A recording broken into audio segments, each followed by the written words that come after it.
Good morning, everyone. Uh, Good morning, members of the Senate. Good morning to our guests. This hearing is now called to order. I'd like to recognize our colleagues who are here present, starting with Senate President Soto. Good morning, sir.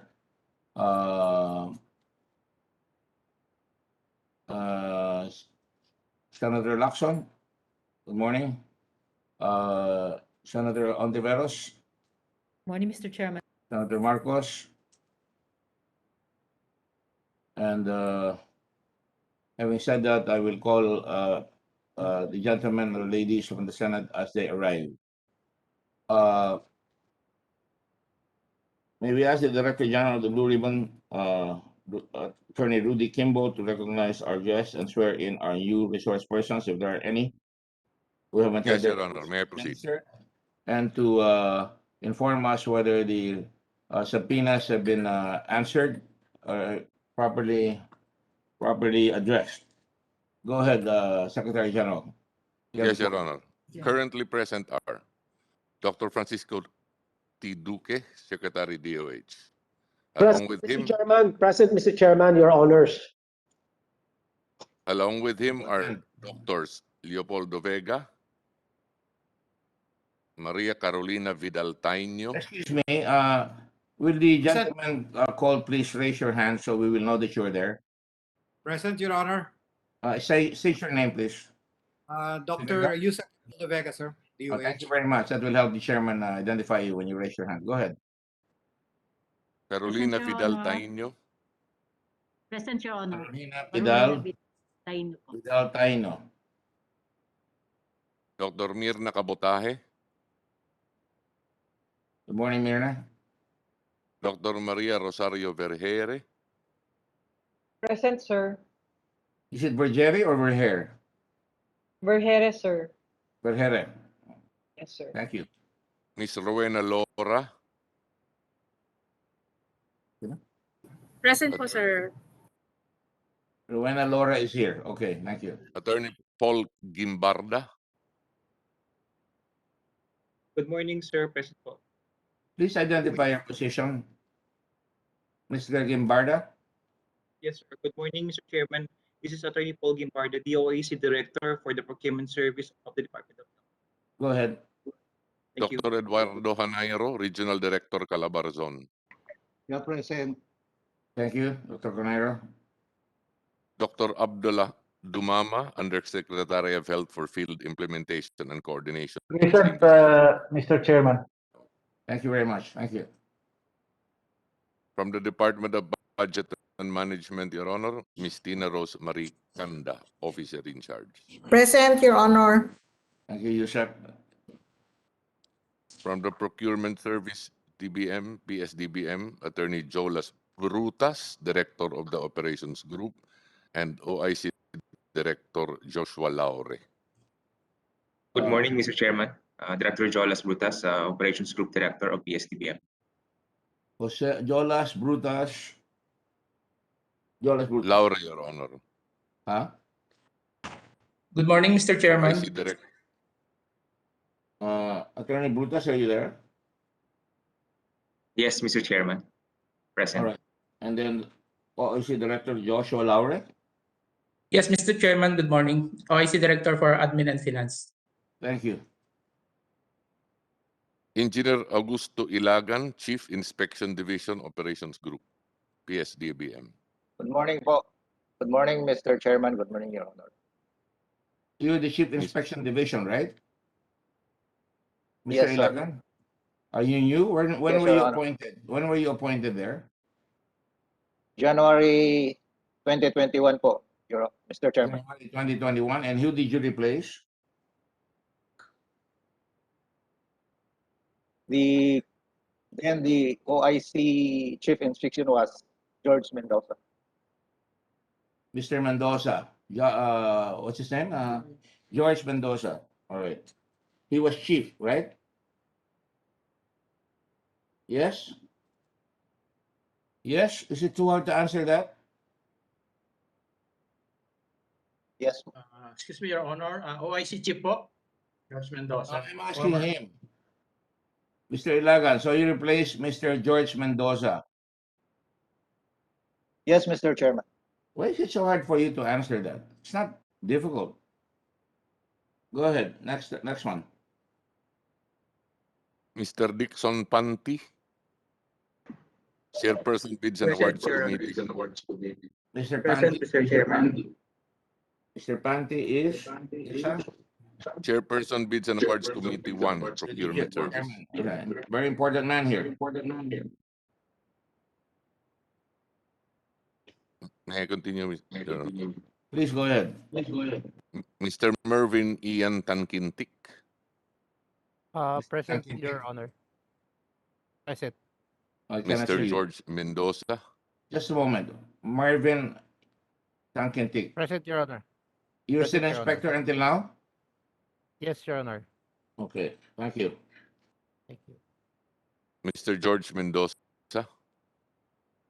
Present, Your Honor. What is your position now, Mr. Mendoza? Have you left the PS-DBM? Yes, Your Honor. I know, I asked you that question. I just wanted to confirm. Yes, go ahead. Rudy, go ahead. Before you Ms. do, I Norlin Salvador, presence of Senator Kiko Pangilinan. Thank you. Go ahead. from the Office of the Ombudsman, Honorable Warren Rex Leong, overall Deputy Ombudsman. Mr. Leon? Chairman, I'm present. Okay, thank you. Thank you very much. From the Commission on Audit, the Chairperson, Mr. Attorney Michael Aguinaldo. Present, Mr. Chairman. Good morning. I don't see you. Can you? Thank you very much, Mr. Aguinaldo. Thank you. Along with him are Rodora Ugay, Supervising Auditor, Ms. Ugay, Present, Your Honor. supervising Auditor. Ms. Ugay, you supervise the whole investigation of DOH and PS-DBM in your core report? No, sir. Only the audit of the DOH po. Only the audit of DOH. Yes. Who prepared the whole report? Just to get this out of the way. Who prepared, sir? Report. The report is a consolidation of all the audit reports of all the auditors nationwide of the DOH, sir. So it is a consolidation. So we So- consolidated it in the central office. So it includes all the audit observations in the individual audit reports of the audit teams nationwide, sir, for the DOH. So it is the whole national system of the audit commission audit conducted the investigation. It's actually an audit, sir. It's not actually an An audit is investigation, an but investigation, isn't it? Oh yes, okay, It's not sir. by any other name. Examination of You all cannot accounts. audit without investigating, correct? Why are you so? Do not be afraid. Sa being Filipino, is huwag matakot. All right, Yes, sir. go ahead. Okay, Your Honor. Ms. Maria Carmelita Enriquez, Supervising Auditor. Again? Sir, present po. Maria Carmelita Enriquez, Supervising Auditor. Okay. Where are you assigned, Carmelita? Maria? I supervise 6 Ricardo? agencies under the DOH po. Would you mind FDA, showing your video, please, so I ICA, can see you? Metro Manila, Center Metro for Manila. Health Development, Thank you. and Ano pakisaring door? Metro Manila. Would you mind opening your video, please, Maricar or Carmelita, whatever your first name is? Turn on your video. Maria Carmelita, sir. Yes po. I Can you cannot see me now, sir? All right. Thank Yeah, you. don't turn it off, please, and get near the microphone so I can hear you. All right. Po. Go ahead. Next, Mr. Kimbo. Mr. Edgardo Rivera, Audit Team Leader. Good morning, Mr. Chairman. Hello, Mr. Rivera. Good to see you again. Ms. Cheryl Tabangcura, Audit Team Leader. Good morning, Mr. Chairman. Cheryl Tabangcura. Yes po. And what is your position there? audit team member of DOH. Audit team member. Yes, yes, Chairman. Leader? Leader, Your Honor, All right. leader. Okay. Can you come closer to the microphone because it's so hard? I'm the audit team leader. Yes. Can you turn on your microphone a bit more? You're so soft-spoken. Mainhin. Yes, Mr. Chairman, I'm Cheryl Estabancura, audit team leader in DOH. I will call you Maria Clara if you keep doing that. Please come forward and speak with authority. Cheryl. Good morning, Mr. There, Chairman. that's better. I'm Not Cheryl to be ashamed of. Estabancura. You're a good government leader. Go ahead. Good morning, Mr. Chairman. Again, I'm Miss Cheryl. Cheryl Tabangura. Yes, thank you. Next, please. Your Honor, if I may go back to DOH, also present is OIC Assistant Secretary Maylin Beltran, DOH Administrative and Finance Management Team. Present, sir. Good morning po. Yes, good morning. Where's Miss Beltran? Can you all turn on your videos? I'm here, sir. I don't see any ugly people except those who are in the dark right now. So turn on your video. Otherwise, I'll call you ugly. You turn on your video, you shine the light of your face to your families and your friends that you're stepping on on the platform. Okay, go ahead. From the Presidential Management Staff, Just former a moment. I would just make it of record that we invited Secretary Duque and the coterie of people coming in here from the Secretary of Health was brought by him. Is that correct, Secretary Director General Kimbo? Yes, Your Honor. So in other words, we're not pulling them and wasting their time. It is Secretary Duque who brought them here, correct? Yes, Your Honor. And in fact, they're not losing time because they're at work. Will somebody tell me that you're not at work or you're working at home and that you were not bothering you? All right? So let the record state that. Next. Next. Former Sabi ng presidente ninyo na kayo raw ay ginagambala namin kaya sumasama raw ang pandemic dahil sa Congress at saka sa Senado. Eh, ba't nagpapa-Congress pa kayo? Is that a friendly forum for you, Mr. President? Go ahead, please. From the Presidential Management Staff under Secretary Anderson Law. Morning, Honorable Chairman. I am present. Good morning, Anderson. Honorable Anderson Law, future ombudsman from Davao, correct? You did apply for the ombudsman. I'm sorry, You yes did po, apply, right? I applied, Your Honor. Together Yes, with Your Mr. Honor. Lao I for applied. ombudsman in Manila and also Mr. Leon, correct? The three of you.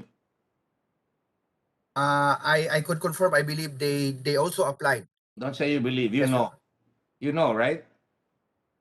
It is public record, Your Honor, that they applied. I'm asking you because you're all Ateneo de Davao. How can you not know? Do not insult the intelligence of this committee. I could confirm. Yes, I confirm that, Your Honor, they applied. Why is it so easy to tell the truth nowadays?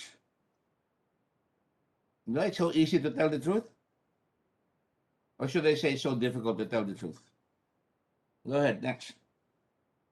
From the Bureau of Customs, Lieutenant General Ray Leonardo Guerrero, retired, Commissioner. Commissioner Guerrero, Customs present, sir. Welcome, Commissioner Guerrero. From the Bureau of Internal Revenue, Attorney Cesar Dulay, Commissioner. Hi, Good good. morning, Mr. Chairman. Present. Where is Cesar Dulay? I cannot see him. Can you turn on your TV, please? Your Good video. morning, Mr. Chairman. I cannot say good morning to somebody I do not see. There you go. Thank you. Thank you very much. I can see myself. Sorry? You can see yourself. Hail Caesar then. Hail Caesar. Okay, go ahead. From the Government Procurement Policy Board, GPPB, Ms. Rowena Candince Ruiz, Director 5, GPPB Technical Support Office. Rowena Candince Ruiz. Rowena, are you there? Wang, Rowena, Row.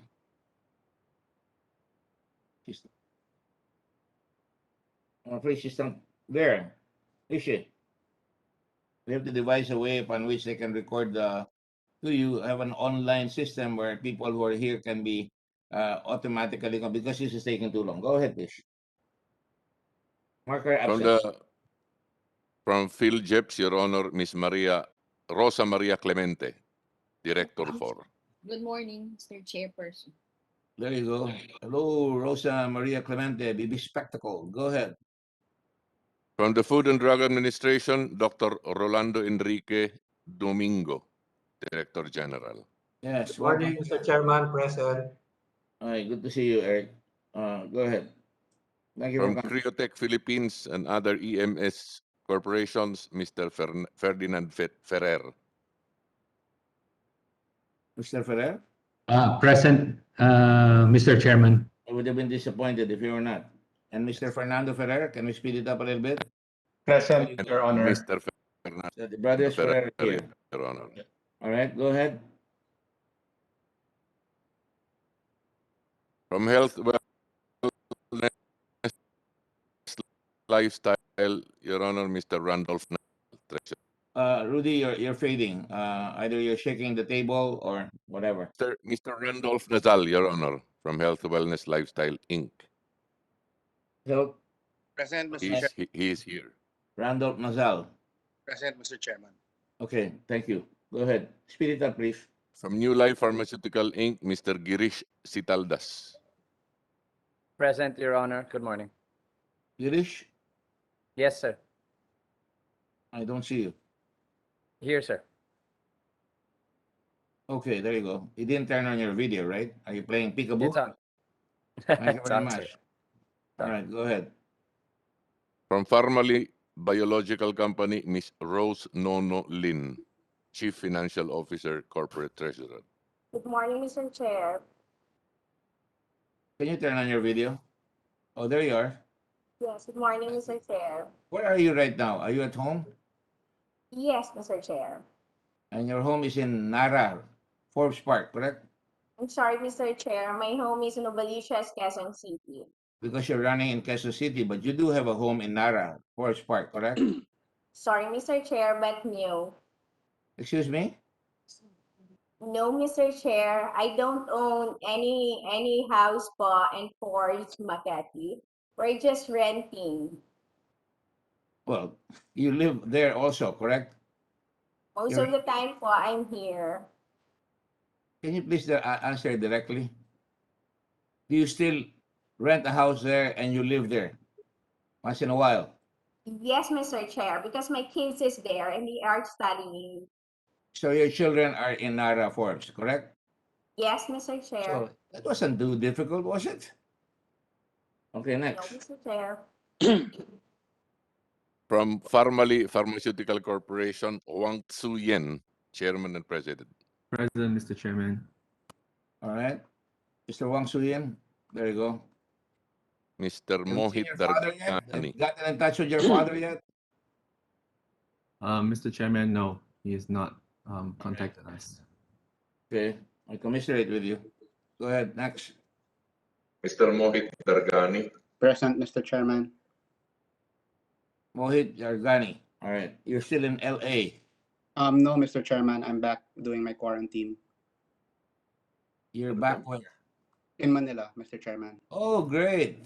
See, I had to ask you to say that. But you were, when did you arrive? Sunday morning, Mr. Chairman. Sunday morning, September 19th?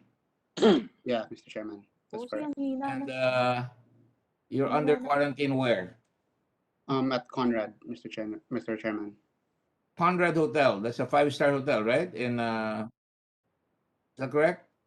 Yes, Mr. Chairman. Yes. Very nice hotel. Very good food, if I understand it correctly. Go ahead. Next, please. Ms. Twinkle Dargani, Your Honor. Miss Twinkle. Miss Twinkle Dargani.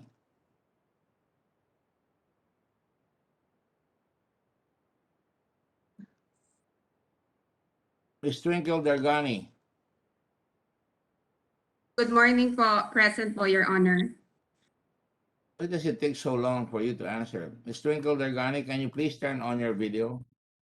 Naka-on po yung video ko, naka-on rin po yung mic. Naka-on yung mic pero wala yung litrato mo.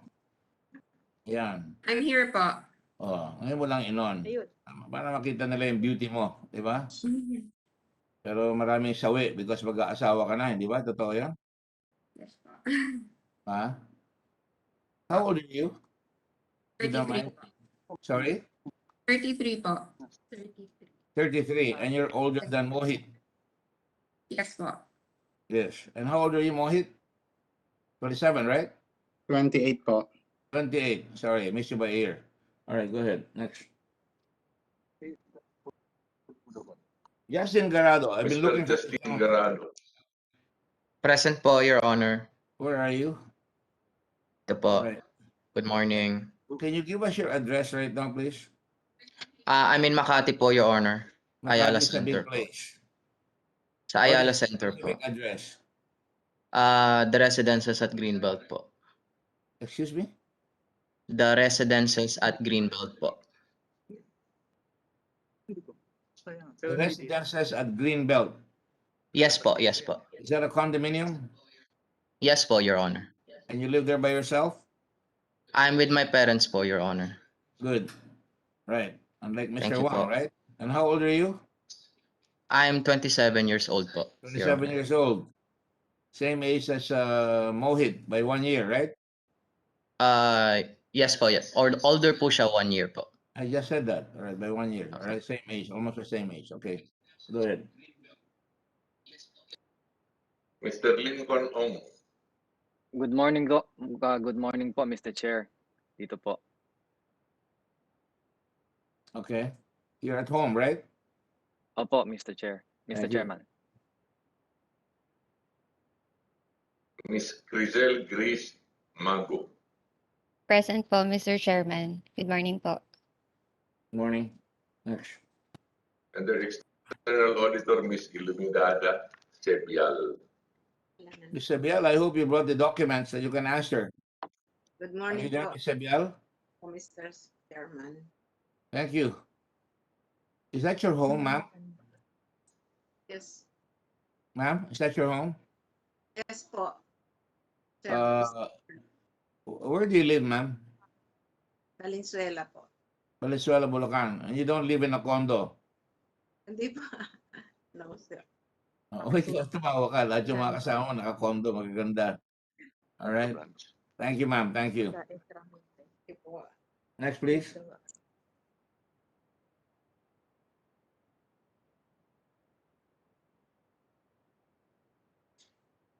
Mr. Kimbo. Sorry, Your Honor, we have a technical problem here. The volume is very low.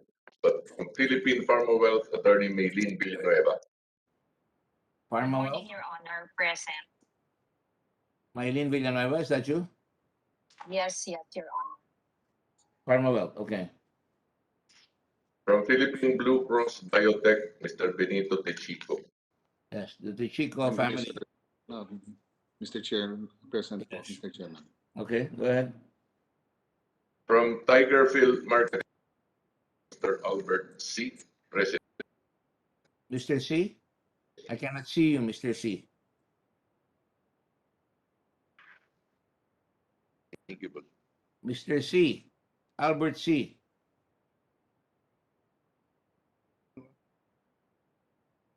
Morning. Good morning, sir. You're Mr. Albert C. Yeah. You're the president of Tigerfield. Yes, Honor. You're Chinese. Half Chinese.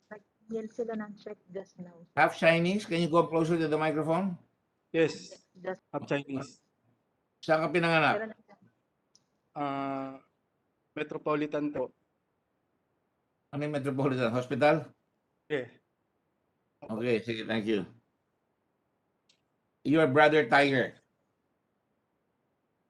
Known as Brother Tiger.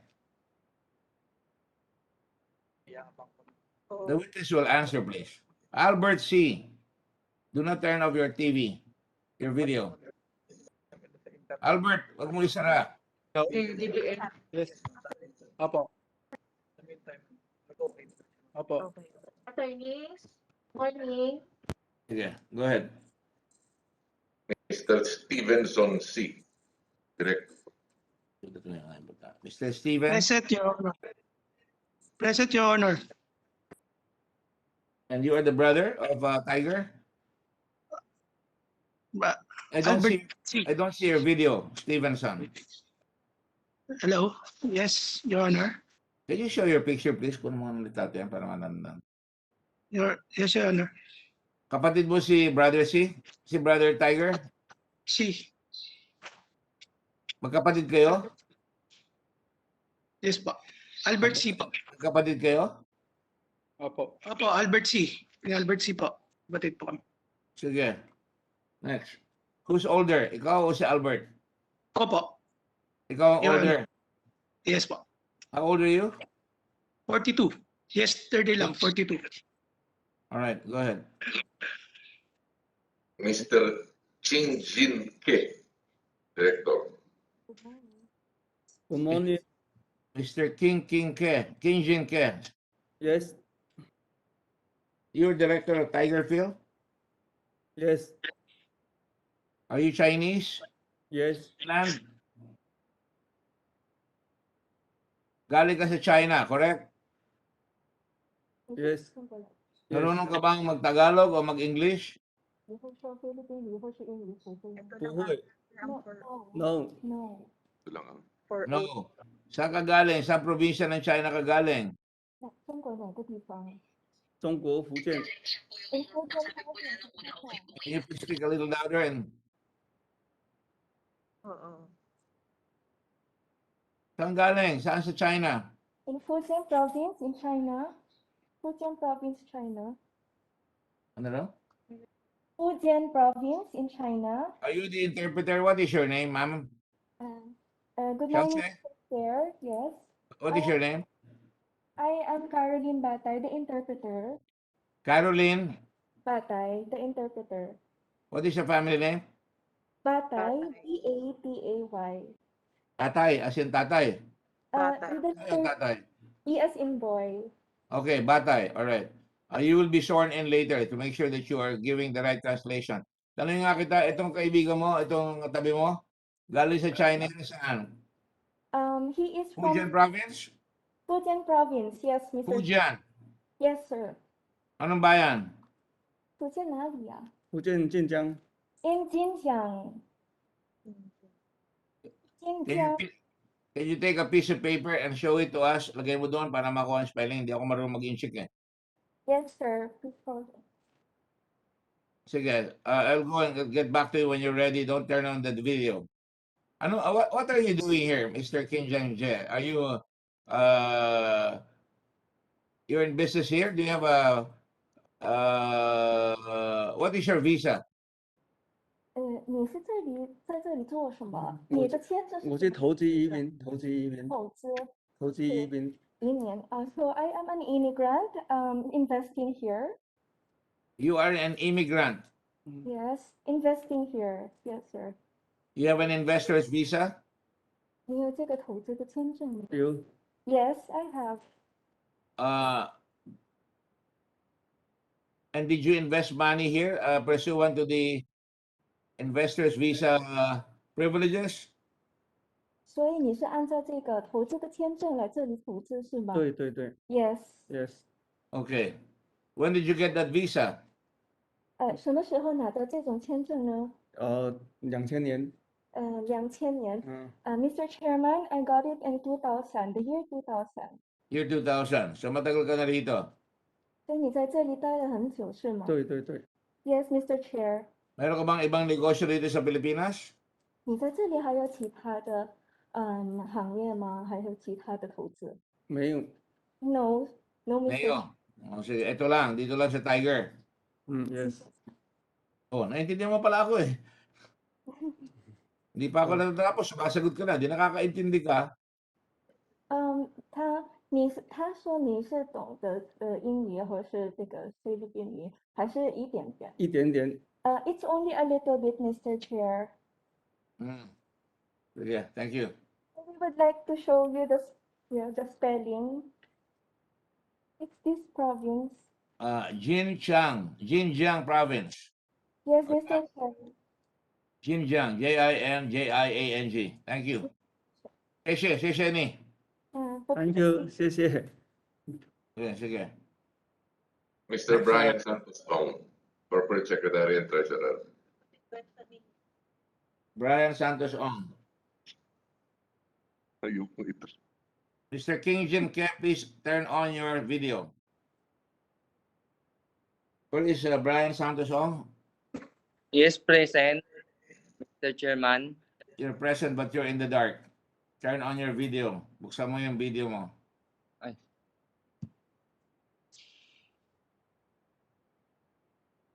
Are you Yes, Filipino? Mr. Chair. You're Filipino? Filipino ka ba? Opo. Saan ka pinanganak? Ma'am. Ano po? Saan ka pinanganak? Sa Quezon City po. Are you the brother of Lincoln Ong? Hindi po. Kamag-anak mo ba si Lincoln Ong? Hindi po. Meron magkakilala kayo? Hindi po. Hindi. O, sige. Mabuti. Quezon City. Anong address mo sa Quezon City? Nakatira ko ngayon sa ano po, sa Cavite po, Bacoor. Quezon City, Cavite. Nagbago na ba ang geography? Hindi, Saan ka nakatira? Sa Cavite? nakatira po ako ngayon sa Bacoor po, Cavite. Bacoor. Opo. Anong address specifically? At magulo kasi po. At least pwede po tingnan ko po yung ano po, Hindi mo graph. alam kung saan nakatira? Anong Hindi. address mo? Doon po sa bahay po ng asawa ko po nakatira ngayon. Bahay ng asawa niya. Hindi ko tatanong ko yung bahay mo na tumitira sa asawa mo. Anong address mo? Hindi ko po makabisalo po kasi mahaba po. Kawawa ka naman. Hindi mo alam kung saan ka nakatira. Mahaba po kasi yung guys. Sige. Dito ka ba pinanganak? Opo. Ang tatay mo dito pinanganak? Hindi po. Chinese po. Saan? Ha? Saan siya pinanganak? Ano po? Sa Cebu po. Ate Pauline Maceda, sir, na dagdag. Yung nanay ko po sa Cebu, yung tatay ko po Chinese. Oo nga. Saan siya pinanganak? Yung tatay mo? Sa Dito China ba siya namatay? Sa China po. Siyempre. Sige, Mr. Kimbo, get all the relative information to this Mr. Brian Ong. When he Yes, got, Your Honor. whether he got his citizenship by birth or whatever. Yes. Go ahead. Yes, Your Honor. Others present are Attorney Wendell Abisado, former Secretary DBM. Secretary Abisado. Secretary Abisado, please. Good morning, Mr. Chairman. I'm here, present. Good morning, sir. Where are you? Can you turn on your video? Yes, my video is on. I'm afraid not. I can't see you. There you go, finally. Yeah. Are you in Manila or in Davao? In Manila, Mr. Chairman. In Manila, sir. Thank you. Thank you very much. Attorney Samuel Dagpin, Chairman, Governance Commission for GOCCs.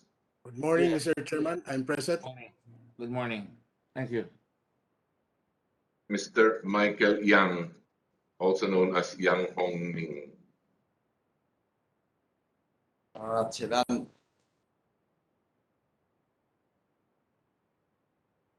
Okay. Thank you. Are you in Davao? Where are you now? In Davao or Forbes? Where are you now? Davao or Forbes? Sa Davao po, Mr. Chairman. Alam niya, naiintindihan mo ako, di ba? Sige, next.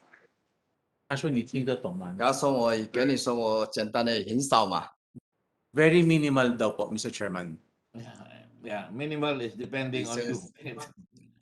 Convenient. How convenient? Go ahead, next. Lloyd Christopher Lau, former Undersecretary and Head of PS-DBM. Mr. Lau? Nandito siya. Mr. Chairman, I'm here.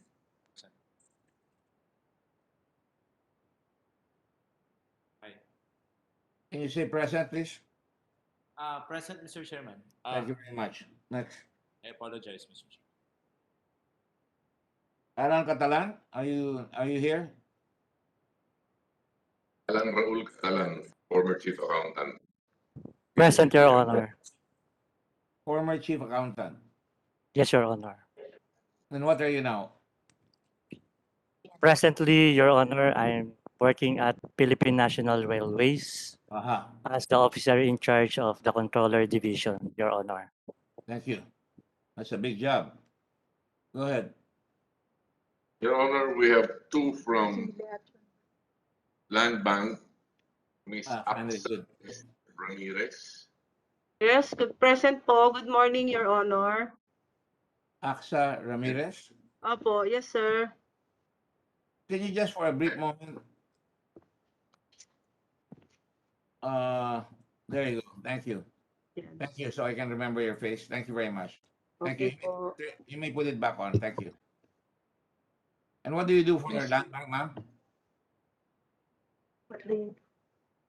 Presently, I am the branch manager of UN Avenue branch, Land Bank UN Avenue branch, Your Honor.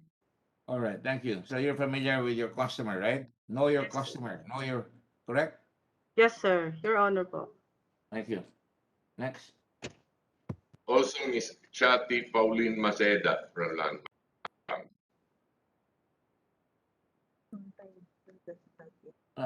What is the name again? Saan? Chati Pauline Maceda. Sashi? Chati. Shati. Pauline Maceda. Yes, Your Honor. Related to Senator Maceda? The late Senator Maceda? Please turn on your microphone. Is the cousin of my grandfather, Your Honor. And you work for, you're with Land Bank? I am a legal officer of Land Bank. Yes, You're a Your lawyer Honor. then. Are you the lawyer? Are you attorney? Yes, Your Honor. Yes, Your Honor. All right. Thank you. Anybody else? Your Honor, Ms. Christine Marie Suntay, former director administrative at DOH and PS-DBM. She just left on. Is she there? Yes po, present, Your I've Honor. heard a lot about you, Miss Christian Santay. You're quite close to Mr. Lloyd Lau, right? I work with him po. As what? As his director for administrative and finance in PS-DBM. So you work closely with him, Director for Administrative and Administration and Finance. He was my supervisor, Mr. Chairman. So you reported directly to him, right? Yes po. Yeah. And would you say you have a very close relationship? You would know all these transactions? As your administrator in finance? No, sir. Only matters pertaining to the office. Oh, what else should be there be other than matters pertaining to the office?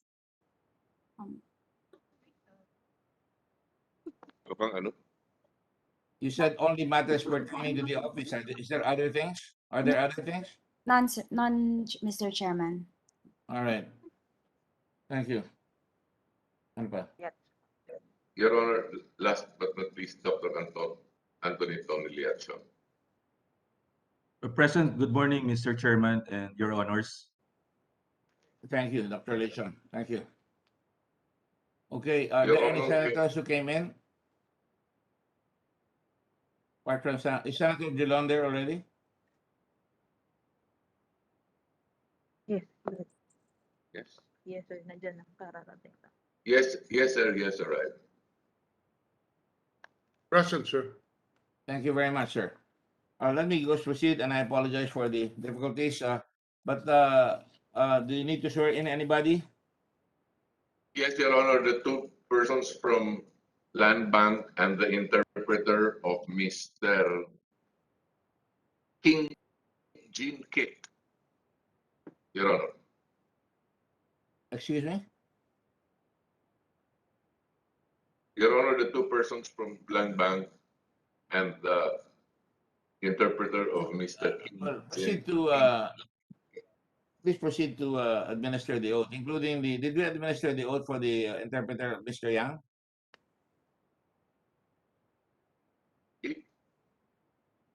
I think his oath was administered before, but just to be sure, Your Honor, we will include him today. Okay, will the folks concerned please stand up and Sir. raise your hand from Land Bank? Attorney Chati and the one Miss is Ramirez, Your Honor. Alisa Ramirez, if I'm not mistaken. Is that right? Yes, sir. Yes, Sir. Your Honor. All right. You, Sir, yung Tiger Field present pero not sure kung nag-oath. you swear or affirm to tell the truth, the whole truth, and nothing but the truth in this proceeding? And do you further swear that your testimony is your own and is not coached by someone else? Yes, Your Honor. Yes, Your Your Honor. Honor. Daw po yung Tiger Field lang. Yes, Your Honor. Don't put your hands down yet. We will take a picture. Thank you. 1, 2, 3, 4, and 5. Thank you, Your Honor. All right. Sir, yung With the Tiger permission of the Field lang. Senate President and all the other senators, I'd like to make some preliminary remarks.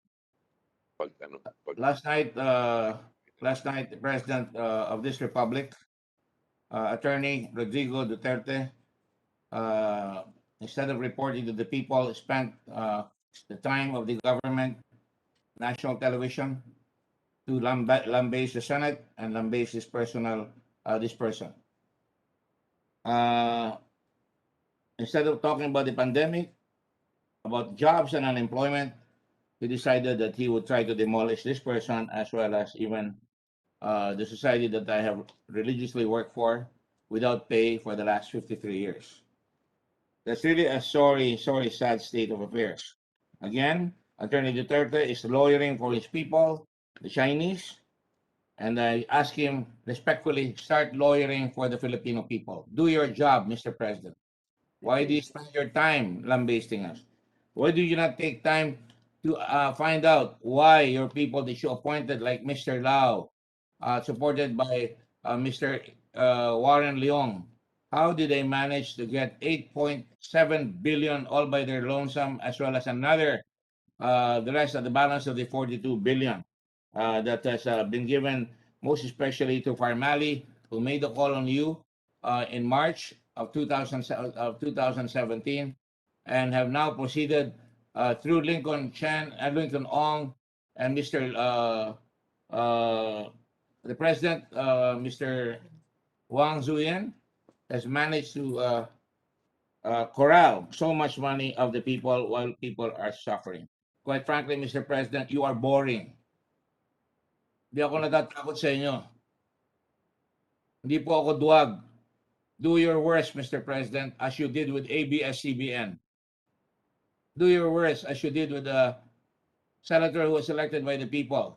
And I know you will try to do your worst, Mr. President, like you did with Speaker Nograles before. When when you use PI to a very, very respected schoolmate from Ateneo who became Speaker of the House, Mr. President.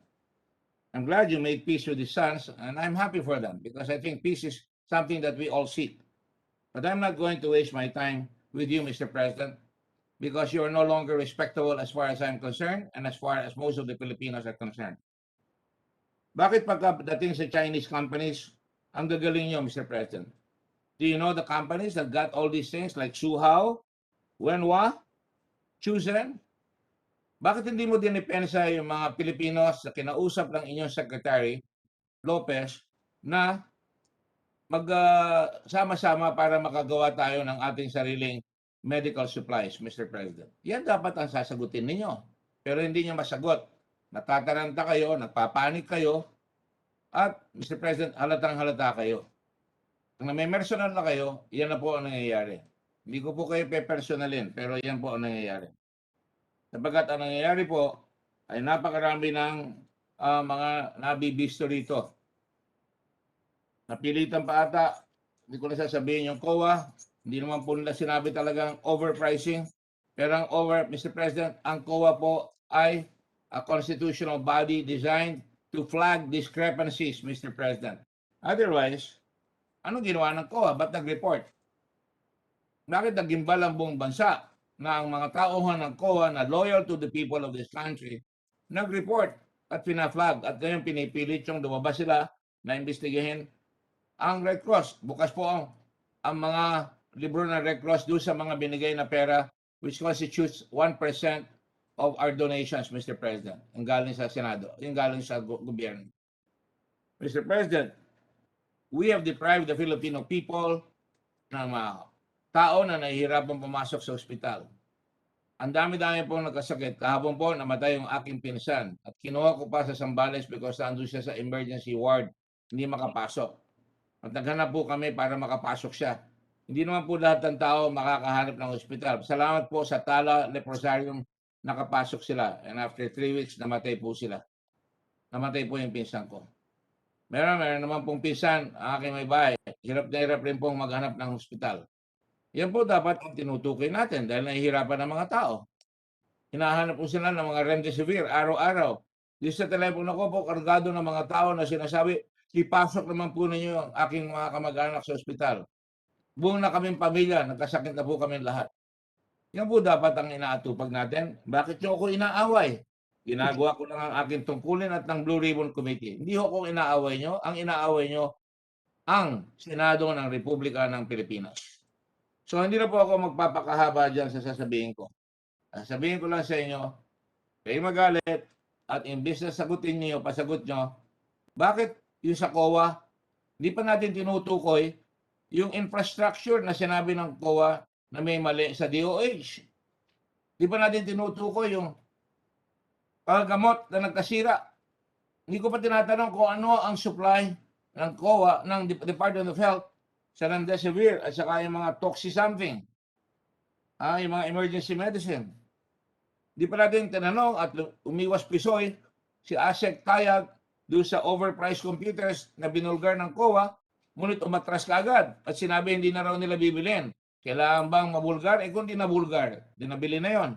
Wala akong tinutukoy na nagwawalang dyan sa DOH, lalo na si Secretary Tayag. Pero bakit inatras? Ang makatid, there was an attempt kung makakalusot, babili ng napakalaking mga computer, kung kinakailangan, di pagtanggol. At yung COA po, ay nabisto na po nila ang karamihan. In fact, kahit na hindi na nabisto ng Court of Appeals, Mr. President. Natatandaan po ba ninyo yung Court of Appeals decision versus J. Brothers, na kung saan nagpagawa ang gobyerno ng mga tinatawag natin mga health centers. Ewan ko kung inaatupag ng COA yan, kung nagbayad na. At kumuha ng bilyon, 4,456,592,000. At ang nangyari, it took the Court of Appeals, Mr. President, to tell them to return the money because halos walang nagawang mga health center na ilalagay sa mga eskwela. Hindi na nga ako kumikibo, ang dami-daming dapat kibuhin, kaya lang dumating tayo dito sa pagkakataon na ito. Kaya pahintulutan po ninyo ako, tatalingin ko lang po kagad si Secretary Duque. With the permission of the Senate, I will try to be as quick as I can. Secretary Duque, may I ask you some questions, sir? Yes, Mr. Chairman. Good morning, Mr. Chairman. Good morning po. Bakit nung kailangan nyo ang Red Cross, naandun kayong lahat, isang damakbak kayong pumila doon sa Red Cross at sinabi nyo, this is a game changer. Hindi po ba nakatulong ang Red Cross? Marami kayong sulat sa akin na pinupuri nyo ang Red Cross. Bakit ngayon, pumapayo kong paggamit ngayon dito sa ating presidente? Bagay, hindi ko kayo masisisi. You don't have to answer that. But I will just ask you, it is not a fact that you came to the Red Cross to ask us to test, because we were not going to test the whole country. We were just going to test whatever we can test. Nung nalaman nyo na kami nakakuha ng mga censure, nagpunta kayo doon. Tama po ba yun? Kasama nyo si Secretary Lorenzana. Kasama ninyo si Secretary Anyo. At sumasaludo ako dahil nagmamalasakit kayo eh. Dahil talagang kapos ang RITM nung panahon na yon. Ayan ho ang mga litrato nila. Pinakikita ko sa inyo. Sa bayan, pinakikita ko. Secretary Duque, si Secretary Nograles, Secretary Roque, nagpa-test pa siya, Secretary Anyo, Secretary Lorenzana, at marami pa. At itong mga sinabi nila. Pakisabi lang. Ang sabi ni Juan, sabi ni ni Secretary Lorenzana, mabunyi at magaling. Sabi niya, COVID-19 is revolutionizing our healthcare system. Etong Red Cross is really a game changer. I want to thank Senator Gordon for procuring the equipment. Thank you, Secretary Lorenzana. Wala akong masabi sa inyo. Sabi niyo, a lifeline to the government's almost desperate effort, and I quote, to really raise our testing capacity, cognizant of the fact that testing remains to be a cornerstone in the national government's effort to respond to the pandemic COVID-19. Secretary Duque. Secretary Duque, sagutin niyo ako, hindi ba totoo na ngayon ang Red Cross ang pinakamaraming tinetest na umabot na halos ng 4,400,000? Tama po ba yan? Sunod po sa national government, ang Red Cross po ang pinakamataas ang kanya pong testing output, Your Honor, Mr. Chairman. Salamat po. So nakakatulong po ang Red Cross, hindi po ba? Yes, po ang Mr. sagot niyo Chairman. dyan. Ayun, yes, nakakatulong po. At hindi po ba nagpatulong sa amin ang IATF dahil sila, ang bansa ang inuuna nila, sila General Galvez. Sundalo dati yan. Hindi po ba nagbigay kayo ng mga vaccines sa amin para tulungan kayo at maglagay kami ng bakuna center para bakuna. In fact, there are 16 buses na makikita nyo na lumiikot sa Cagayan, sa Apayao, na-report na 50% po, 50% ng tao doon ay nagkaroon ng COVID. Nireport sa amin yan at hiningi ang tulong namin. Andun pa kami sa Cagayan. Meron kaming quarantine center doon, isolation center doon. At nabibigay rin kami ng pera para sa mga tao doon. Tama po ba yan? Alam niya, dahil nire-report namin sa inyo. Yes, Mr. Chairman, as an auxiliary to the DOH, tama po yan. Auxiliary to the government, sir. The Red Cross under its charter is auxiliary to the government in time of war and national emergencies. I don't need the permission of the President to help. That is why my mother was loyal to the Red Cross to her death. Ayan o, nasa bus. At tumutulong sa amin ang ilang mga kumpanya. Mabuti pa sila, tumutulong sa amin. At tumutulong rin naman, in fairness sa DOH, tumutulong sa amin ang DOH. Hanggang nangyari na nga ito. Ngayon, nagtutulungan tayo. At meron tayong mga sa Ateneo, sa Lasal, sa UP, meron tayong mga isolation centers. At yan ay nagtutulungan tayo. Naglagay ng mga kama ang Red Cross. Marami tayong mga tent na iniinam sa amin. All over Manila may mga tent. Tama po ba yan? Sa lahat ng government hospitals halos. Yes, that is absolutely correct, Your Honor, Mr. Chairman. Thank you, sir. Because hindi naman napapansin yan eh. Tayo-tayo lang nagpupuri yan. Hindi naman kami umahanap ng puri. Kaya lang, minumura kami ng Pangulo natin na hindi naman dapat. Ilalabas ko lang ho ang katotohanan dito. At dahil lang po dyan, kahit na meron, ayan, yung mga kama. Oh, hindi namin pinapakita yung mga tao dyan sapagat umpisa yan at ayaw natin makukunan ng litrato yung mga nakasakot dyan. Ayan, sa Ateneo, sa Lasal, sa UP, tulong ni Mayor Binay ng Makati, at doon sa Adamson. Adamson, no? Adamson. Meron yan. O yan, nakikita niyo yung oxygen. May mga oxygen tank ang Red Cross dyan. At alam po ba ninyo, nagbibigay kami ng oxygen sa mga taong hirap na hirap, walang makuha ang oxygen. Alam po ba ninyo yun? Sa tulong ng mga donors namin, nakapagbigay ng daan-daan mga oxygen at may regulator, mahal po yun. Doon sa mga taong naghihingalo, di na namin sinisigil. Alam po ninyo yan. Tama po ba yan, Secretary Duque? Yes, I confirm, Your Honor, Mr. Chairman. At di po ba totoo na ngayon pinapaimbestigan ninyo yung Subic Lab dahil yung kahon na si Marcoleta, na kumpare ko pa, kunyari kinumpare ako, kala niya siguro magpipresidente ako, gagamitin niyo ako, nagpakumpare naman ako dahil hindi mahirap hindi. Ngayon minumura kami ni Marcoleta, di ko na dapat pansinin yan. Yan ang demolition expert sa ABS-CBN. At hindi po ba totoo na yung mga tao yan ngayon sinasabi nagkaroon na ng yung mga medtechs namin nagkamali raw sa Subic ng 40. Ano po ba ang kailangan natin gawin pag nakakuha ng test ng PhilHealth, ng tinatawag nating test sa bakuna sa COVID? Alam po ba ninyo na nag-order kami ng rerun noon without your telling us? Automatic yan. Ang dami nila 40 sa isang hospital. Galing sa isang hospital na pwedeng magkaroon ng COVID na nagkalat, yan pinag-uusapan natin, COVID and non-COVID, pwede magkaroon ang mga health workers ng COVID. Kaya nung nagpa-examine sila, 4 na po yun, lumabas, sila ay positive. At ni-recheck namin, ayan ang molecular laboratory sa Subic, ni-recheck namin yan. At na-found out na positive. At pagkatapos ngayon, biglang sasabihin nito mga alipores ni President Duterte, ni Atty. Duterte, na ito raw ay mali at ngayon pinapaimbestigan niyo kami. We're open, sir, because we report all the testing to the Department of Health and to the RITM. Is that correct, sir? Yes, Mr. Chairman, that is correct. Lahat ng positive, dire-report namin, di po ba? Yes, Mr. Chairman, that is Di po ba? Kami rin ang gumawa ng computer program para mapadala sa inyo at in-adapt nyo na at ngayon ini-improve nyo pa. Tama po ba yan? As far as I know, yes, Mr. Chairman. Thank you.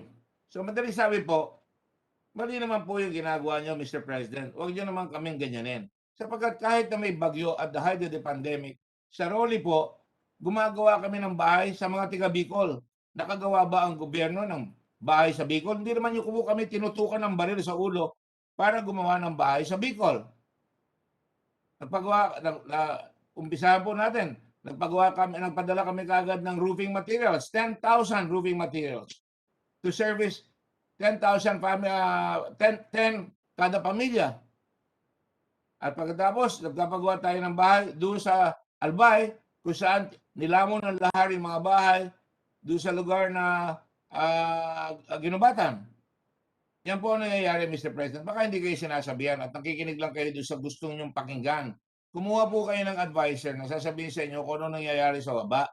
At hindi ba totoo, Mr. Duque, nung araw, yung mga walang matirahan na tao, na lagarap, meron pang isang nurse, pinalayas ng isang hotel na ayaw palabasin. Hindi po ba pinick up ng Red Cross yan at tinulungan namin yung taong yan? Totoo po yan, di po ba? Secretary Duque. Yes, Mr. Chairman, I recall, Mr. Chairman. At lahat ng hinihingi ng Department of Health, ng IATF, ginagawa namin. At totoo po ba na kumisan nangihiram kayo, nagtutulungan tayo, kumisan kinakapos kayo ng ang IATF napapahiram, pwede ba pahiramin nyo kami ng test kits, 100,000 test kits, papahiramin namin. Wala nang papel-papel, nangyayari po yan. At hindi ba totoo, halimbawa sa Mindoro, kailangan namin mag-test.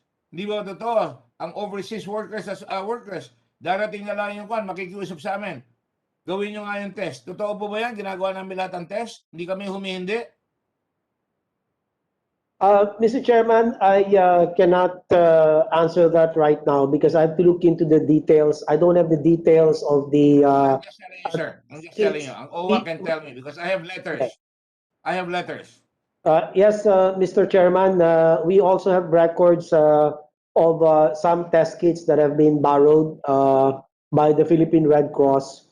And it's reciprocated when given the emergency. The borrowed test kits are returned as soon as the stocks are made available. That's correct. And finally, isn't it true that Senator Dillon and I gave the information, and I'm looking at Senator Dillon now, busily thinking about what he's going to do next.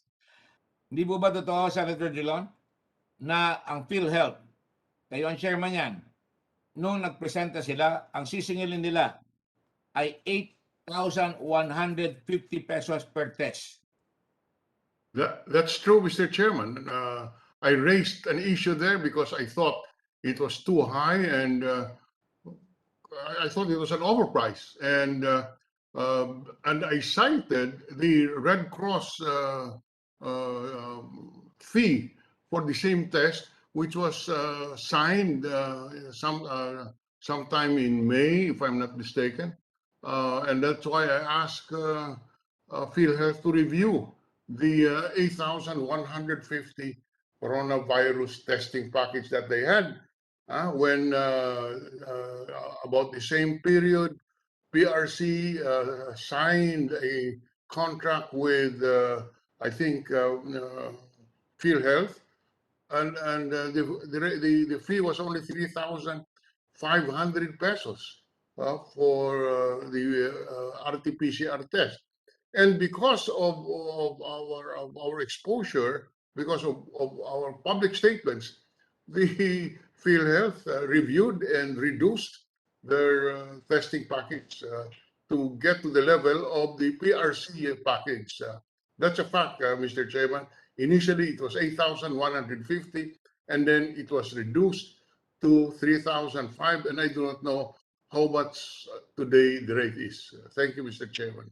And therefore, Secretary Duque, being the chairman of PhilHealth, nakatipid ang gobyerno dahil binaba lahat ang testing. Tama po ba yun? Yes, absolutely. The board later on made the necessary adjustments when the pricing points of the different inputs to the testing were made clearer and compared to the Red Cross testing fee, which was much, much lower. And so, therefore, the adjustments have been made possible and approved by the board. Thank you, sir. Thank you for being honest at least na nasasabi niyo sapagkat let's give credit where credit is due, as I give credit where credit is due to the many people who are working at DOH. And is it not true, sir, na ang Red Cross kinetest lahat ang mga doktor once every 2 weeks doon sa mga hospital natin sa Maynila? Once every 2 weeks, tinetest po namin lahat ang mga doktor na exposed at saka mga nurses. At hindi po ba totoo na ang Senado na tinulungan kayo na ibaba yung halaga, hindi po ba totoo, isinama rin po namin na dapat doon sa bibigyan ng tulong sa bakuna, isinama rin po natin ang mga pamilya ng mga doktor, mga nurses na exposed para sa ganon hindi sila manghahawa at makakapagtrabaho sila ng walang alanganin, nag-aalala na yung pamilya nila ay mahahawa nila. Totoo po ba yun? It's possible. I think that's correct. I'm trying to recall. I'm sorry, I can't recall exactly all this, but it's possible, Mr. Chairman, that I have letters from IATF saying they endorse it, and they said, eto yan, no? 17 August 2020 ba ito? At ito yung sinasabi namin automated at yan na nga. Ang sinasabi ko lang po, kahit paano pinilit namin makatulong at tinulungan namin ang IATF. Sabi magbukas na kayo sa Zamboanga, dumalagaan na yan. At magbukas kayo sa Cagayan de Oro at nagbukas kami doon. Wala naman kaming hiningin pera sa gobyerno noon. Tinayo namin yung mga molecular laboratory doon. At nagbukas rin tayo pagkatapos nagbukas tayo sa Cebu. Dahil ni Secretary Galvez, kailangan na magbukas doon. Alam nyo, may mga tao pa rin nagmamalasakit eh. Yung sa Cebu, binuksan po namin yon. At meron pa rin tayong ginawa dito sa Bacolod. At nagbukas pa po tayo sa Pasig, sa whole island of Panay, para buong island ng Panay, Capiz, Iloilo, Guimaras, lahat yan pwede magpa-test dyan. So, tatlo sa Kabisayaan po, yan o isulat ko sa inyo, na sinasabi on May 11, 2021, the national government should include family and household members of healthcare and economic frontliners in its COVID-19 vaccination priority list. At yan po ay nasabit namin sa inyo at pinayagan rin ultimately yan. Yan nasabi ni Secretary Galvez that his recommendation to place the dependence of healthcare workers under the A1 priority group has been approved by the IATF by virtue of IATF Resolution number 117 series of 2021. Bravo, Secretary Galvez. Bravo, Secretary Vince Dizon. Bravo, Secretary of Health Duque. Na kayo, pagka nalaman nyo, nagre-react kayo. Tama po ba yan, Secretary Duque? Tumutulong kayo pag nakailangan tumulong. Tama po ba yan? Yes, you are right, Mr. Chairman. And these proposals in the letter, I confirm all of this, Mr. Chairman.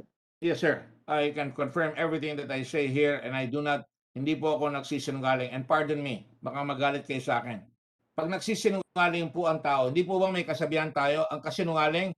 Sabihin ko ito kay Mr. Lau. Mr. Lau, ikaw ay nandito ngayon, umaharap. Sagutin mo ako. Alam mo ba yung kasabihan natin mga Pilipino? Ang sinungaling ay kapatid ng magnanakaw? Mr. Lau. Yes, Mr. Chairman. So you're familiar with that, right? Yes, Mr. Chairman. You're a teacher from Ateneo de Davao. Yes, Jesuit trained, correct? Mr. Chairman. Ad maiorem Dei gloriam, for the greater glory of God, right? Yes, A Mr. man for others, correct? Mr. Chairman. Yes. So ang sinungaling, kapatid na magdanakaw. Di ba, Mr. President? Kasi masakit kayo magsalita eh. Saktan niyo na ako. Ang sabi niyo pa, my goodness, akala niyo ba matatakot niyo ako? Pinatay ng tatay ko, pinahirapan ng tatay ko, ginagranada, inaabangan. You think matatakot ako sa isang nilalang? Takot ako sa Diyos. Takot. Takot ako sa tao. Pero hindi ako duwag, Mr. President. You're a bully. And I'm sorry, Mr. President. The Filipino people can fight back against bullies. Filipino can have a revolution against bullies. Now, Mr. Secretary, kahit pa paano, malaking tulong naman siguro na itulong ng mga volunteers and staff namin. Are you aware, sir, that we are at times, like last week, we had about 100 people who were sick of COVID? Some of them medtech, some of them are drivers. They're getting sick, but tuloy-tuloy pa rin ang tulong namin. Hindi po kami tumitigil. I want you to make the President aware na halos hindi na natutulog ang mga tao namin sa Red Cross. At alam naman ninyo, Mr. Secretary, di ba binabaan pa namin ang test natin? Nanguha kami ng Putok the Initiative. Tinutukan ba nyo kami sa baril? Maghanap ka nga na mas mura. Noong 3.5, hinanap namin ang University of Illinois na magbigay ng test na saliva test. At yan ay ginamit, pinayagan finally na bumaba ang test to 1,500 na ngayon. 1,500 na ngayon. At alam po ninyo, binaba na rin natin ang test natin. Una, sabi ng PhilHealth, ibaba nyo ng 3,400. Binaba namin. At wala sa inyo, kahit malaki pang utang ng PhilHealth sa amin, binaba namin to 2,800. But we're now contemplating bringing it down some more. Because kaya na gawin ngayon dahil bumababa na yung mga items. Hindi ko na kayo tatanungin pa sa iba. Mamaya ako na lang kayo tatanungin. I just want to protect the people that have to be protected. Because you, Secretary Duque, Mr. Lau, and the President are sworn to serve and protect the Filipino people. And that's the same oath every senator takes. Every public official, every employee, to serve and protect. Proteksyonan. Hindi proteksyonan yung mga banyaga na nagpapasamantala, nakakapagnegosyo rito. Bihira ang Pilipino at kundi mayaman makakapagnegosyo sa China. Pero dito nakakapagnegosyo, yan si Mr. ano pangalan to? Ito, ayan, ano ba yan? Si King Jinke. Galing ka sa China, nakapagnegosyo ka rito, board of directors ka. Mahihiya kayo. Pinapayagan namin kayo. Huwag nyo kaming alipustahin. Now, I will go to Mr. Lau. Mr. Lau, you were appointed on January Oh, I see, Mr. Chairman. 20, correct? Yes, Mr. Chairman. And you left when? June 2020, I think. 2020. June 2021, correct, sir? Chairman. Can you speak a little louder, sir? Yes, Mr. Chairman. And while you were there, you left, and sometime in mga October or August of last year, you applied for the ombudsman. Correct, sir? Yes, that is accurate, Mr. Chairman. Kayo nung kasama mo na procurement director na si Warren Leong. Mr. Leong, is that correct, sir? Mr. Leong, I'm here, Mr. Chairman. when did you apply to the ombudsman? I think that's around August, Your Honor, when it was reopened. Correct. I sit in the JBC, so I know. But I did not pass on your appointment because it was not my turn. But I do know that sometime, and you know this, correct, Mr. Leong? I'll ask Mr. Lau directly, bakit inatras mo yung appointment mo? Yung hinihingi mong posisyon doon. I think there was an issue raised in the newspaper, and I don't really enjoy those matters. What is that issue? I think it was a statement by several politicians against my person. Statement by? By several politicians, Mr. Chairman. Name the politicians. This is a free country. I don't do that, Mr. Chairman. I apologize. It's not in my nature to do that. I don't care if it's in your nature. It's in the nature of justice to find the truth. You're a lawyer. You ought to know that. Yes, Mr. Chairman. Hindi kita binubuli. Sagutin mo lang ang tanong. Why don't you answer? You're being evasive again. Sasabihin mo, binubuli kita. Yes, I believe the situation in Senate investigation is hostile, and that Hostile? when the answers propounded are not satisfactory, it is. Like now, it's hostile. You do not want to answer. We're hostile, correct? I'm giving you an answer. No, I'm listening to your answer. Yes, that's my answer, Mr. Chairman. I refuse to give names because for me, it is not inappropriate. That is your opinion. We're hostile because we're giving you questions that make you uncomfortable, correct? No, it's not that it makes me uncomfortable. You're You are making uncomfortable. forcing me to mention names which I don't want to do because I believe people's names who are not part of me should remain private. If they want to air their side and say that they're the ones who said it, let them be. But kung ako, sabihin mo, hindi, si ganito, si ganyan, I'm not that kind of person. Kaya nga nag-withdraw din ako sa application kasi magulo eh. Di ba? Mag-a-apply ka tapos ang daming insinuation. Hindi ba totoo yan? Di ba pagka nag-apply ka sa commission on appointments, let me ask the Senate President, with all due respect, hindi mo ba pag nag-appoint doon, may nag-apply sa commission on appointments, dumadaan sa ganyan mga tanong? Di mo ba totoo?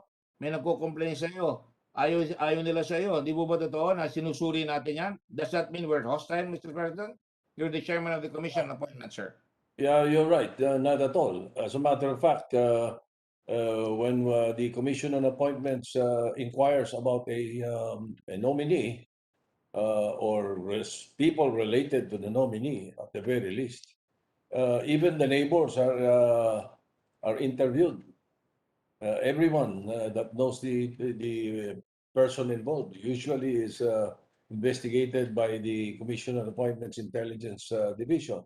And it is one of the most powerful intel division in the country, Commission on Appointments. And we do that to make sure that the person appointed is the proper and appropriate person for the position, sir. Isn't that correct? Yes, correct. Absolutely. And sometimes nagiging adversarial kung umiiwas ang tinatanong. Tama po ba yun? Oh, yes. Ano ka na? If you do that, you are most probably you will be rejected right away.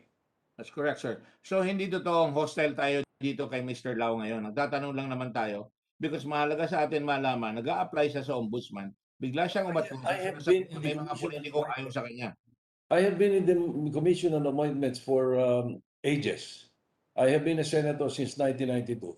Your resource persons, the way I listen to them, and the way the reaction there is afterwards by some people, have not been there before. Napakagaan nung Senate Congress, 18 Congress. You can ask Senator Drilon.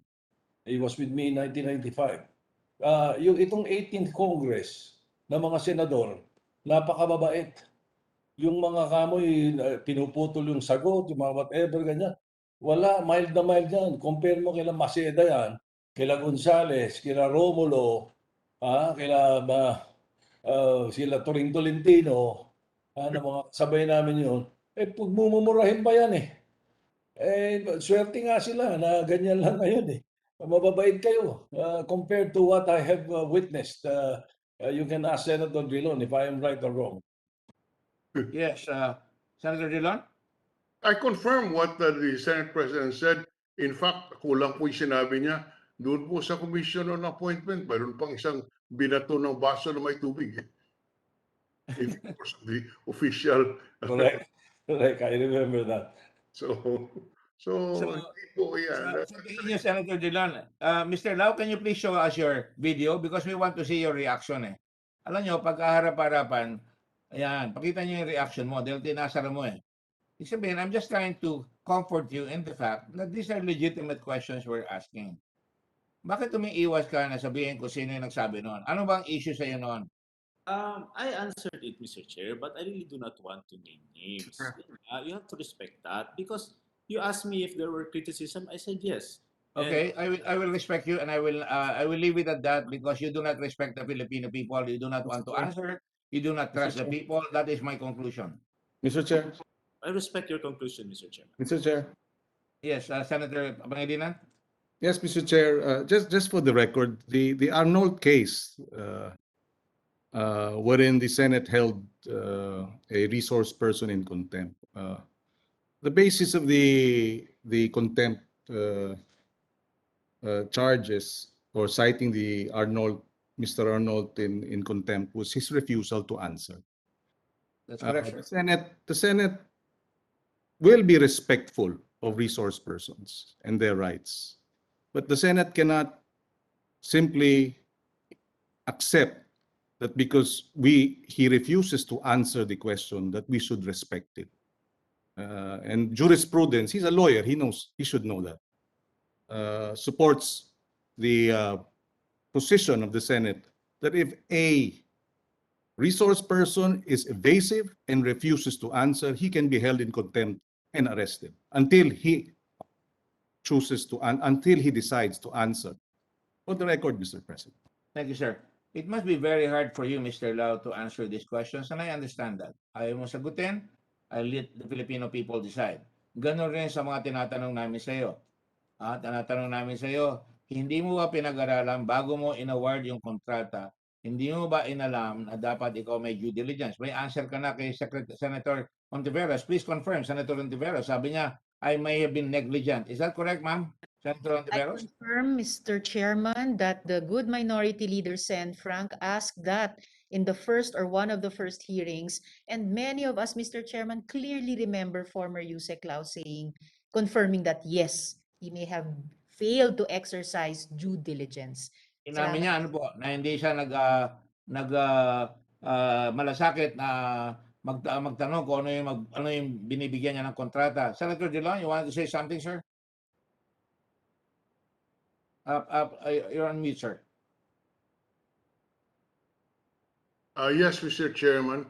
Among the first questions I raised was asking Attorney Lau if he took a look at the articles of incorporation of Pharmaly, if he took a look at the general information sheet of Pharmaly, which showed a grossly insufficient capital, paid-up capital of 625,000, and having been awarded a contract initially worth 250 million or something like that, and eventually it went up to about 10 billion. Mr. Lau specifically said, I was negligent in having failed to make that inspection. The word negligent, Mr. Chair. I'm sorry. Incorrect quotation. I never said I was negligent.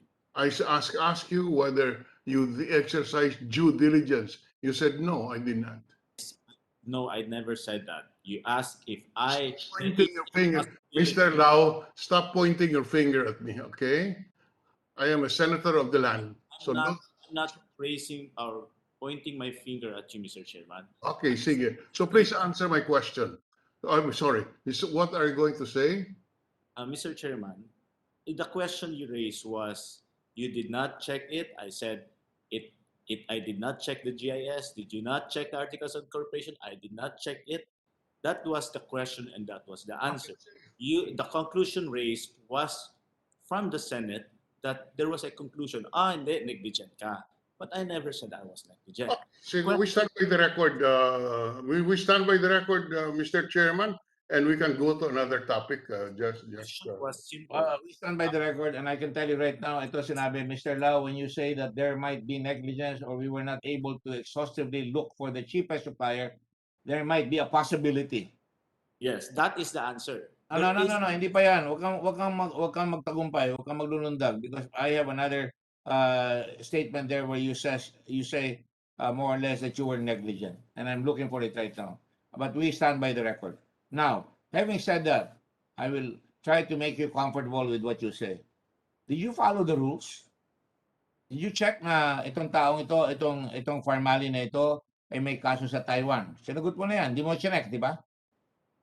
Mr. Chairman, that was already answered by previous hearings. I'm asking you again. Marami hindi nakapanood doon eh. Sabihin mo ngayon, anong sagot mo? Mr. Chairman, di mo check. Mr. Chairman, I'll just ask, what particular person or corporation are you saying that I should have checked? So let it be clear on record. Hindi mo chinek. Hindi mo rin sinabihin yung back na mag-check. Which corporation or person should I have checked? Kasi hindi mo chinek ang what? What corporation or what person or who specifically? So I can answer specifically. Oh, ngayon, gusto mo specific. Hindi mo chinek yung formally? Gusto mo pakita ko sa iyo nakalagay sa Taiwan? Again, Mr. Chairman? Yung formally, hindi mo chinek? Sa Taiwan? Hindi mo chinek, ginugol mo yung formally? Di ba nakalagay doon? $50 million ang niloko nila sa Taiwan? Formally Pharmaceuticals, Mr. Chairman? Formally. One, go ahead, Senator Lisa. Let's be quick about this because I have a few more questions para Yes, Go ahead. Definitely, Mr. Chairman. Just for the record, parang nagiging weird yung pakiramdam ko, yung resource person na ayaw sumagot ng tanong, siya naman ang nagtatanong sa chairman. Talaga, ang weird talaga, Mr. Chairman, ng kanila. Sobrang galing niya dahil ang nag-appoint sa kanya si President Duterte. Wala silang kinakatakutan. They're super powerful. No, Yan ang mga pakiramdam ito. Sabi nga ng Panginoon, sabi nga doon sa kwan those whom the gods wish to destroy, they first make them mad. Mr. Chairman, why don't we get the direct answer? With your permission. Mr. Lau, did you check formally or not? Formally Pharmaceuticals Corporation, I did not check that whether or not they have cases, Mr. Chairman. It is Right. Okay. Malinaw yung sagot. Hindi. Hindi niya tinek. Alright. Now, hindi po ba alam nyo na yung batas ay sinasabi, ang palagi mo sinasabi dito, dineliver naman pero hindi ba? Pag dineliver mo sa isang unqualified, and obviously, yung hindi mo nakita, that makes them unqualified because may duda ka. Hindi mo ba alam na ang formally, itong nagbibid sa'yo, sila Lincoln Ong, na kinausap mo March 24. Totoo? Yes, Mr. Chairman. Kinausap mo. March 25, nag-deliver na kagad. That show of proof after office hours, Mr. Chairman. No, nag-deliver. Wala pa kailangang office hours dito. March 25, nag-deliver ka agad. Same day. Parang umorder ka ng Grab. Sandwich sa Grab. Mag-deliver kayo kagad. Dineliver ka agad. Di ba? Mr. Chairman, that is granted by law. That's not illegal. No, I'm just asking a question. I know the law. Don't dictate to me what the law is. You're a lawyer. You're making it appear that I am performing illegal matters. Excuse me? I'm not your student, sir. You know the law. Yes. Di ba? Alam mo yung dapat tinignan mo yung kanyang capacity. Where is that law in Bayanihan 1? That's not required, Mr. Chairman. Excuse me? And to raise the point, Formally Pharmaceuticals has no case anywhere in the country, neither anywhere in the world. Ano? Hindi mo chinek kung kaya nila? Hindi mo chinek? Simple na lang tanong ko sa'yo. 625,000 ang kapital. Ibibigay mo, umabot ng 10 to 11 billion.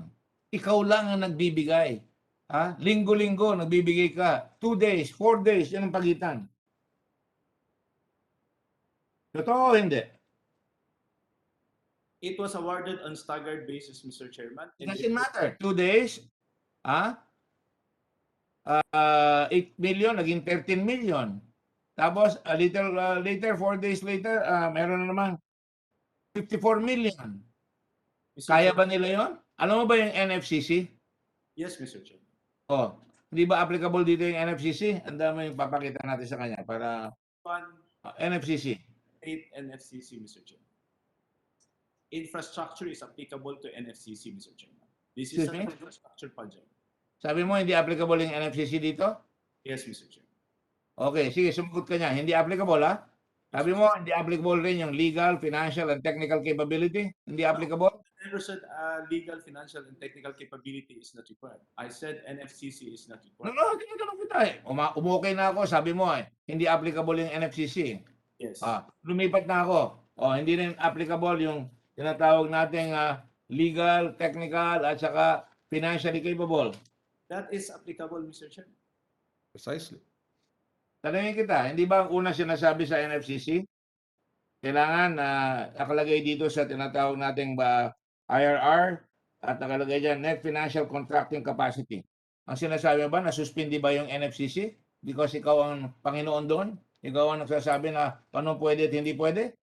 No, Mr. Sherman. Bayanihan 1 expressly states that procurement should be made judiciously, economically, and expeditiously in exemption from the provisions of 9184 and other relevant laws. The IRR which you are showing is a law, is an IRR implementing RA 9184, which Bayanihan 1 clearly exempts the procuring entity. So it's like telling me you should have complied to a law which Bayanihan 1 tells us that we are exempt.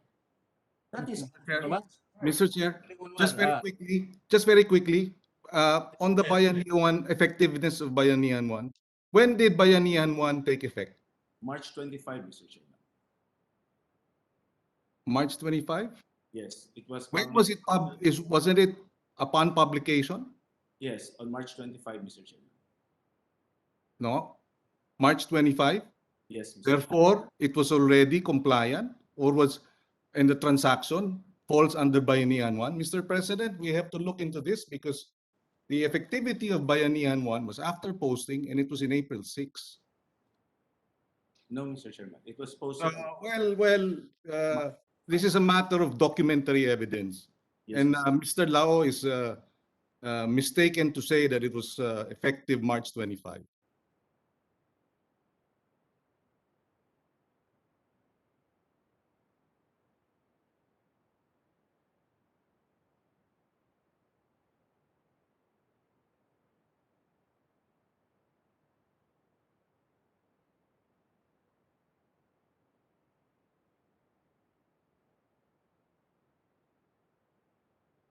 Satisfied with the answer? If there was an answer, Senator Pangilinan? I apologize, Mr. Chair. I think it was published in the official gazette on March 25, Mr. Chair. It was signed by the President on March 24. It was passed by Congress, I think, March 23. The Bayanihan 1 and the rules, Mr. President, took effect April 6. The purchases that were delivered in March 25 was not yet covered by Bayanihan 1. Yeah, I think Senator. It's a matter of documentary evidence. We will submit, Mr. President, to the chairman the actual effectivity of the law. Okay. We submit, Mr. Chair. The chair rules that you were remiss. You did not apply the law properly. And besides, even if you apply the law, assuming you're correct, hindi ba nakalagay dyan, kasama dyan na pinayagan nyo na hindi na kailangan examinin siya dahil siya ay may, anong tawag doon sa passes na yon? Meron siyang binayaran na platinum membership? Mr. Chairman, I think it is field jobs is not a requirement during emergency procurement. Neither is it required in Bayanihan 1. I think the best person who can answer that is the Executive Director of GPPB. I think this is, we are going in a misplaced position. That is not required. Whether or not your field jobs registered or not, it's not.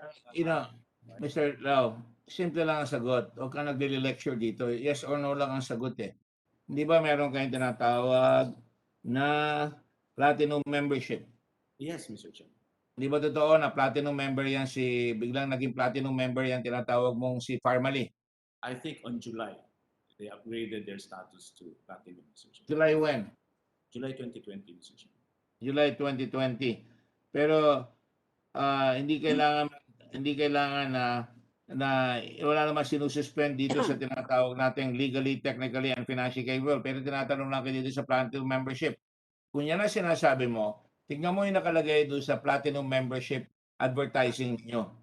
Ang nakalagay dyan ay ang certificate ay in-issue kailan? Nag-apply sila June. Saan yan? nag-apply sila, Mr. Kimbo, hindi ba may application sila in June? June ba yun o sa April? Ay, nakalagay pakita mo. Nag-apply sila, ang registration nila ay February 6, 2020. Yung mga unang kontrata mo, lumabas ka agad March, April, ang lalaki. Alright? Assuming ini-exempt mo sila from public scrutiny or legal scrutiny because of that past called itong tinatawag nating platinum membership. Totoo ba yun? No, Mr. Chair. Yun nga ang sagot namin. Yes or no? No, Mr. Chair. You say answer yes and then you explain. No, Mr. Chair. Hindi mali yung tanong ko sa iyo, mali yung sagot, mali yung na yung sinasabi ko mali. The question that you're raising is whether or not platinum is I'm exempting them on platinum. No, Mr. Chair. Platinum is irrelevant issue because in Bayanihan 1 and also in what do you call that? Emergency procurement, field jobs registration is not required. Ang problema mo, yan ang tinatago mo yung emergency. Hindi porke may emergency, wala nang batas na pwede mong tingnan yung legal, technical, at saka financial. Are they capable? 640. Pag tinignan mo yung NFCC, kahit at tingnan mo, ang sisingilin mo doon, dapat, ilagay mo na 645,000 lang yung kanilang asset, ha? Di ba? Di ba? So makatuwid, ang pwede lang silang pumasok doon ay aabot lang sila ng 6 million kung di ako nagkakamali. Kahit na gawin pang 8 million, di sila aabot dahil ang binayaran nyo ay 13 million. So insufficient, no? Because yung RFQ mo dated 25 March 2021 for face mask, which includes lot for 500,000 times 28 pesos or even 27 pesos, then the price is 14 million. So, malayong-malayo doon sa sinasabi mo na qualified sila. So, you should never have allowed this company, Farmally, to buy all the stuff that you sold them to buy for the government. Can I be allowed to You answer? paid them. And you Can I be paid them. allowed to answer, Mr. Chairman? Will you please speak louder? You do not earn any I am here. May I be allowed to answer, by Mr. trying to be humble here. Lakas mo yung boses mo. Isang araw nagsisisigaw ka na dyan eh. O ano? Ano sagot? If I get emotional, get mad, I'm trying to control my voice. Mr. Chairman, NFCC arguing for the sake of argument that NFCC is required despite its Bayanihan 1. The NFCC is a requirement for infrastructure contracts awarded by government. These are common supplies. Ito. Mr. Chairman, Oh, for the mali. record, there was no law in March 25.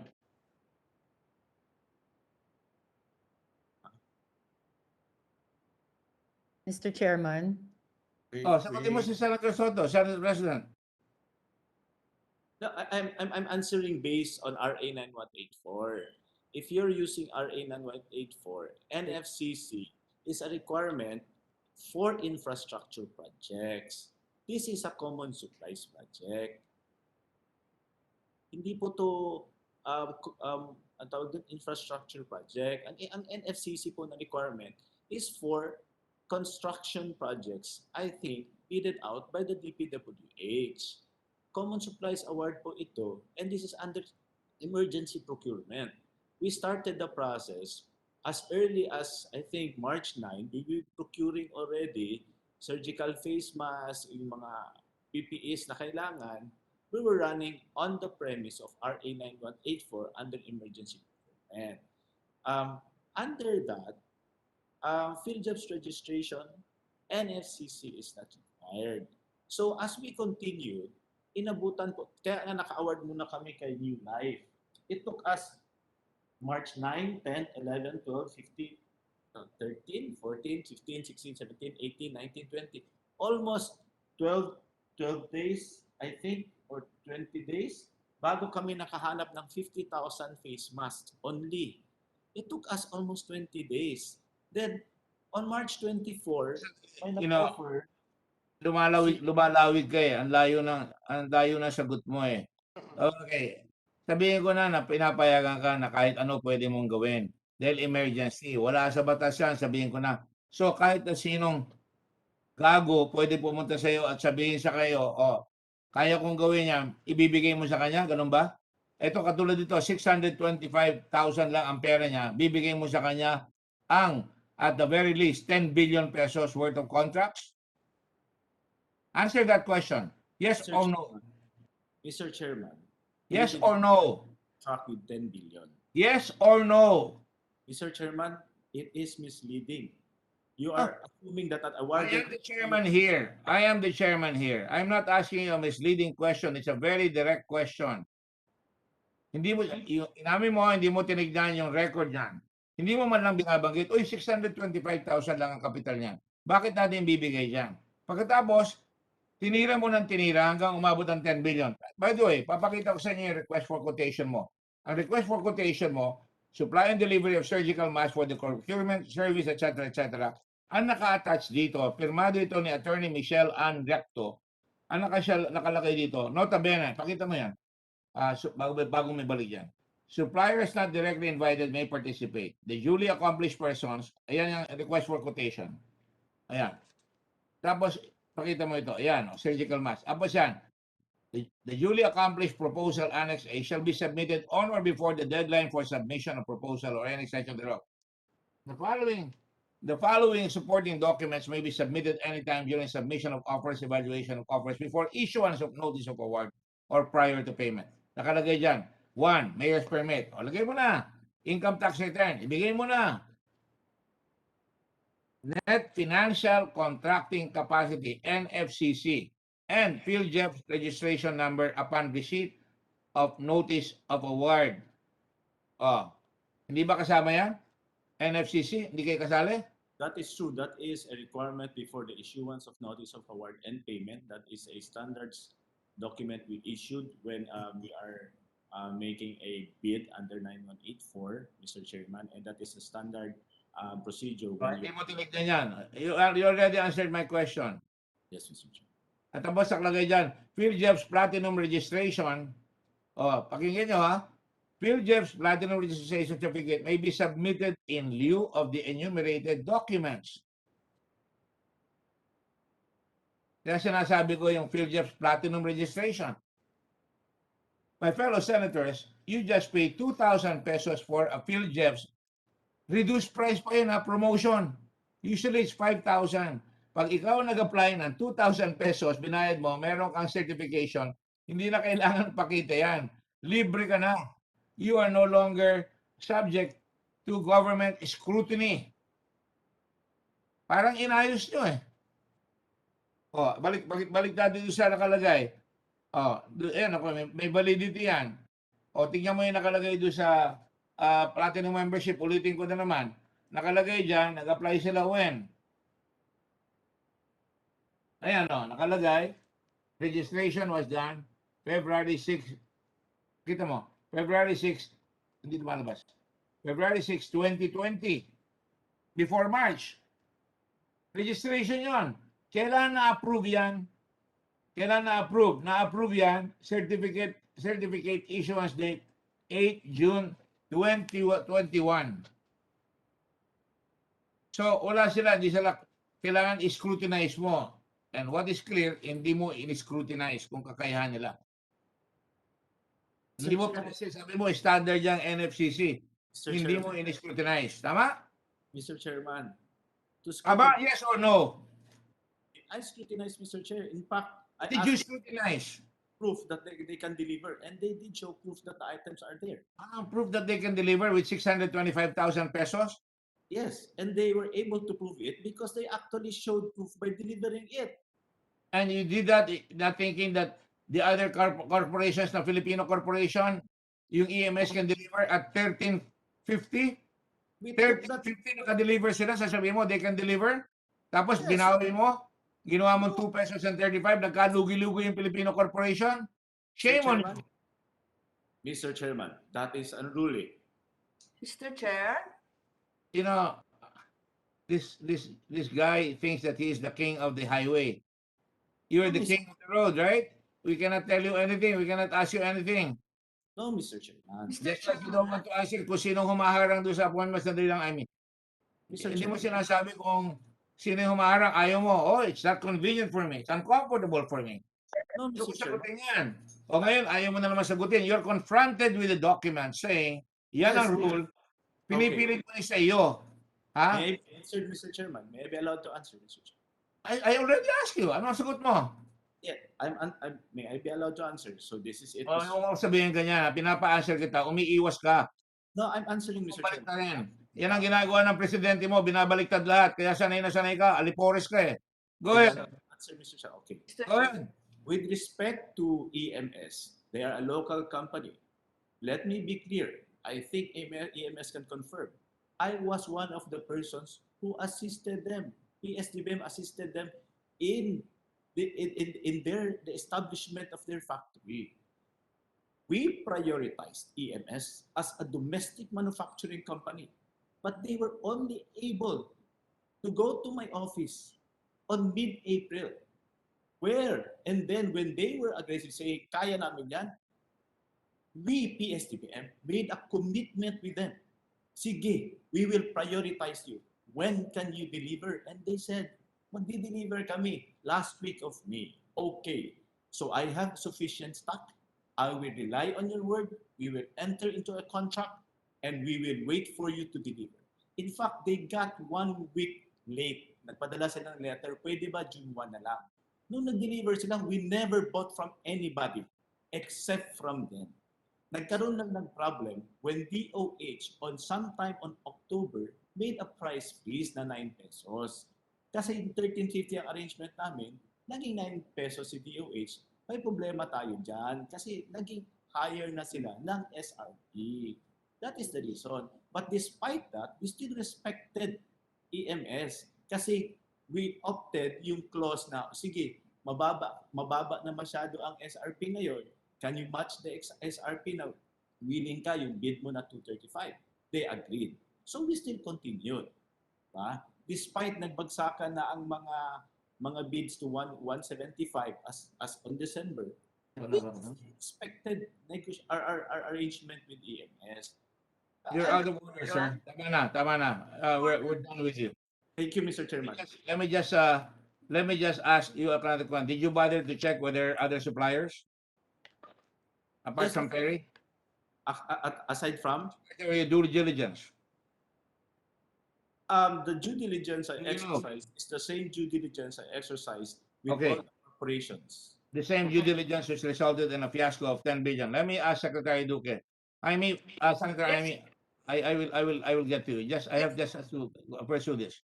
Secretary Duque, with your permission, Secretary Duque. Yes, Mr. Chairman, I am ready. Yes, sir. Are you aware that on the same date, about the same dates, on April something, that DBM procured 900,000 face masks? Tingi-tingi. No. At 16 pesos and 64 per piece. All right? Ang binili ng gobyerno sa PS-DBM is 27.72. Pero sabi nyo, binigay nyo na yung pera sa kanila. Pero ang DBM nakabili pa, saan ba yung document niya? Pakita nyo. Nakabili pa kayo ng mask at 16 pesos and 64 centavos. So, isubtract mo yung 27.72 na binili ni Mr. Lau. Subtract mo yan, 1664, they have 11.8 ang sobrang patong difference. Are you aware of that, sir?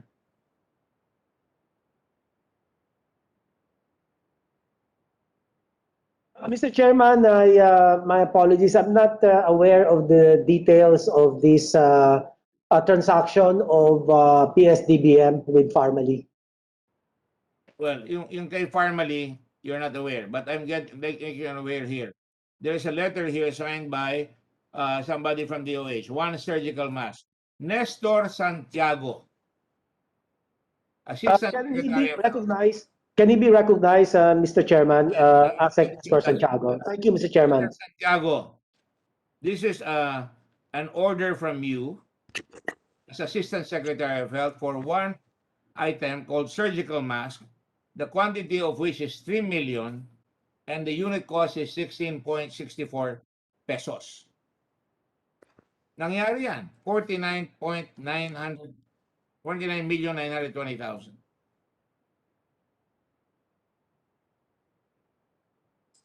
Yes, sir. I confirm that's my signature, sir. So nakabili kayo? Sir, that 1664. hindi ko po alam kung na-deliver siya, but it has been awarded po. It was awarded. All right? So, nakakabili. Nakakabili na mas mura doon sa sinabing 27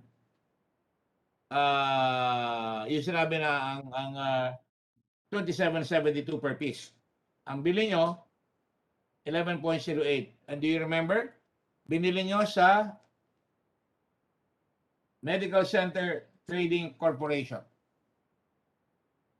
You confirm that? Yes, sir, po.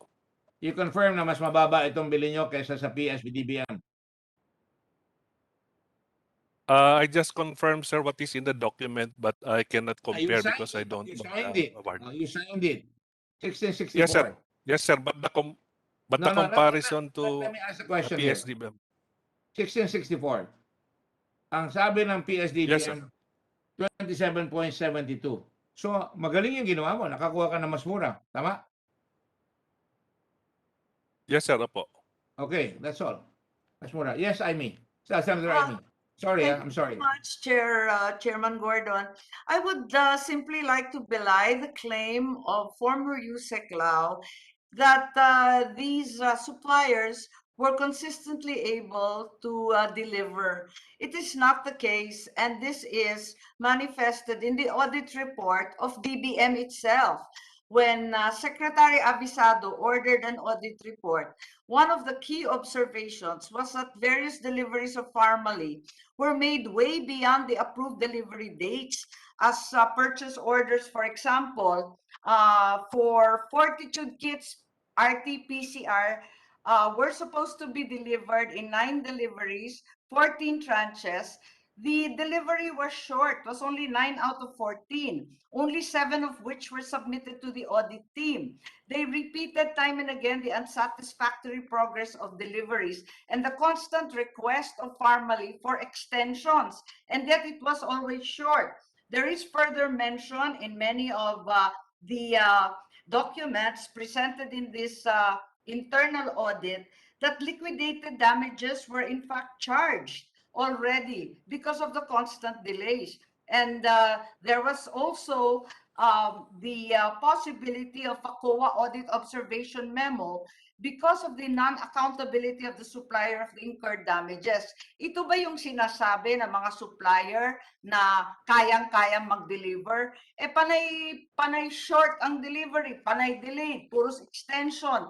Meron ng liquidated damages charge. Hindi naman siguro mapapatunay na talaga may kapasidad sila mag-deliver kapag ganyan. Yun lang po, Mr. Chairman. What do you say?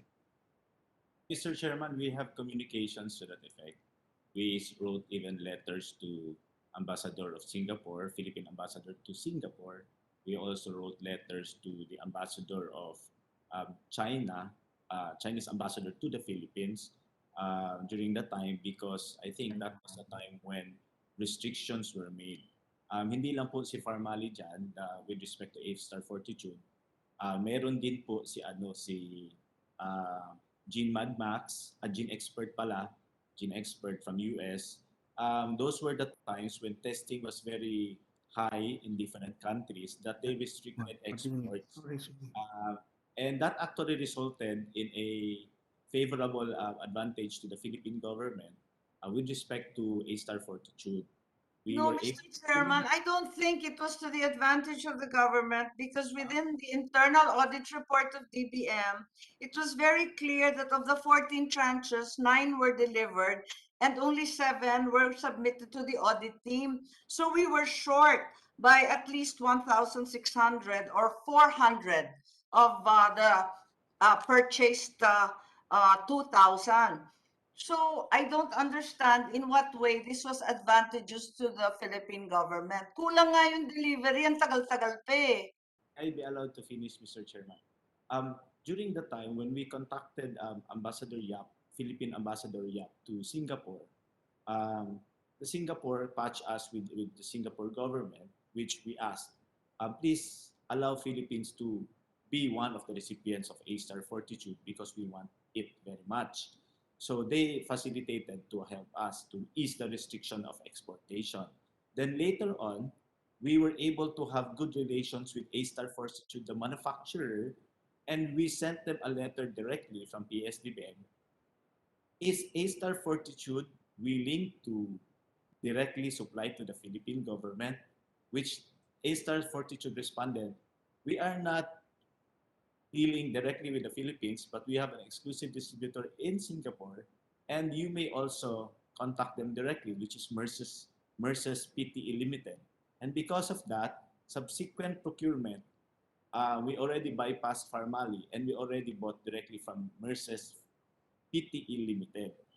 The total procurement we have with Merces PTE Limited reached to 1.9 billion pesos. And since they are a Singapore-based company, Singapore was not restrictive as restrictive before than when we were buying it directly from Merces. They eased out and mas mabilis po yung pag-allow nila ng exportation of their testing facility, testing items. So that is it. That is what happened, Mr. Chairman. I'm not saying... Mr. Chairman, it seems I just like to point out, sinabi mo na tumawag ka sa Filipino ambassador. I have you ordered itong sa Accelerate ng mga test kits, correct? Oh, nawala ka na. A-Star Fortitude, yes, Mr. Chair. At binigay mo, imbes na dito sa mas mababang bidder na Accelerate, direct supplier, binigay mo pa rin sa Farmally at 366,000 per kit. Ang turing sa inyo, ito, and I have a letter here, tinuringin ka man sa Red Cross nan. Alright? Ang turing niya, $120,825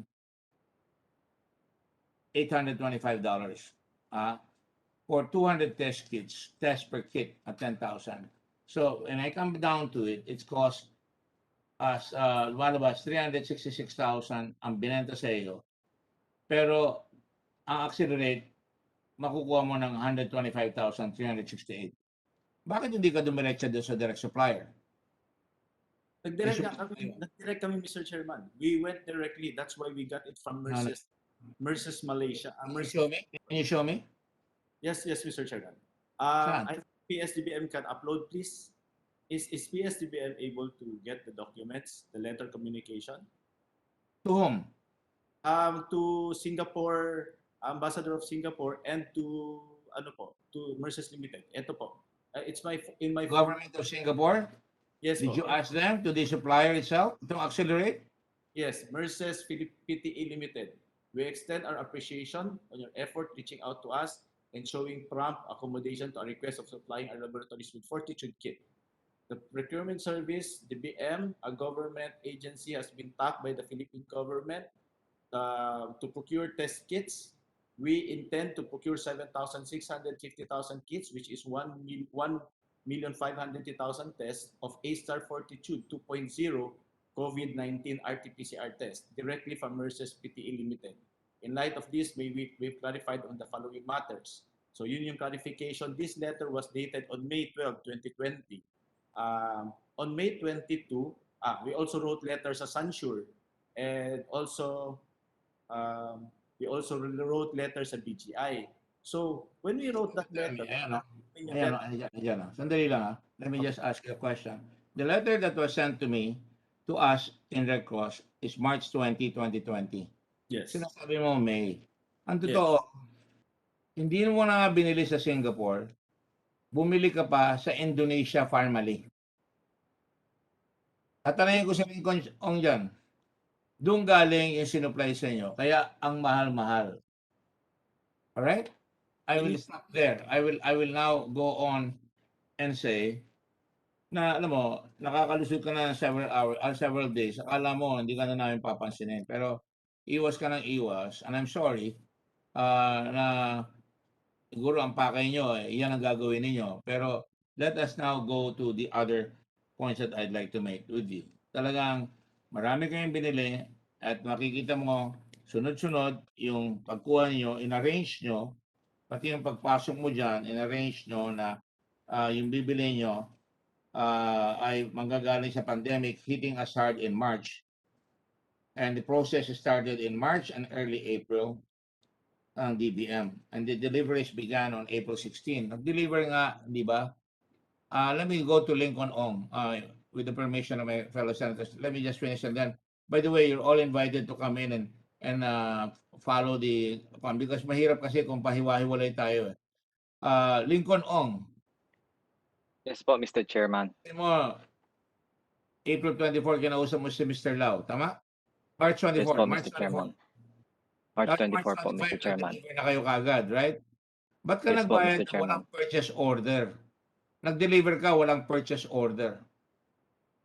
Ano po yun, Mr. Chairman? Ito yung tanong ko naman sa iyo eh. Huwag ka na pre-pretend. Nagbayad ka kagad, di ba? Nagbayad kayo. Wala pang purchase order. Ang binayad mo, naging 14 million instead of 8 million. Correct? Wala po kaming binayaran, Mr. Chairman. Wala ang binayad sa iyo pala. I'm sorry, ang binayad sa iyo. Wala po. Mistake. My Wala po mistake. binayad sa amin. Shall I show you?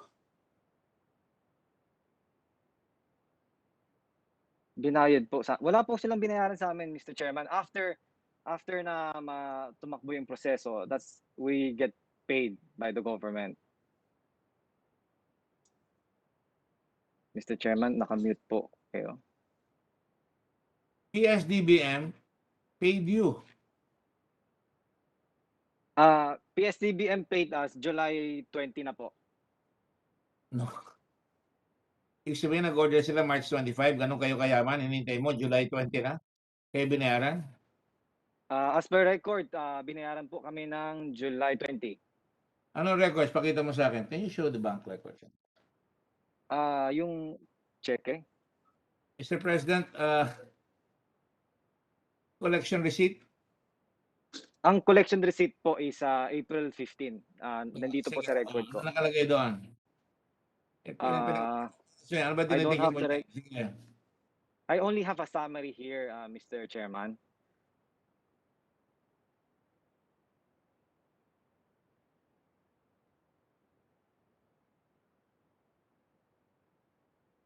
Tuloy mo. Nagbayad ka. Nag-deliver ka, hindi ka binabayaran. Ang lakas ng loob mo. Mr. Chairman, I think meron naman pong DR and then I think hindi naman po kaming lolokohin ng gobyerno. Oh, really? Because kaibigan mo. Ganun ba yan? Hindi naman po, Mr. Chairman. Gusto rin po namin tumulong. Tumulong ka lang kayo, no? May I show, and I would like to ask Land Bank of the Philippines, kung tama ito, I have a letter from the Office of the Secretary through Rowena C. Laura. Rowena, are you there? Director 4?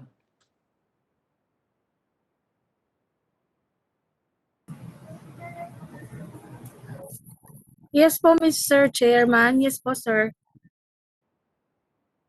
I will show you this in bank.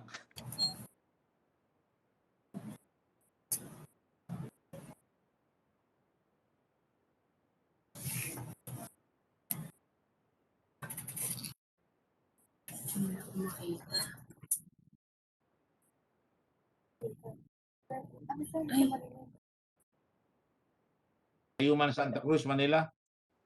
Sir, sorry po. Hindi po namin narinig ulit, sir. Pasensya na po, sir. Nawala po ulit kayo. You have a letter addressed to 31 August to Miss Celia A. Asuncion. Okay, sir. Bank po, sir. Bank. Yeah. You have that? Yok mo. Hindi ko nakikita.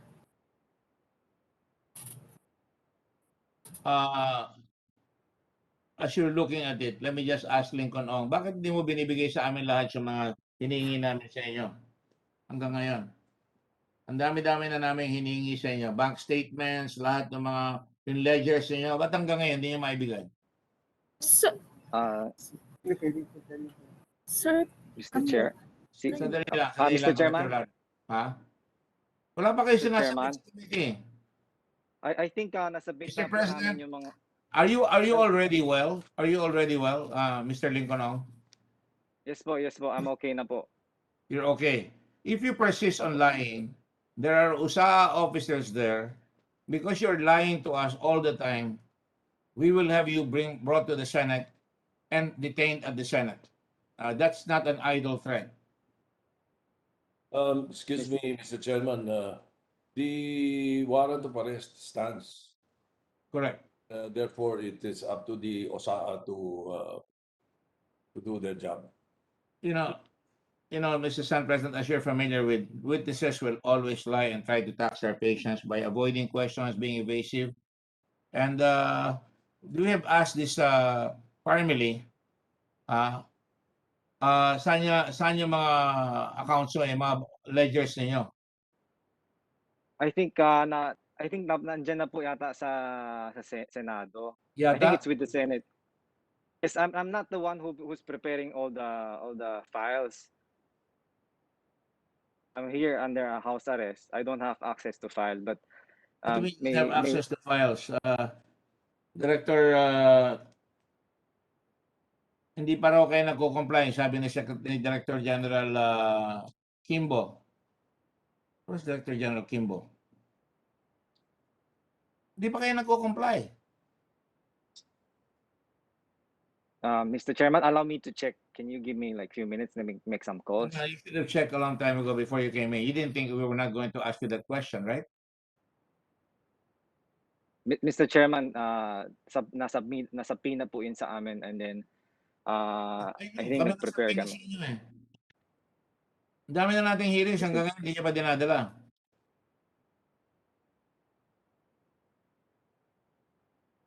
Isa-isahin ko na lang kayo dahil papasok na dahil sa kwan, ha? Ayan, pinakita sa inyo yung mga binayaran sa inyo. Director Laura, nakita mo na ba yung letter? Sir, hindi po, sir. Show it. Ikaw ang sumulat dyan, eh. O yan, lakihan mo. Okay, sir. Okay. Sir. Yes, po. Okay, sir. Ayan ang check nyo, March 27, ang binayad, 1.8 billion. Yes, sir. Kanina nyo binigay yan? Sa PS-DBM po yan, Your Honor. Do you confirm? PS-DBM, Mr. Lau. Yes, Mr. Chairman. I think those are payments sa foreign suppliers in China. I think so. I cannot verify, but I just asking you to confirm. Ms. Laura, you paid this because you were asked by DBM to release it, right? On March 31, you released another one for 84,964,000 to PS-DBM. Yes, sir. Yan po yung date ng mga cheque, sir. Yes po, sir. Yes, sir. April 27, another 42 million, right? Correct po, Your Honor. Ano yung ibig sabihin ng date negotiated? Ano ibig sabihin yan?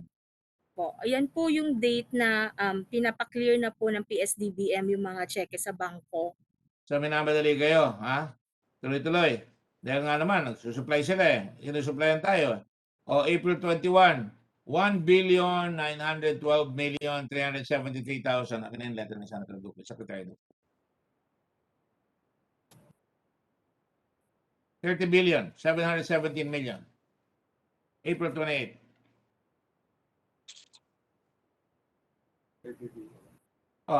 Answer, please. Yes, Your Honor. Tama po yan, sir. Secretary Duque, I hate to ask you this. For transparency purposes, you know, I've always respected you. You know that, right? I've always been decent. Secretary Duque? Yes, Mr. Chairman. Yes, Mr. Chairman. I've always encouraged you to do our jobs para wala tayong masasabi yung mga tao. But I have to ask you this. You sent a letter out on March 25, if I'm not mistaken. And no, this is 8 May. But there was a letter also sometime on March 25 where you requested, you said you needed to supply. And it is signed by you. It's not a letter. I'm sorry, my mistake. Can you show this, please? It says, Secretary Duque, that you asked for 30,717,000,000 for 15,358,611 quantities. Can you make it bigger, please? Can you see it, sir? Yes, yes, I confirm that, Mr. Chairman. That is correct, Mr. Chairman. If you recall, tinanong ko si Miss Laura, 30,717 million eksakto. No? At nakalagay dyan, yung mga OR numbers, 5 million, 5 million, 5 million, 5 million, 717,000, yung 504, 5 million, 5 million. Tama po ba yan? Doon sa letter ninyo, doon sa purchase request nyo, kayong pumirma eh. Yes, those are all in all 7 checks, Mr. Chairman. And Miss Valdez or Miss Rabago, are you there? Lorica Rabago? Miss Rabago? Yes po, sir. Is that your signature out there, ma'am? Actually, sir, that's the officer in charge at that time. That's Miss Filipina Velasquez, sir. Eh, nakalagay dito, Miss Rabago. Sino ba pumirma? Ako po yun, sir. I was the former Sino chief pumirma sa accountant. taas? Ano pangalan mo? Velasquez. Yes, Mr. Chair, Mr. Filipina Chairman. Velasquez, are you there? Yes, Mr. Chairman, I am here. So you confirm that you signed it on behalf of Lorica Rabago. You were acting at that time, correct? I just Yes, have to Mr. confirm it. Chairman. And then Miss Crispina Valdez, Seso. Are you there, ma'am? Okay, dalawa na kayo nag-confirm ni Secretary Duque. Mamaya ko na rin confirm. So, Secretary Duque, ni-request mo yan. Anong basis mo for asking at that time? This is March 25, correct?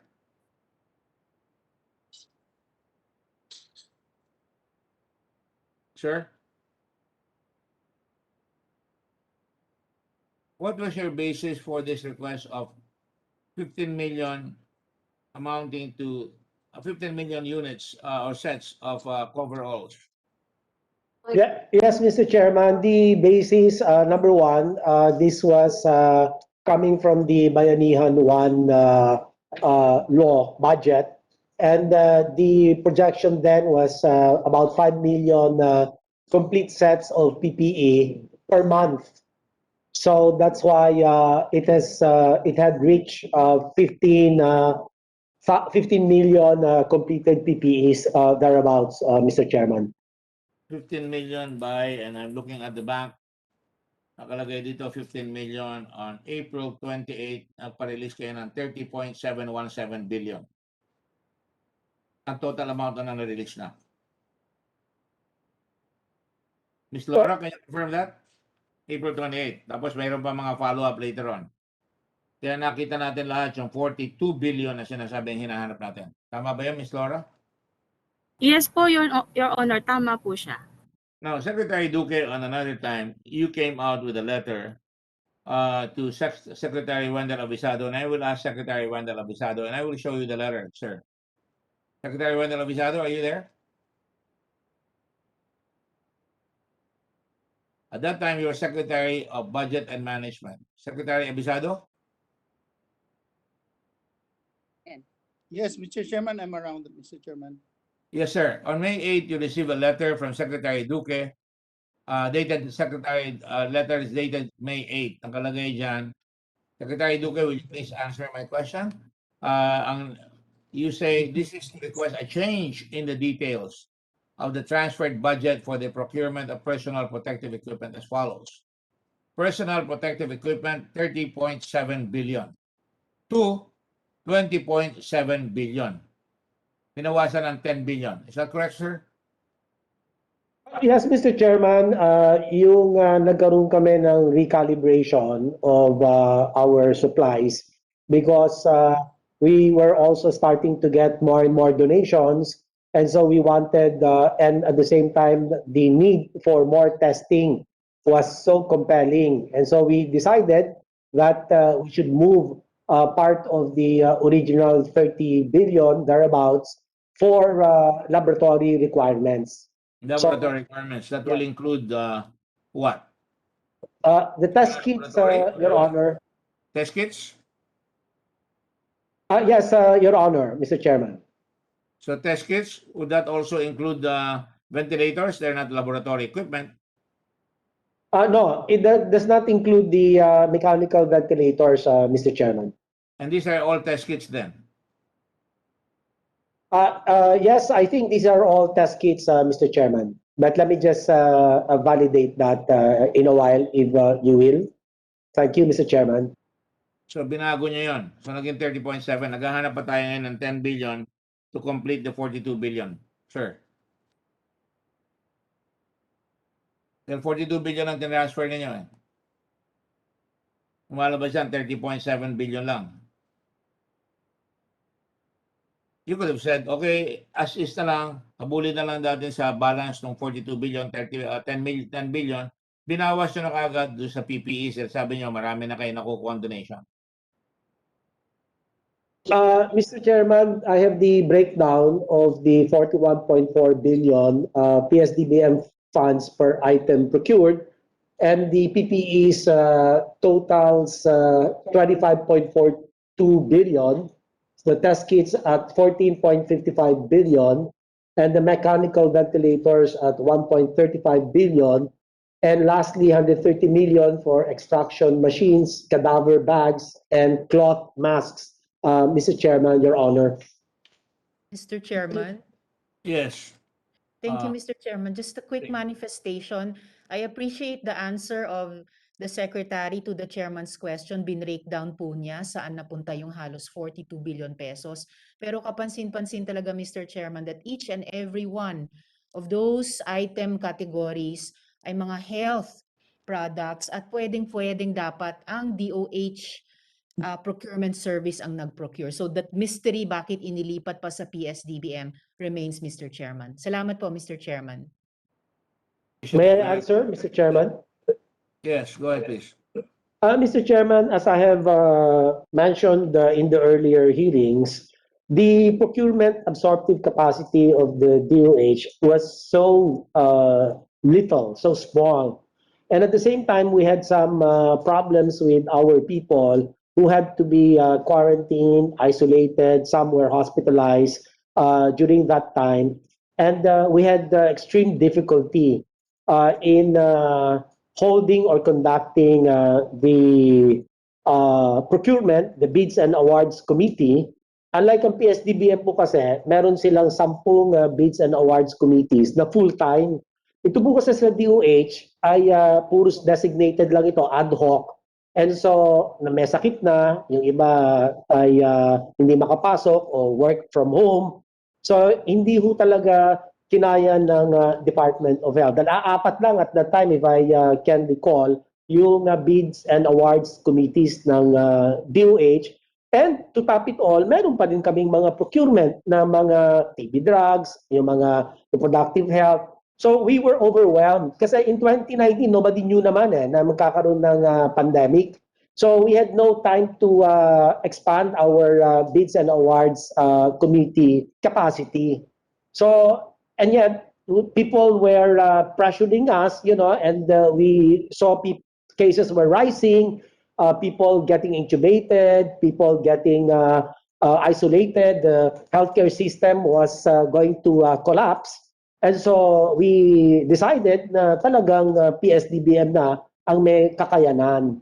Yun naman po talaga ang kanilang mandato. So that's it, Mr. Chairman. We needed whole of government.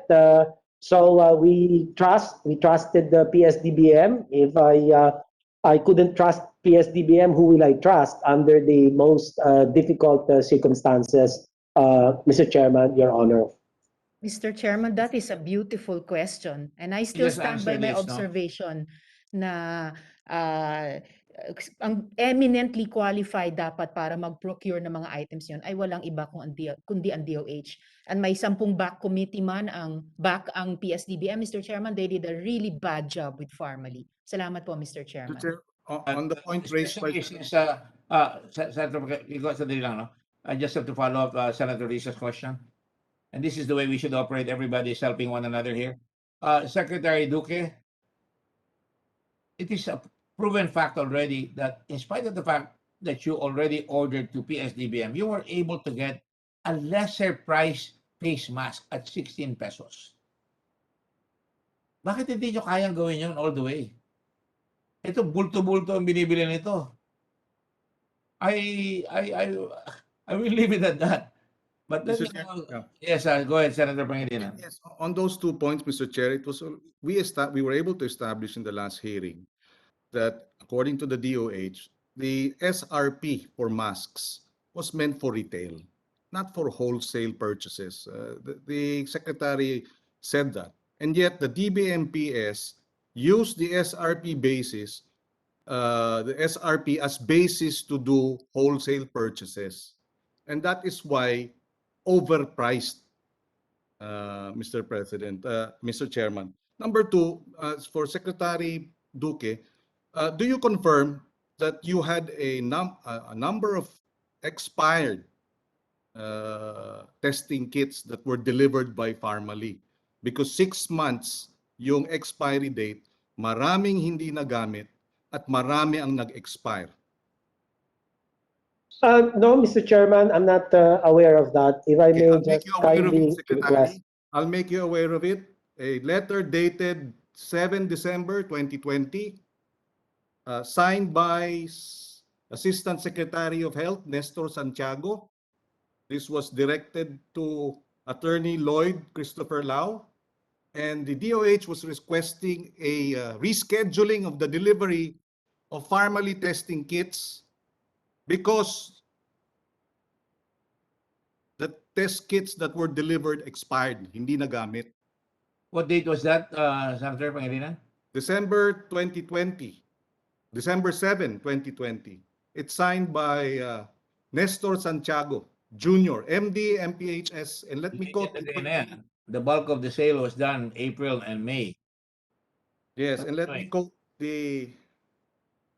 It's a valid question, Secretary Duque. Can you answer? Yes, forgive me. I was trying to recall, but many things in on my plate. And if I may request, if I may just request respectfully, ASEC Nestor Santiago to please Yes, if I may just Santiago answers Senator Pangilinan, you have a follow-up. Okay. What's your follow-up, Senator? Maybe he can answer it first, Mr. President. Mr. Santiago, you want to answer, Director Santiago? Ask Santiago? Sir, if I may see the letter po. Well, yeah, okay. You signed it. If I may just continue before he sees the letter. And I quote, currently the whole laboratory network is consuming an average of 1,000 to 1,500 testing kits per month. And the demand may not increase based on our forecast. As of this writing, we still have enough BGI testing kits until March.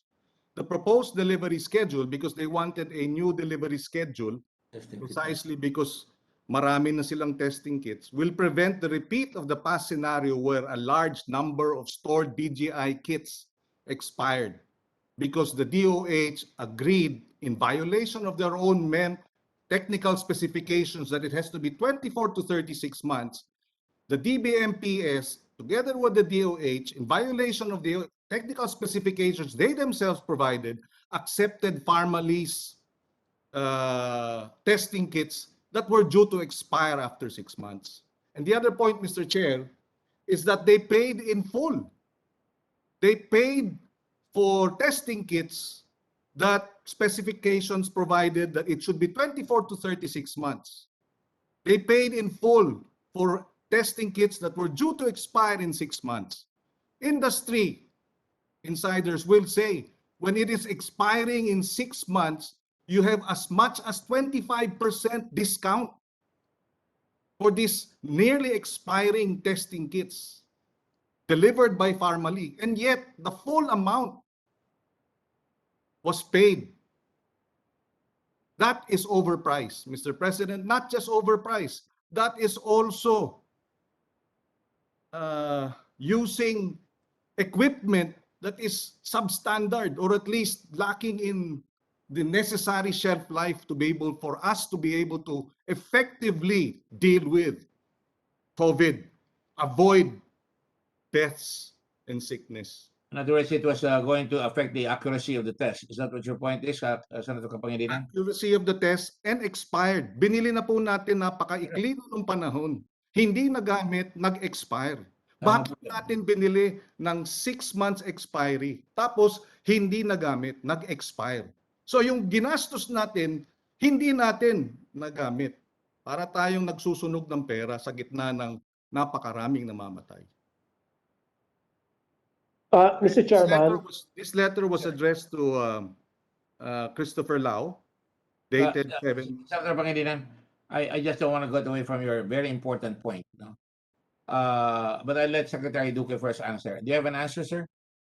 Yes, Mr. Chairman, tama po that the DOH did require a 24 to 36 months for extraction kits to be procured and 12 to 24 months for real-time RT-PCR kits. Pero kasi ang naging problema ho rito, yung manufacturers of these novel test kits have indicated an actual shelf life of 6 months only. Kasi ayaw naman namin bumili pagka hindi na siya angkop doon sa amin mismong requirement. The problem is, yung availability at saka yung kanilang communication sa amin na 6 months lang talaga ang nito, ang kanyang pwede expiry dahil bago, hindi pa nila maasabi yung stability nito, yung studies. And these test kits were only developed in the early months of 2020, and there was no stability and performance data that evidence that these kits could be stored and used for longer periods for 6 to 12 months. Bago kasi ito talagang dilemma dito. And the manufacturers also could not guarantee an expiry past 6 months to all their users, including the DOH. No po?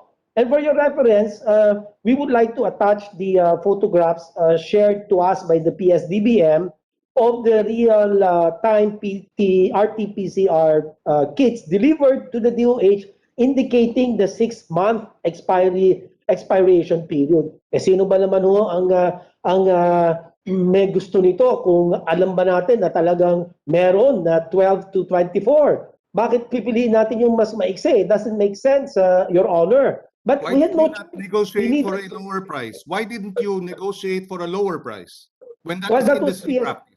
When that is industry practice, that if it is Your Honor. expiring, you can get as much as 25% steep discount.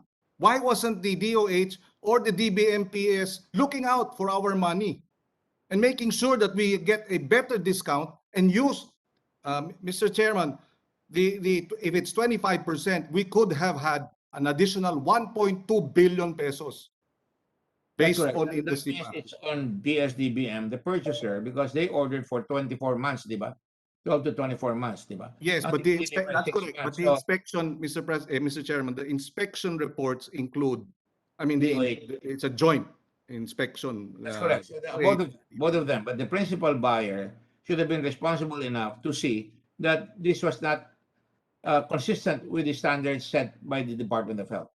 And if I may share again, another industry player, insider says, malay ba natin kung pinulot lang yan sa mga Chinese laboratories dahil mag-e-expire na at dapat sunugin na. All right. The point has been very well made. I think that is very clear to everyone. And you're right. Secretary Duque, I have to ask you this. Bakit mo nilagyan ng presyo? Kasi na, let's say, 2,000 pesos or in the case of yung mga ibang nilagyan mo 28 pesos ata yan. Ba't mo kailangan ilagay yan? So, ginawa lang nitong Silao, Anything below 2,000, swak na. And in fact, that is exactly what happened. They were buying at 1,980, 1,910, at, April 3, nabili sila ng 1,700, sa Suhaw, nabili sila April 3, 1,700, 1,768, isa 1,785, April 7, 1,767, itong Nika Trading, 1,980, Pacific Field, 1,900. So, ibig sabihin, lalo na walang bidding ito, Secretary Duque, negotiate ito, sabi-sabi lang, laway-laway lang yan, ha? O sige, kunin nyo na yan, basta binigay nyo sa akin below 2,000, swak na. Eh kung gano'n rin lamang, sana ginawa mo 1.5 or 1.7, baka nakakuha pa tayo ng presyo. At saka sila magsabi na hindi nila makukuha ng gano'n yun. Anyway, emergency purchase yan eh. Hindi naman kailangan na cut and dry na yun ang gagawin mo, kailangan may rules, di ba? So it Mr. allows Chairman, people to take advantage of a bad situation. No, I'm sorry, Mr. Chairman. The basis for the pricing point that was established by the DOH use a historical pricing points.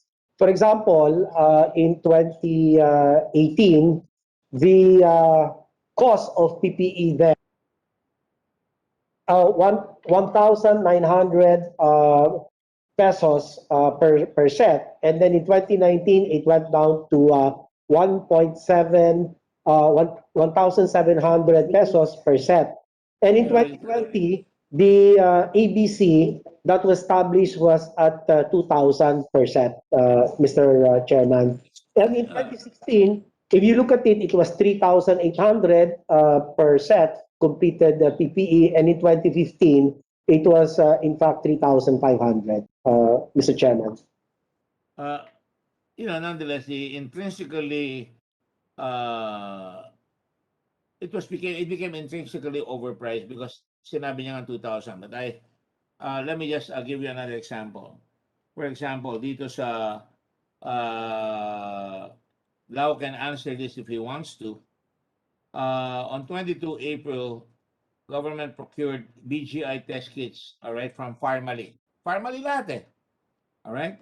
Ang bilhin nila, Secretary Duque, is 1,500 per test at 75,000 price per test. All right? On June 9, they bought it at 41,400 kits or 69,500,000. Sorry, 75 million yung kanina. 50 tests per kit. 1,390 pesos per test.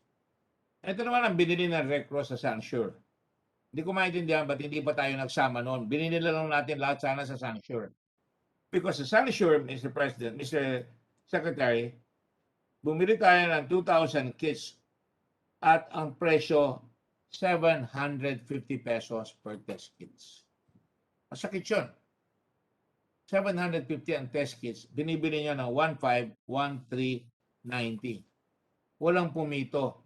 Bakit pinipili ni Secretary Lau itong Pharmally na ahente lamang na nagpapatong o kukuha doon sa meron dyan, magpapatong yun, nagpatong rin yung kabila, at hindi natin alam kung sino nag-supply. Baka sila Michael Yang na nag-supply, wala namang masama doon. Dapat malaman natin yung puno at dulo dyan. Di po ba? Chairman. Yes, Senator Rish. Thank you, Mr. Chairman. Dagdag lang dun sa tanong ni Chairman, bukod sa ba't hindi na lang nag-procure sa Sansure na mas mura, kahit kung parehong brand, BGI, other countries, Mr. Chairman, and other international NGOs, nakabili ng BGI mas mura. Pati ng MGI test kits na sister product, sister company, dun sa BGI na pinrocure ng PS-DBM through Pharmally. Kaya yung sinabi din ni Sen Kiko kanina, overpriced talaga, Mr. Chairman, kahit sa loob lang ng isang brand ng MGI na iyan. Salamat, Mr. Chairman. Mr. Chair, can we just go back to... Let the audience know na the senators can always come in. Kaya lang, as chairman, kami yung kumakalap, so nagdidirect kami kung paano lalabas. Now, I'm glad that Senator Pangilinan and Senator Antiveros and Senator Dillon, everybody can come in anytime. We're just saying na para in the interest of a focused discussion, hindi tayo kaliwa kanan. Lumalabas siya, nakikita natin yung mga clearly na overpriced. Yung intrinsically overpriced, tapos nilalamangan tayo ng PS-DBM at saka nitong Parmalee. Kaya talagang imbis na mas mura, lumaki na lumaki ang nagastos. Alright? Just to go back to Mr. Santiago, Assistant Secretary Santiago, has your memory been refreshed? Do you confirm that there were expired BGI testing kits delivered by Parmalee, and that's precisely why you asked for a rescheduling of deliveries? Allow me to repeat. The proposed delivery schedule will prevent the repeat of the past scenario where a large number of stored BGI kits expired. And then you sent this to Mr. Lau, and you copy furnished Mohit Dargani, Assistant Secretary Santiago. Do you confirm there were expired testing kits? A large amount? Yes, sir. There were expired kits po. I confirm. How many were expired? As per my record, there were 7,925 test kits. How many? 7,921 test kits. 7,000. 925. 7,925 test kits po. And in the middle of a situation wherein we were not testing enough. Thank you. Yes, sir. That time, yes. Go ahead. Go ahead. we still don't have enough laboratories. And when you say kits, is that 7,000? Is that 50 per kit? Depends on the brand, sir. Yes, but what is it? Can you give us the idea? If there were, kasi nakalagay dito, 41,000 kits, 50 test kits per kit. So if that's 7,000, is that 50 tests per kit? In other words, around 35,000 testing kits? I mean, yeah, test. Sir, I cannot remember the number of kits, but I cannot remember also if this is only just for BGI. May I just confirm with my record, sir? Yes, can you please? We would like to know if this is, what's the number again? 7,000? 7,925. 925. So I'd like to know if this 7,925 is 7,925 kits total, or is this 7,925 kits that have 50 tests per kit? Otherwise, that would have been 35,000 at 1,200 pesos o 2,000 pesos. Malaking pera yun. Dahil 6 months ang expiry date niya. 371. Yeah, go ahead. Yes, sir. Just an additional information. That time, sir, talagang all the kits were only having a shelf life of 6 months. Yes. But I think, based on my record, it says 371,794 tests. 371,000 of the delivered Parmalee kits expired.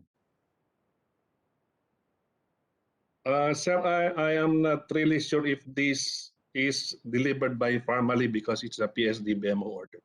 No, but you wrote and you copy furnished Mr. Mohit Darhani. So I assume these are Parmalee kits. Okay. Diba? So yes, sir. But I don't know if he only ordered BGI in Parmalee. Can I see the letter po? yes, we will give you a copy of the letter. And Mr. Lao also wrote, diba? He also wrote Dargani.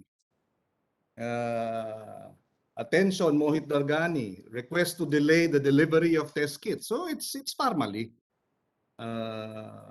Your memory, I understand, no? 2020 pa ito, so hindi mo lang siguro maalala, but it's Parmalee there. No? This has reference to the ongoing supply and delivery of 2,000 plus kits with contract, etc. for 41,000 BGI. In this regard, end user is requesting for an adjustment in the schedule. So it was addressed to Mohit Dargani, signed by Christopher Lao. So in this context, what we're saying is 371,000 test kits expired.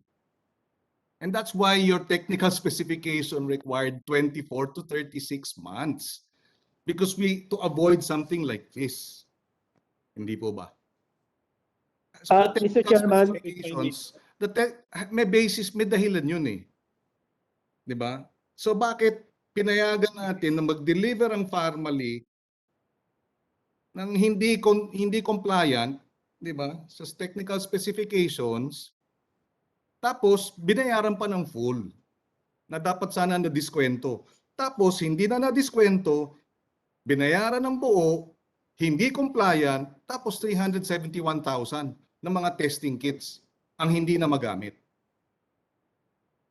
Mr. Chairman, if I may be allowed to just make a rejoinder. Mr. Chairman, the 12 to 24 month expiry period was a pre-pandemic requirement. And as I've said earlier, bago po kasi itong virus na ito, pati yung mga gumagawa ng mga test kits had to rely on evolving information as to the stability of the test kits. Di naman nila pwedeng sabihin, o pwedeng 12 months yan, o 16 or 24 months, na wala naman silang stability studies. Very technical po eh. Yeah, well, but with due respect, Mr. Secretary, you already mentioned that. You know, that's why we already countered. Why didn't you renegotiate for a lower price? Anyway, negotiated bid yan eh. Bakit tinanggap? Dapat nag-negotiate. Kasi nga up to 25% ang discount. So hindi na nag-negotiate, tapos ayun na nga, bumili ng bulto-bulto na ganun karami at nauwi sa 371,000 nung mga kits na yon na dapat sana ay napakinabangan ng ating mga kababayan para alam nila kung may sakit sila o wala. 'Di ba? Ay hindi nagamit, nag-expire na. I get your point, but you know, unfortunately, with due respect, Mr. Secretary, your clarification is not enough. I mean, at least for this representation. I hope you understand.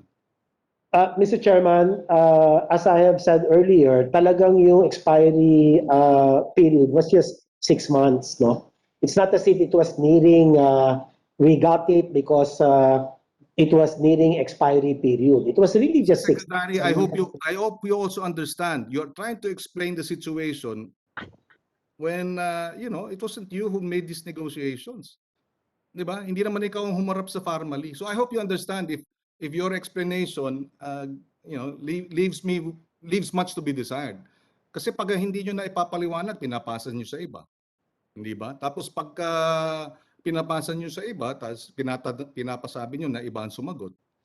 So I hope you understand the billions that were purchased by DBM PS in negotiation with Pharmally, you were not involved there. So siguro if you were involved, baka sakaling naayos ito at naiwasan. Mr. Chairman, lastly, Mr. Chairman, I just want to make a correction, Mr. Chairman. Yung pagkakaintindi ko kasi yung test kits were about 7,925. And I'm not sure if ASEC Nestor was saying that depends on the brand. There are X number of tests for every test kit.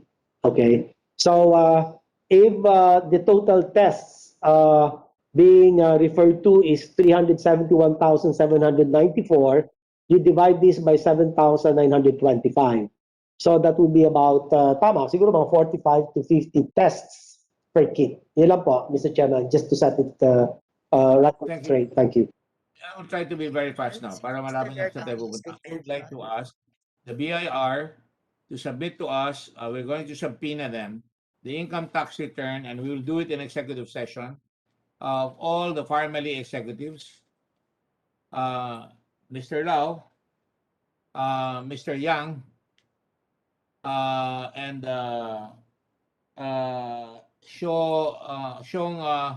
Lin Xiong, Lin Guixiong, and his wife, and I will explain later.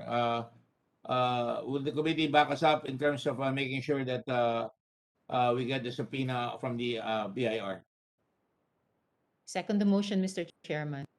Okay. The BIR, upon our assurance that we're going to check them in executive sessions and so that we will know because a lot of cars were bought. I also would like to get right away, these are quick questions lang. Yung mga kotse, mabilis lang ito. I just, Mujit, did you buy it from a regular dealer or did you buy it on the street? Your car.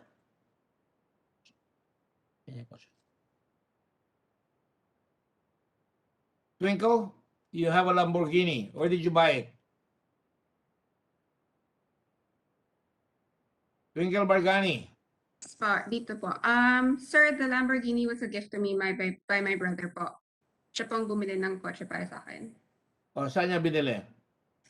Sir, hindi ko po alam kasi gift lang po sa akin. Hindi ko Alam niyo, tingnan. importante yan kasi kailangan malaman namin kung binayaran ng tax yan, kung saan pinasok. Dahil may mga dealer yan dito.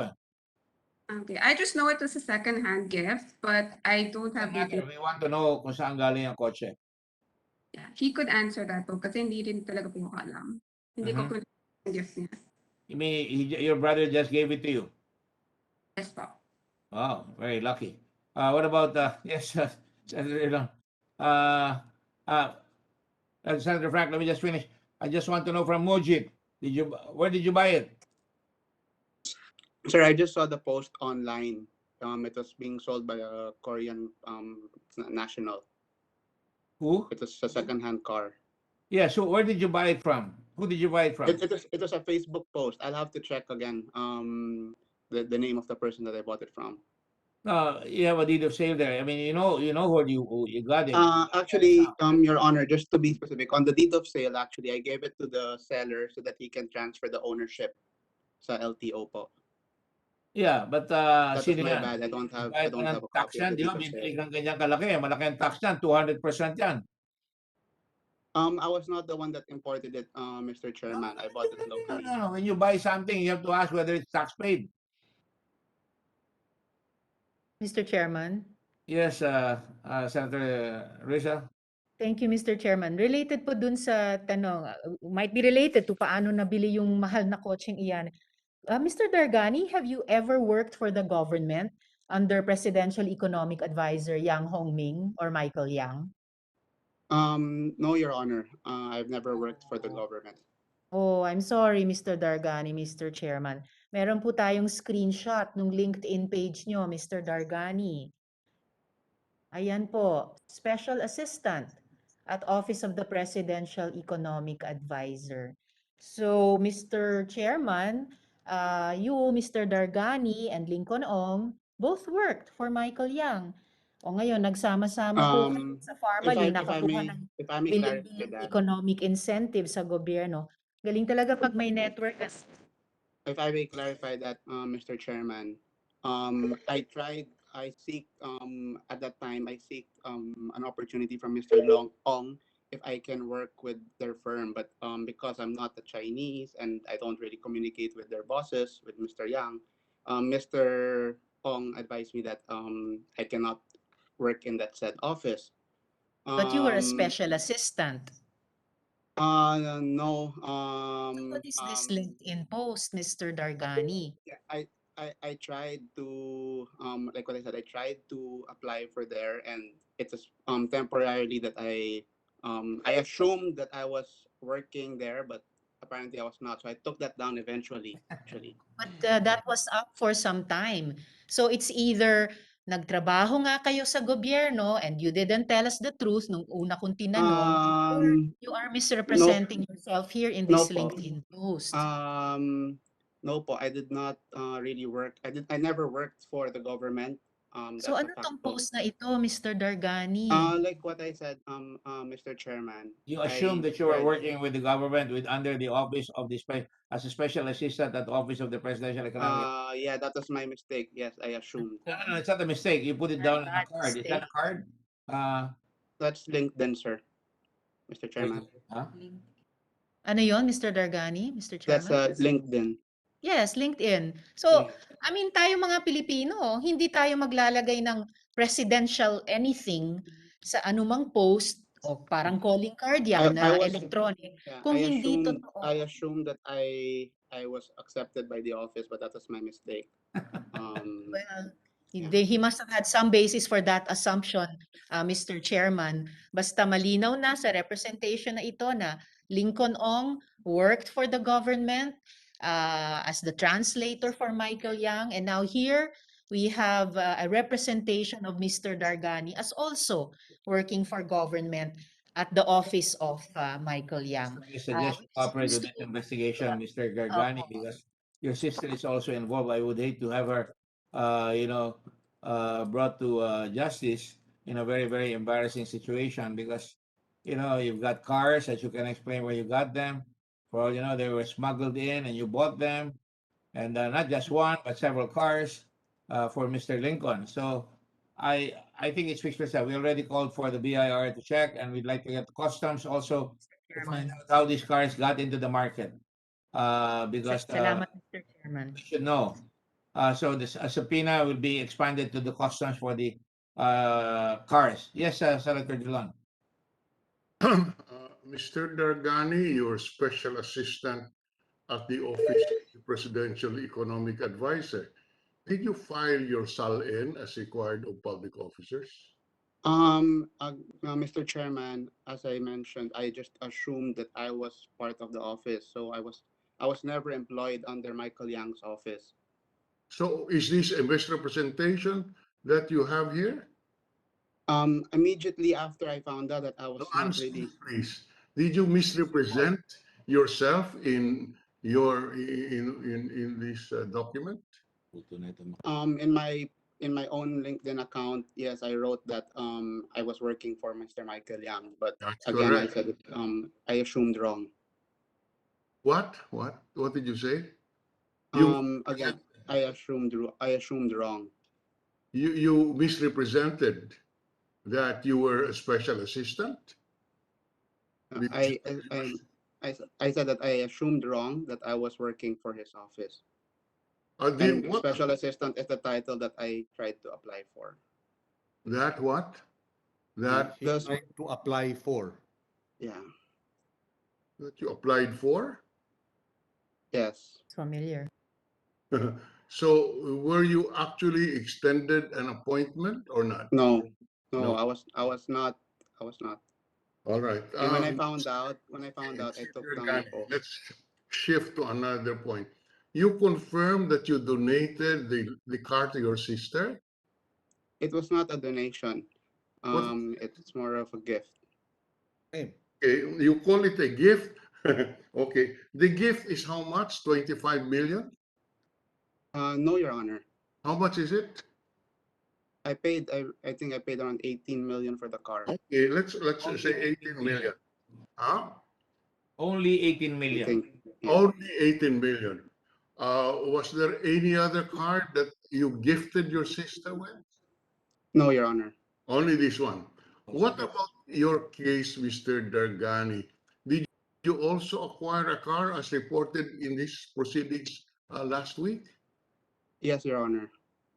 And what kind of car was it? It's a Turbo S. Porsche. What? A Porsche Turbo S. Porsche, okay. And how much was it? What was your purchase price? My purchase price for that was 8.5. 8.5. And this 11. He said 11, I think. Did you say 11? 8.5. 8.5. 8.5. I'm sorry, my mistake. The gift to your sister for a car worth 18 million and your car of 8.5 million were purchased in 2021? Yes, Your Honor. 2021. You have filed your income tax return for 2021. Am I correct? I will have to check with our accountants if it was filed. I think for 2020 it has been filed, but for 2021 I think not yet, Papa. You have not yet filed for 2021? It's way past the deadline, Mr. I think yeah, what we filed this year was for last year. That's right. Your income for 2021. Okay? Our income for 2020 po. income for 2020 is, I think, filed in 2021. Let's talk about 2021 first, one by one. Okay. In 2021, you have filed your income tax return. How much was your income in 2021? I'll have to check the records, Your Honor. You have to check. Do you have your income tax return? Can you submit it to us? I will check the records, Mr. Honor. What do you mean you will check? You filed or Yes, you I believe it has been filed, but I don't filed? have the Alright, files no. with me, so I If will you have to check. filed, if you filed, can you share with the committee a copy of the income tax return you filed? Because that is where you will said you don't remember your income. So I'm asking the question: how if you don't remember, can you direct now your office in Manila to submit your income tax return? Or do you I filed it already with the BIR. So I believe there is a copy in the office.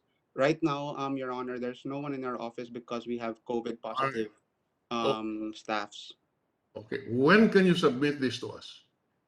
I will ask our staff when will they be out of quarantine. I think it should be within 10 days because they were positive on September 17. Okay, can you authorize the BIR to release it to us? I will ask our legal counsels about this. You know, you all right. Invoke his right against self-incrimination if he wishes. Okay. For the record. Mr. Dargani, you said you gifted your sister with a car worth 18 million. Did you pay donor's tax? No, Your Honor. You did not. Okay, so that's at least an admission that you have evaded payment of a donor's tax, which is something that you should think about. Actually, Your Honor, like what I mentioned in our past hearing, the cars that I purchased, especially these luxury cars, are more on an investment because the chips of these cars are scarce. So they actually appreciate in value, Your Honor. Dargani. So the cars are actually up for sale. Yes. Okay. Let me just warn you that just a few minutes ago, you said it was not a donation, but a gift. That's Yes, on sir. order, all right? And Yes, a sir. gift is a donation, no matter how you call it. A rose by any name smells as sweet. You gifted your sister with an 18 billion car. That's a donation. And therefore, you should have paid donor's tax. Okay, so you have admitted that you have not paid donor's tax. I hope that the BIR is listening, I assume, and therefore this should be traced. And we are not even sure if you paid the right taxes on this Lamborghini that you donated to your sister. Now, as corporate secretary, how much income did you earn from Farmally? We're not on the payrolls of Farmally, Your Honor. How much We only dividends? earn if there's going to be a dividends released, and we haven't released Sorry? any dividends, Your Honor. What? I'm sorry? Can you say that again, sir? Hello? Hello? How? If I may, he said they don't earn income. They have only Hello? dividends, but they have not declared dividends. So, all right, okay, Mr. Dargani, you do not earn any income from Farmally. You have not Hello? declared any dividend from Farmally. Is that correct? Hello? Now, Hello? question. How did you source over nearly 27 or 26.5 million to purchase these two cars in 2021? Nawala na si Mr. Dargani. Ang ganda ng tanong ko eh. Nasaan na ba si Mr. Dargani? Mr. Suddenly, his signal has become spotty. All right. I will go back to Twinkle Dargani. You're still around, Twinkle? Twinkle Dargani. Yes po. Nandito po. Can you show yourself? I don't. Nandito po. Oh, you're there. Why? You know, it's a little. I can hardly recognize you. You know, you're very. Di pa gabi po, sir. I only twinkle at night. Ah, okay. Now, Miss Twinkle, Yes po. how much income did you earn from Dargan from Parmali as president? Actually, sir, I was only elected president po kasi hindi po nandito si Sorry, can you speak slowly, please? Sir Wang Suyen is our president chairman. I was Oh. only president because of the quarantine and the travel ban restrictions. So I'm only for administrative convenience lang po. So when did you become president? If my memory serves me right, last year, March po. March of 2021. Yes po. Is that correct? Yes, 2020 po. 2020, March of 2020. Yes po. But then we had a board election na rin this year, and the presidency position is back with Mr. Wang po. I'm sorry, I could hardly understand because of the reception is a little difficult. Can I have that again? You became president in March of 2020? Yes po. Tapos, nag-board meeting kami. Wait, just answer me one at a time. Because hindi tayo kakaintindihan eh. So you were elected president in 2020, March. Yes po. During this period when there were transactions by the billions with the PS-DBM, you were the president. Is that Yes, but I'm not directly involved in any of the transactions, sir. But you were not directly involved, but you signed as president. Yes? Yes. I was elected president, sir. There was an election po. Are you a check signatory? Not to my memory po. You are not? You are not a check Not signatory? to my memory po. Hindi ko maalala. Hindi mo maalala. sa laki ng mga transaction mo, hindi Well, mo kasi po yung mga checks po, hinahawakan po siya ng treasurer. Hindi po talaga ako. I was more No. convenience lang po. Now, as president, were you aware of the financial statements of your accountant that crafted by your accountant? Repeat the question. Can you? As president of Parmali, you are familiar with the audited financial statements of Parmali. Whatever is on record lang po, sir. Okay, so you are familiar with the. What we submit. There are donations there worth 33 million. Do you have deeds of donation signed? Yes, we have deed of donations and we have delivery receipts. Okay, can you submit that to the committee? Sure po. Okay. Sure po. Did you pay donors tax? That I'll have to confirm with the accountant po. I want to confirm. All right. Because it was prepared by a professional. I didn't prepare the. Yes, you did prepare it. But your accountant said she only was shown, was given a list. Sir, she is the CPA who signed it, but she's not the one who prepared it either. I'm sorry, she was not the one who. She just signed, she didn't prepare it. Yes. From what I know po, is that it has to go through another party to sign or to confirm po. So who signed it? I mean, who prepared it? Our professional accounting team po. Who is your professional accountant? Isn't May I be allowed to answer? Huh? I'm back. Sorry. You're back, Mr. Decani. Yeah. The hotel internet is fluctuating. You already figured? Have you already inquired how much income you had in 2021?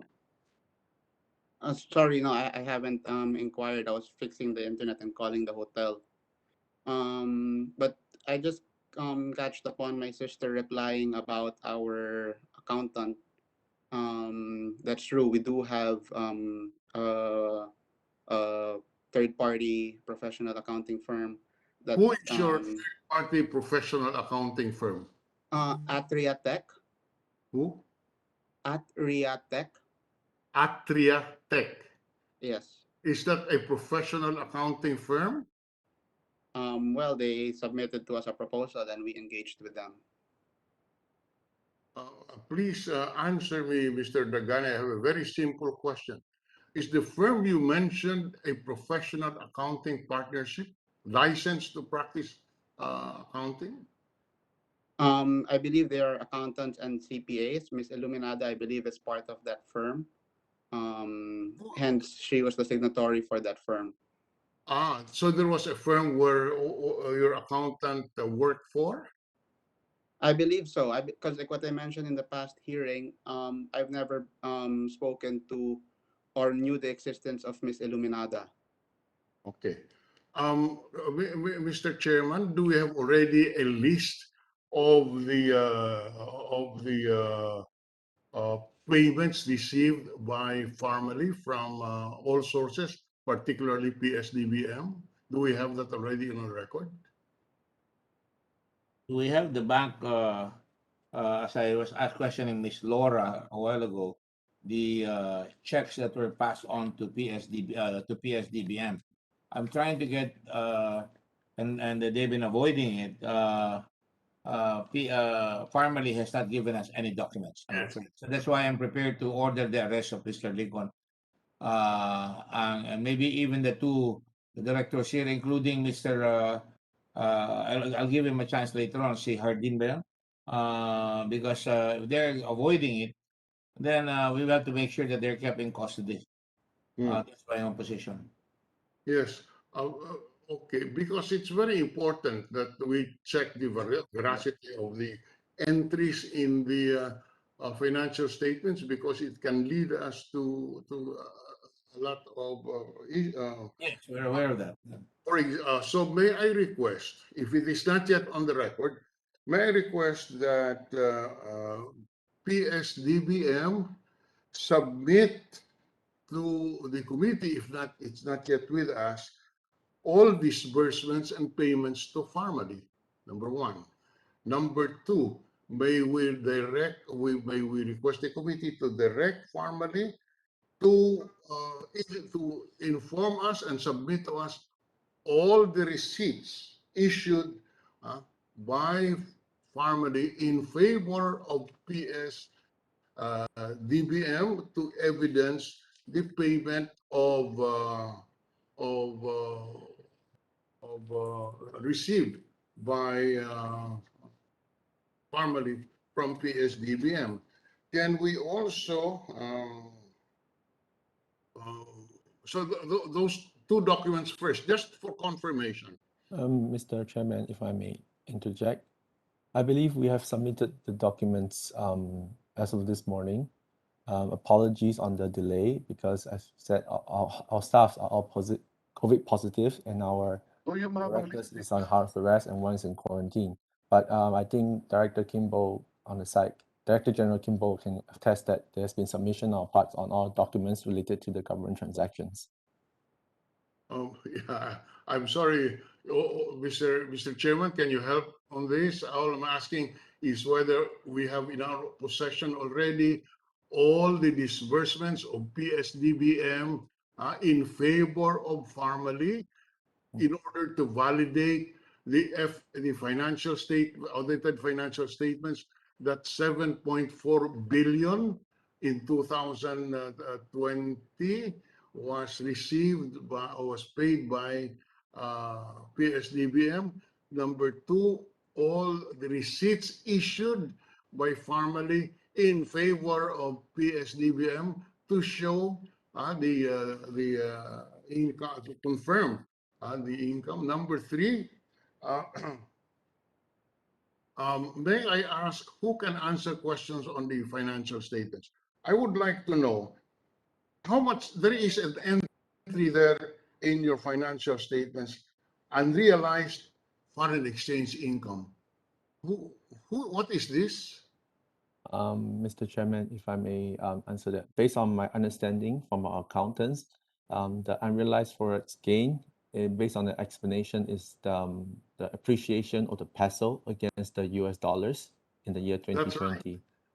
How much is the unrealized foreign exchange? Is it about 66 million, if I'm not mistaken? Mr. Chairman, let me get to my document, please. If I recall correctly, it's 66 million. Thereabouts. I'm trying to get the figure. Thereabouts. Yeah, okay. How much is your dollar deposits to generate this unrealized foreign exchange gain? Mr. Chairman, I don't understand the question. We do not have dollar deposits Don't in our understand the account. question. Is the accountant there, Mr. Chairman? What's the name? What's the name of the ano pangalan ng ating accountant dito? Sabial, please answer. Ito. What's your name, ma'am? Illuminada. Illuminada. Illuminada. Tama. I hope you can illuminate us on this. Illuminada. Yes, sir. I'm only the external auditor, not that chief accountant. You are the external auditor, Ms. Sibial. Are you connected with any firm? No, sir. And, You are not connected with any firm. opo. You are a single practitioner. Opo, sir. Yes, po, Chairman. Saan po opisina ninyo, Ms. Sibial? Where is your office? Is your office in your residence? Opo. Yes. Yes, Your office in your residence. Do you have staff to Only assist? Huh? Nothing? None? one stop. Sorry, please. I'm asking you a question. Can you? Yes. Do you have staff with you? One, sir. One.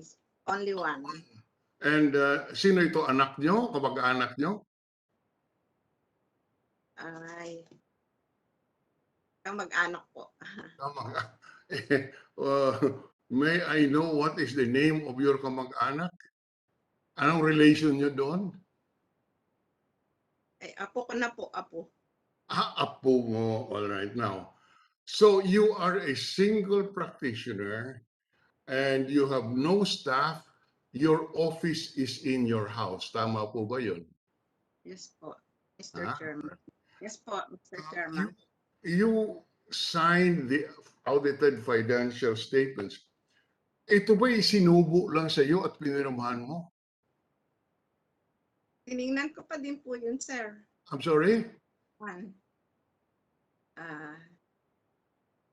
Inano ko din po yun. Tiningnan ko din po yun. Pero hindi na po yung detailed audit.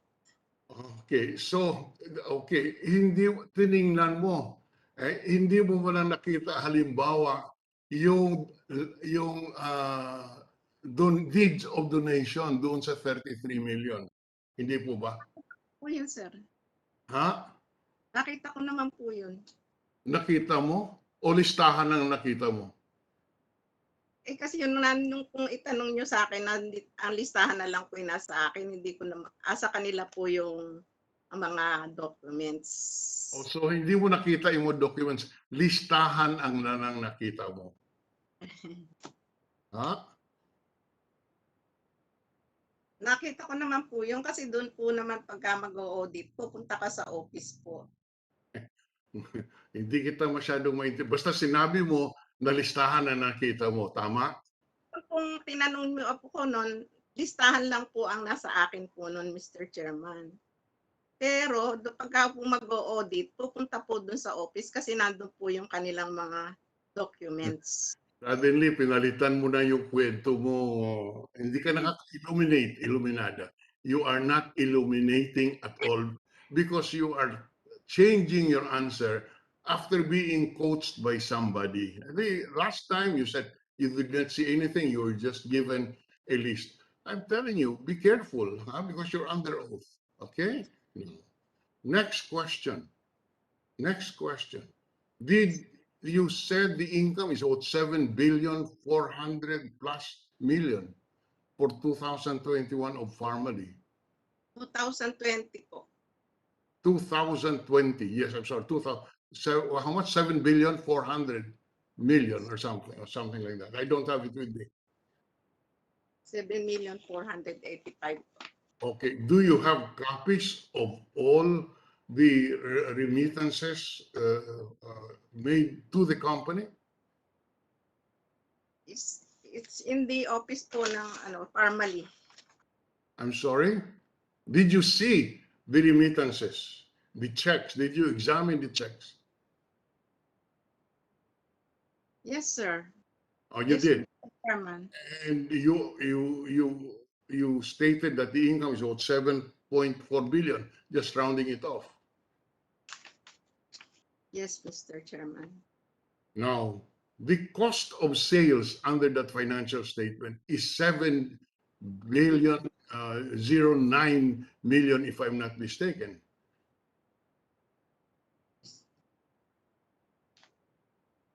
Is that correct? Yes po. Now, did you see do you have in your possession the documents to support this cost of sales? How much was what kind of documents did you examine to arrive at this cost of sales? Sir, I have no documents in my possession because the documents are all in the Farmally. Wala kang kopya kahit Xerox? Doon po kasi pumupunta pag mag-o-audit po. Sige. Okay, so can you since you're at the accountant, can you submit to us these documents to show the cost of sales, particularly which company this was paid to, etc., the dates of its payment? Can you submit that to us in the next hearing? I will ask the Farmally. Why, you accountant, Ms. Sibial, you certified as to the authenticity and correctness, and you are a professional. You have your oath as an accountant. You should have in your possession, at the very least, duplicate copies to show that indeed there was the cost of the sales of 7.4 is roughly 7,009,000,000. I'm asking you now, submit to the Senate the supporting documents which you should have examined and which you have in your possession, showing payments to the suppliers. Will you do that at the next hearing? Yes, what, Mr. Because Chairman. if you did not do that, Ms. Iluminada, I am telling you, I will recommend to the committee that we file a complaint against you in the Professional Regulatory Commission for inexcusable negligence in the performance of your duties. So I would strongly advise you that you submit all the documents that I am requesting. All right? Yes, yes, No. Mr. Chairman. Now, Ms. Sibial, there was an unrealized foreign exchange gain that you certified at 66 million. Is that, you recall that? Or you want to reconfirm that? Unrealized foreign exchange income.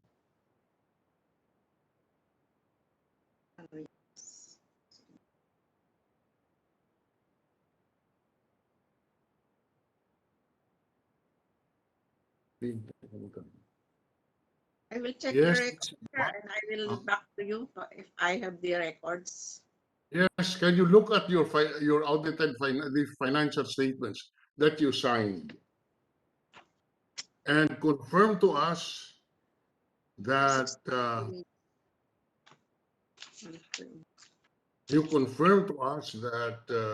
there is an entry there, unrealized foreign exchange gain of 66 million. 63 million po. 63 million. That's why 63 million pesos. Opo. The foreign exchange gain para po sa ating mga kababayan na hindi masyado exposed dito. Kung mayroon akong $100 sa bangko at dideposito ko ang rate 50 pesos to a dollar. Pagkatapos tumaas by the end of the year nagiging 52 pesos. Mayroon akong 2 pisong foreign exchange gain. Hindi po ba ganon? Yes po. Tama? Miss Ibial? Yes po. Okay. How much was the dollar deposit of Pharmally to be able to generate 63 million pesos in foreign exchange gains? Magkano po ang kanilang dollar deposit?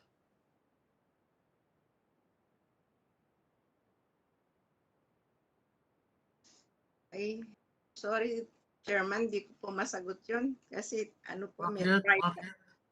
Bakit? Ha? I have no documents in my hands po. I will check pa sa Pharmally. Okay. What to your so because on a foreign exchange gain of 63 million pesos, sa aming kalkulasyon naabot ang 1 billion ang dollar deposits bago and at what 10 centavos difference between the gain in the foreign exchange before you can generate so much of the gain. Hindi mo alam kung magkano ang dolyar na dollar deposits on the basis of which there was a foreign exchange gain.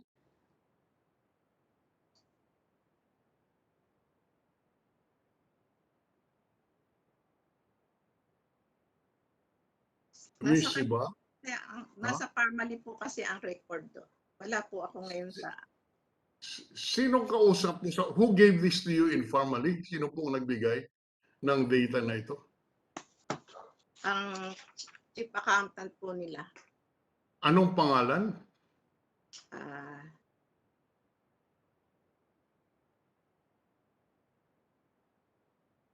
Jeff Mariano po. Who? Jeff Mariano. Siya po yung meron po silang accounting firm. Pangalan po ay Atria Trotec Corporation po.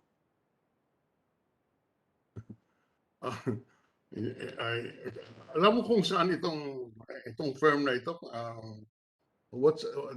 Where is their office? Quezon City po. Saan sa Quezon City? I will check po at babalikan ko po kayo pagka nakuha ko po yung Quezon City. Kung accountant bang kausap mo roon? Are they accountants? Yes po. Why did they not sign the financial statements kung sila ay accountant at sila ang kakaalam nito? Bakit ikaw ang pumirma? As auditor po. External auditor po. External auditor. Could that firm have signed also the financial statements? No, I do not know the rules. No po, sir. They could not? Chairman, opo, could not sign. Ikaw ang external auditor. Now, you realize, of course, your responsibility. That is why, Mr. Chairman, I would like all of these documents that we requested to be produced at the next hearing because it is we strongly suspect that there is fraud here in the financial statements. Senator John, we have already time and again asked them to deliver, and that is why I'm already threatening them, and I want to make sure that that threat is good But if they do not show it, we should put them under arrest, all of them, and put them in a proper detention area. So, Ms. Sibial, you have heard our chairman. Would you cooperate and submit all of this to the committee? Otherwise, as we have told you, I think we will hold you in contempt, and I will see to it that a complaint to remove your license as an accountant be filed with the Philippine Regulatory Commission, because obviously you are there is at least a prima facie case of negligence on your part.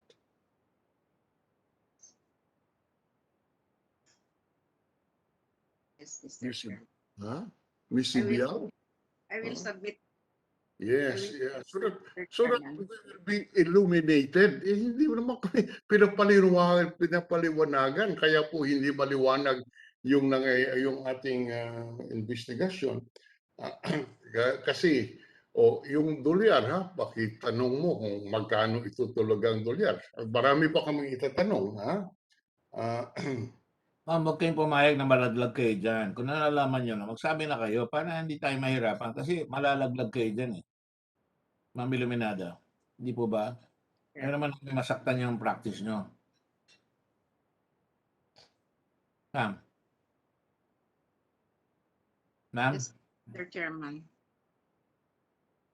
Magsabi na kayo ng totoo para hindi na, ilalaglag kayo niya mga yan eh. You're just parang panakip lang kayo sa kanilang mga ginagawang kabuktutan. Kung hindi nyo pa nakikita yan eh, nakakaawa naman po kayo. Gusto naman namin kayo, ayaw naman namin kayo pahamak. Eh yung mga yan eh, kaya mga kung ano nang gagawin nila. Ano ma'am? Yes po, Mr. Chairman. I will. Do you cooperate? Yes po. Senator De Leon, she says she will cooperate. Thank you. Okay, we will await your cooperation at the next hearing and produce all these documents that we are asking for. Because, ma'am, let me warn you, you're under oath. You have changed answers from the last time I asked you these questions.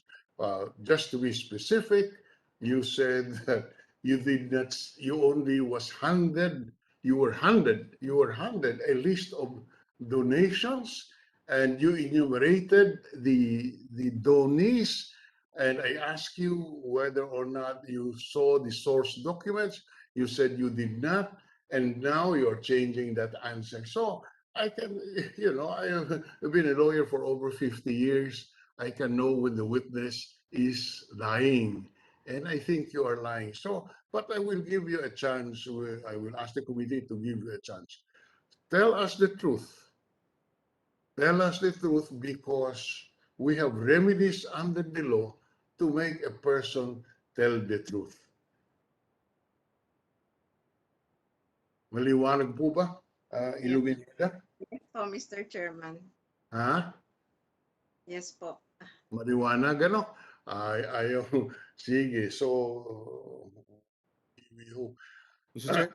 Yes, Yes, I just- yield the floor to Just- Senator Kiko. Now, just a quick point of information, Mr. Chairman and our colleagues. We made a quick computation of the numbers given by Assistant Secretary Santiago. Yes. 7,925 testing kits at around 50 per kit, and at 69,500, that would be 550 million pesos worth of expired testing kits.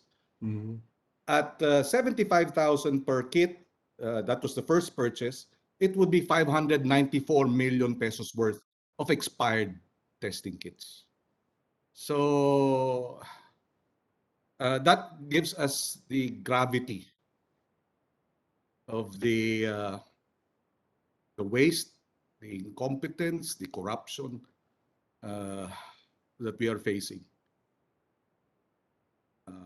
And maybe Secretary Duque can respond. Do you think, is this acceptable to you?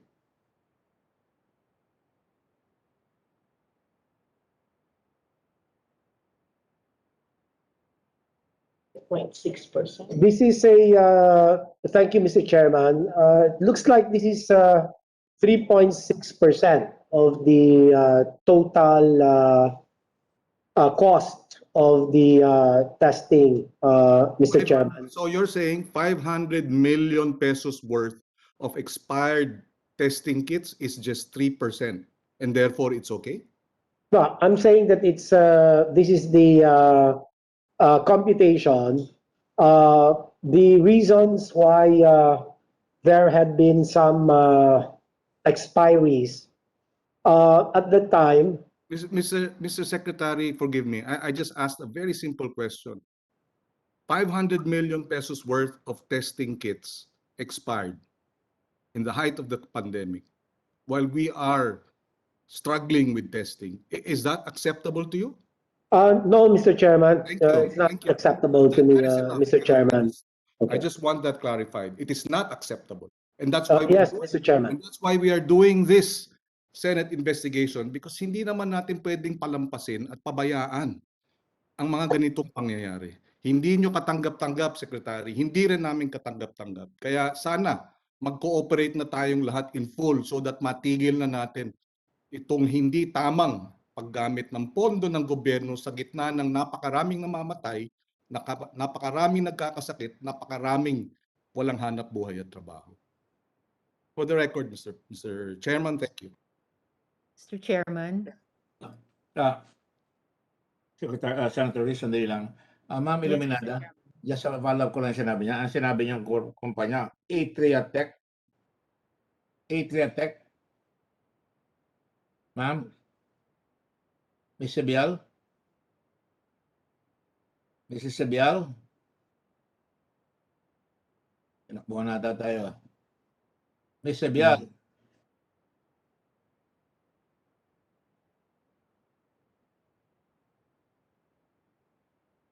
Go ahead, Senator Antiveros. She's been disconnected for a while. Thank you, Mr. Oh, nandito na si Ms. Sabial, Mr. Chairman. Miss Mr. Sabial, Chairman. Stop. yung sinabi nyo, tama ba yan? Atria Roth outsourcing ng mga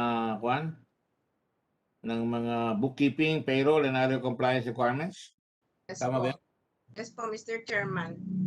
Pero ngayon nyo lang sinabi yan. Ngayon lang ba pumasok yan as an afterthought? O dati na sila nandyan?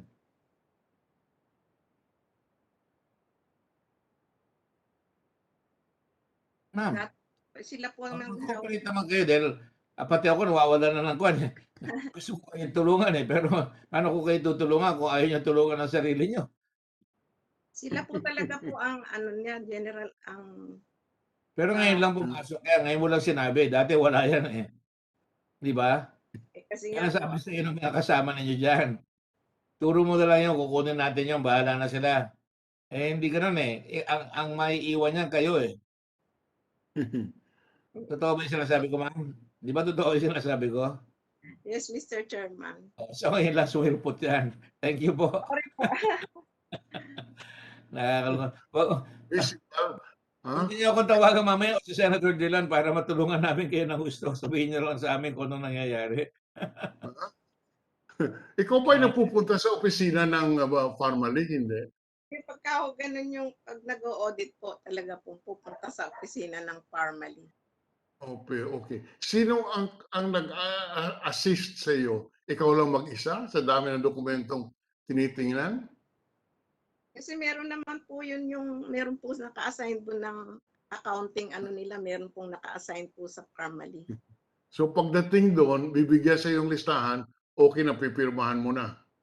Ay, titingnan pa din po, Mr. Chairman. Ano? Anyway, sige. I will not press you. Ang hinihingi ko lang sa iyo, Iluminada, para po maliwanagan tayo lahat so that we will be illuminated. Please submit to the committee all the documents that we are asking for, because if you will not, and you are supposed to be in possession of this, I will move that your license be revoked by the PRC for gross neglect, for presenting in effect a financial statement which you do not have a hand in preparing. We cannot even produce the source documents, which is so basic. Miss Sibial. So I would plead to you. Medyo may edad na po kayo, huwag nyo nang sirain ang inyong karera. Don't destroy whatever you have built for this family. Tell us the truth. I'm telling you. As Senator Gordon said, at the end of the day, you'll be holding the bag. So you better tell us. The empty bag. The empty bag. Simple questions. Oh, empty bag. I'm sorry. Simple questions like, how much is the dollar deposit which generated a foreign exchange gain of 63 million? You cannot even answer. Pagkatapos, from the last time, papalitan mo ang answer mo ngayon. Siguro pag nakausap mo na ang family at ang kanilang mga, kung sino man ang kanilang mga kaibigan, I plead with you, maawa po kayo sa sarili nyo. At may edad na po kayo, huwag niyong sirain ang pangalan nyo. At magsabi na kayo, tulungan nyo na kami. Dahil wala naman kaming pakay dito kung hindi katotohanan lang. Thank you, Mr. Chairman. Obviously, I have to wait for the next hearing that you will set. And hopefully, Miss Illuminada can illuminate us on this mysterious company. Lipat na, ma'am. Ma'am Illuminada? Yes po. May sasabihin pa ba kayo? Ay, wala naman po. Sige, parang may sasabihin na kayo, napipigil lang kayo. Sige, Senator Risa? Salamat, Mr. Chairman. Follow-up question to Mr. Mohit Dargani, please. Mr. Dargani? Mr. Chairman. Yes, Mr. Dargani. So, on top of all of this demonstrated waste of precious life-saving test kits, among other products, on top of itong questionable financial statement, does Farmali, do you still have pending contracts with government? Are you still transacting with government in any way? Mr. Chairman, our only pending deliveries with the government now is for PPE sets. So you still have pending contracts? Yeah. Nagtatransact pa rin kayo sa gobyerno at ang gobyerno sa inyo, sa Farmali? That's correct, Mr. Chairman. Wow, that's really amazing, Mr. Chairman. Parang nagiging continuing crime ito na na-investigate ng ating komite, the transactions between Farmali and PS-DBM since last year. We'll be following this up, Mr. Chairman. Yeah. Senator Lyon, follow-up? Yeah, Risa? Yes, Mr. Chairman. Yes, Sen. Frank. Yes. Something that keeps I keep on getting the wrong answers. Mr. Dargani, how much was your first contract that with PS-DBM? What was your original supply contract? How much? I believe, Your Honor, it's the 500,000 surgical mask. 500,000. How much? Oh, sorry. How much? I believe it's 13.8 million, Your Honor. 13.8. Yes, Your Honor. 13.8 million. Very good. Now, at the time that you engaged, that you bidded for this and the award was made and you were obligated to supply, how much was your fund in your bank? I mean, Farmali. How much were the resources of Farmali? Is it not 625,000 your paid up capital? Yes, it was very minimal, Your Honor. 625,000. How did you propose to fund 13.8 million that you contracted for when you have only 625,000? Mr. Chairman, I believe this was answered by our President, Mr. Wang Suyan and Mr. Lincoln Ong, that for the surgical mask deals or contracts, Mr. Ong negotiated with the supplier for payment after we have collected from PS-DBM. You know, okay, this it doesn't require much knowledge to realize that the government does not pay in advance. Or can you cite me in a rule that would allow government to pay in advance? Mr. Chairman, we never said that the government paid us in advance. Actually, we keep on emphasizing that we were only paid after our deliveries. What we're also trying to say is we paid our supplier after we have collected. Right. So your suppliers gave you or released to you the materials without any payment being made. That's correct, Mr. Chairman. And did you know the supplier? No, Mr. Chairman, it was Mr. Lincoln Ong who was in charge of the supply chain management. So Okay, I do Mr. not, Lincoln, I do not know any of the suppliers. Mr. Lincoln Ong? Mr. Chairman, Mr. Yes. Chairman, sorry, hindi ko po narinig kasi nagpapack up po ako ng gamit. I-detain na po ako ng Senado. Ano po ulit yung tanong nyo? Okay, how did you fund your first contract with the PS-DBM? Mr. Chairman, yung Yeah. stock po, yung first ever transaction namin with PS-DBM, nakuha ko po yung stocks sa kaibigan ko kay Tiger. Yun po yun po yung nabanggit ko last time. So yung first contract kay Tiger. Yan po, kinuha ko po yung inventory sa kanya. Wala naman ako kailangan ibayaran sa kanya. I just have to pay him when I get paid by the government. Okay, when you get paid. So, was Brad Tiger ba yun? I cannot remember. Tiger. Opo, nandito po si Mr. Tiger. Is he a manufacturer? Hindi po. He is not a manufacturer. He is also a trader. I believe so. Mr. Chairman, ang instruction po sa akin ng Sergeant at Arms is I have to go down in 10 minutes as per instruction of the Senate President. May I be excused? Sure. Thank Mr. you Chair, po, Mr. Chairman. is being taken in physical custody by the Sergeant at Arms, as you have directed. I have not ordered that you be physically picked up. I just mentioned that we are going to put you in contempt. And the USA is really pursuing that right now. But can you answer? Actually, sagutin mo muna yung tanong namin. No? Tatanungin kita. Si Tiger, Brother Tiger, ikaw ang kumuha. Ako lang siya, di ba? Supplier lang siya, correct? Opo, Mr. Chairman. Pakita mo lang yung pangalan. Tapos, Tiger, can you, Mr. Tiger, si Mr. C? Albert C? Mr. K. Mr. Albert C. Or Kingston, Albert C. Mr. Albert C. I'm calling you to answer the question. Si Mr. Kings.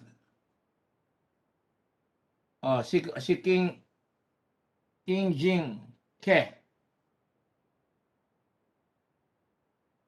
King Jing Ke. Okay. You are aware that you nag-supply kayo kay Pharmaly? 你知道我们是提供给 Pharmaly 公司吗？知道，我们就是提供给华美公司的。Yes, Mr. Chair, we know that we are supplying for Pharmaly. Iba yung we are supplying. Ito lang, ito sinupply nyo ngayon, 500,000. Tama ba yan? Yan lang ang sinupply nyo so far. 那我们现在只提供这个50万的口罩吗？对，还有一个。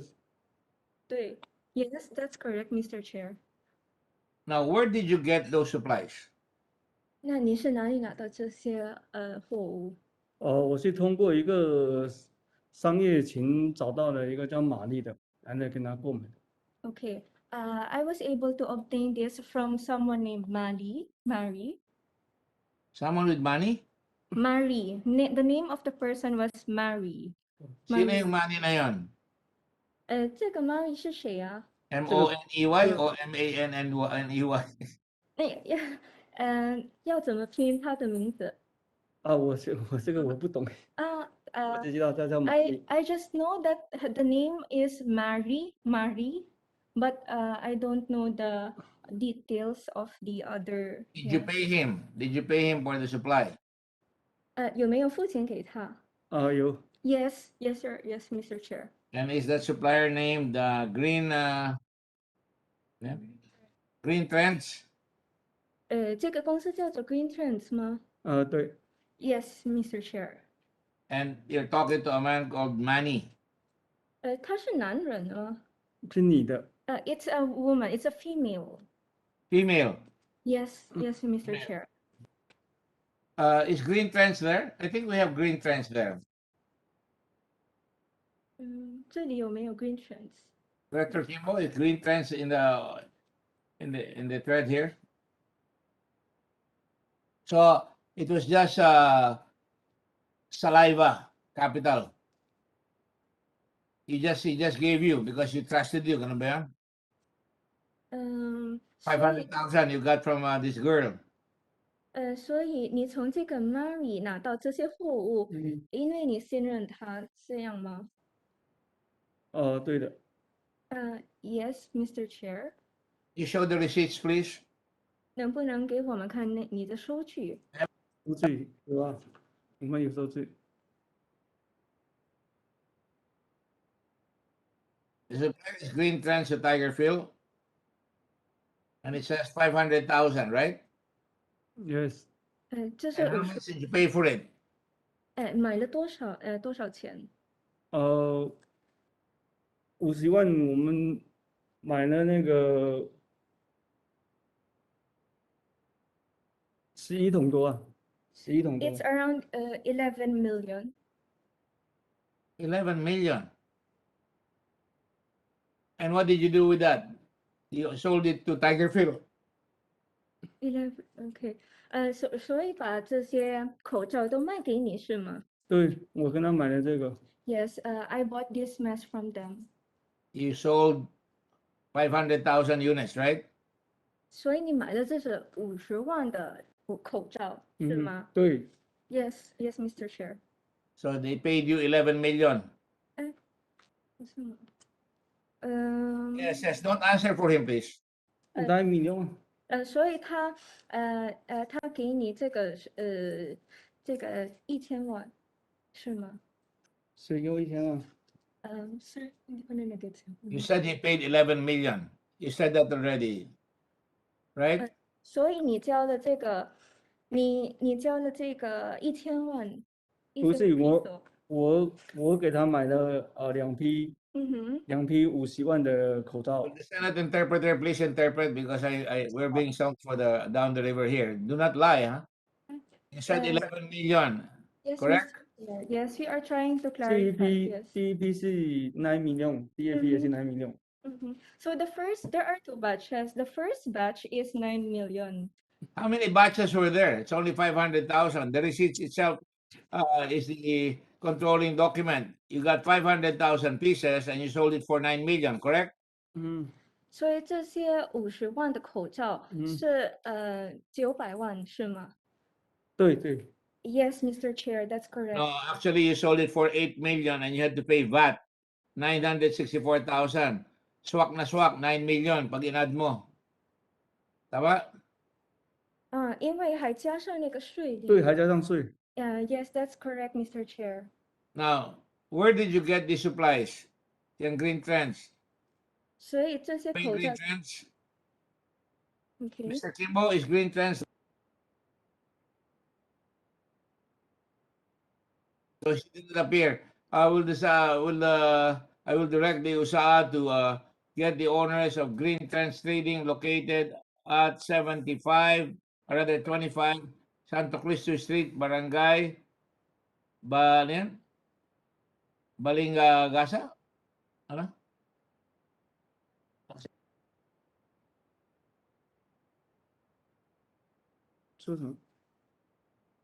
Admissions to teacher.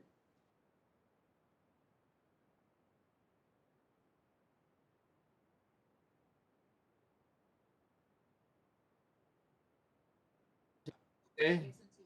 24 Santo Cristo Street, Barangay Balingasa, Quezon City. We'd like to subpoena the owners of this place. Certainly a woman named Manny. Manny or Manny? 她叫什么名字？是 Mary,是 with an R, I think. 玛丽。玛丽 Then he calls the woman 玛丽。 Mali, M-A, M-A in M Chinese. for Manila, A for Alfred, C C R for what? Or L? 是 L 还是 R？ 她叫是 L 还是 R？ 那个玛丽是玛丽是我也讲不来，啊他M 吧 MA MA， 然后呢是 L 还是 R？ L R 好像是 L R Yes, Mr. Chair, it is M-A-R-I. M-A-R-I. Marie. Yes, Mr. Chair. Okay, now you sold it from Green Trends, it went to Mr. Lincoln.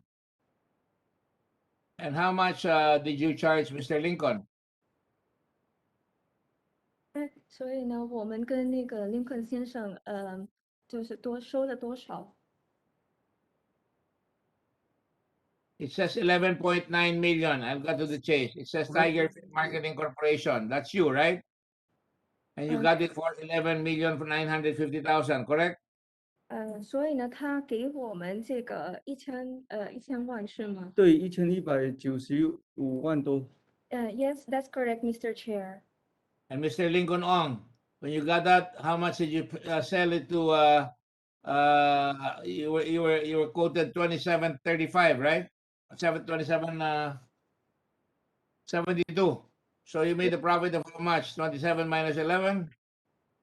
Mr. Chairman, hindi ko po Answer my question. 72 minus 11,951. Mr. Chairman, hindi po 11. Paki-clarify ulit kay Mr. Kerr. Ayan ang resibo. Tingnan mo, nasa papel mo. Sarap mo. Ano po? Ayan ang mga resibo. Controlling yung document. Oh, ayan oh. 27.72 po ang presyo namin sa gobyerno. Pinatungan mo yung 11,950 at binenta mo ng 27 pesos and 72 centavos. Correct? I think yung cost po namin 23 eh. Alam mo, yan ang mahirap sa nagsisinungaling eh. Na-confront ka na ng papel, oh, nakalagay kung magkano. So kumita ka na malaki dyan, correct? Mr. Chairman, pwede po please lang pakitanong ulit si Tiger Field na maayos.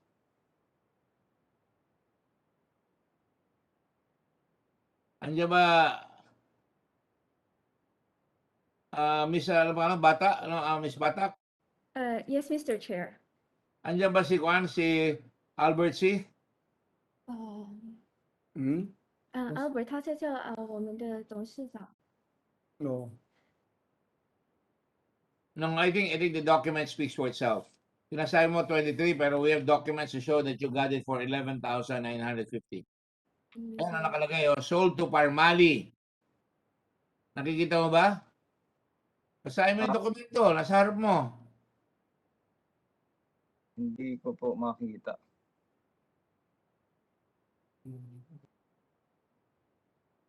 Everybody can see that. Oh, Mr. Albert C. Ayan na, bumalik ka na. Binenta mo kay yung galing kay Green Trends sa Tiger Field ng 11,950. Tama? Huwag ka magsinungaling, ha?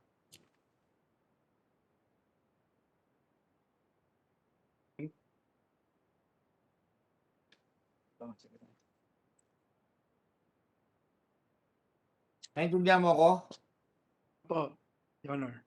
Nilapitan ka ni Lincoln Ong, tapos ang binigay niya Si Tiger Ha? po ang kausap. Ay, si Kejing King po ang kausap niya. Sino? Kejing King lang Stevenson. po ang kausap. Si Stevenson, nandiyan ba? Kapatid mo ba yan? Apo. O, nasa si Stevenson? Mr. Chairman, ang sinasabi po ni Mr. C is si Ke Jin, siya po ang Tiger. Siya po ang sinasabi ko ng Tiger, Brother Tiger. Siya po ang kausap ko. Sino? Si Xingjin? Si Ke, Mr. Ke, siya po si Mr. Tiger. Si Brother Tiger. Eh, may papel eh. Bakit ko papalitan yung papel? Ang nakasulat. Sa batas, yung nakasulat ang prevail. Hindi yung sinasabi mo. Anyway, the record speaks for itself. So, makikita mo, Mr. Lau. Mr. Lau. Mr. Chair, paalam na po ako kasi kinukuha na talaga ako. No, I will talk to the guard. I will talk to the USAA. Ay, sige po. Sige po. Mr. Lau? Yes, Mr. Chairman. Oh, ano nakikita mo? Binebenta sa iyo, binenta sa kanya ng ibang tao at binenta rin doon sa grid trend sa ibang tao ng ibang tao. So talagang naglulukuhan tayo rito. Dapat talagang disqualified from the very beginning yan. Kahit ano sabihin mo nag-deliver, lugi ang gobyerno, di ba? Pinasa ng 11, binenta sa inyo ng 2770. Okay lang sa iyo yun. Saan po yung 11 dyan? That's 11 million, I think. 11 million ah. 11 million. Yeah, I think it's around 2760, 2360 per piece. 11,950,000. For greater appreciation, we should see the actual units per piece. Sige, lagay mo na. Around 11 23. million nila nakuha, di ba? Around 23, yeah.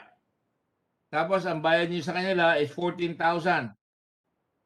No, we got it at 27. I think they bought it at 23 point something. No, you're not testifying on that. I'm just asking you on what you know. Yes, Mr. Chair. Alam mo naman yun, abogado ka eh. Yes, You Mr. cannot testify on something that you were not part of. I'm reading I'm reading the document. Huwag ka sumagot doon. Yan ang papel nakalagay. 11.9. Yun ang tinitingnan ko. 11 million. Although nakalagay unit price, 23.90. Kahit na 23.90, may patong na sa iyo ng 590. Lugi na ang gobyerno kagad ng 590. Ay, naka-mute tayo. Well, it speaks for itself. So, dapat talaga, hindi pinayagan yan. Ikaw ang pumayag. Unqualified talaga siya. Wala naman siyang gamit eh. Una-una, dineliver sa inyo on the same day. Ni Lincoln.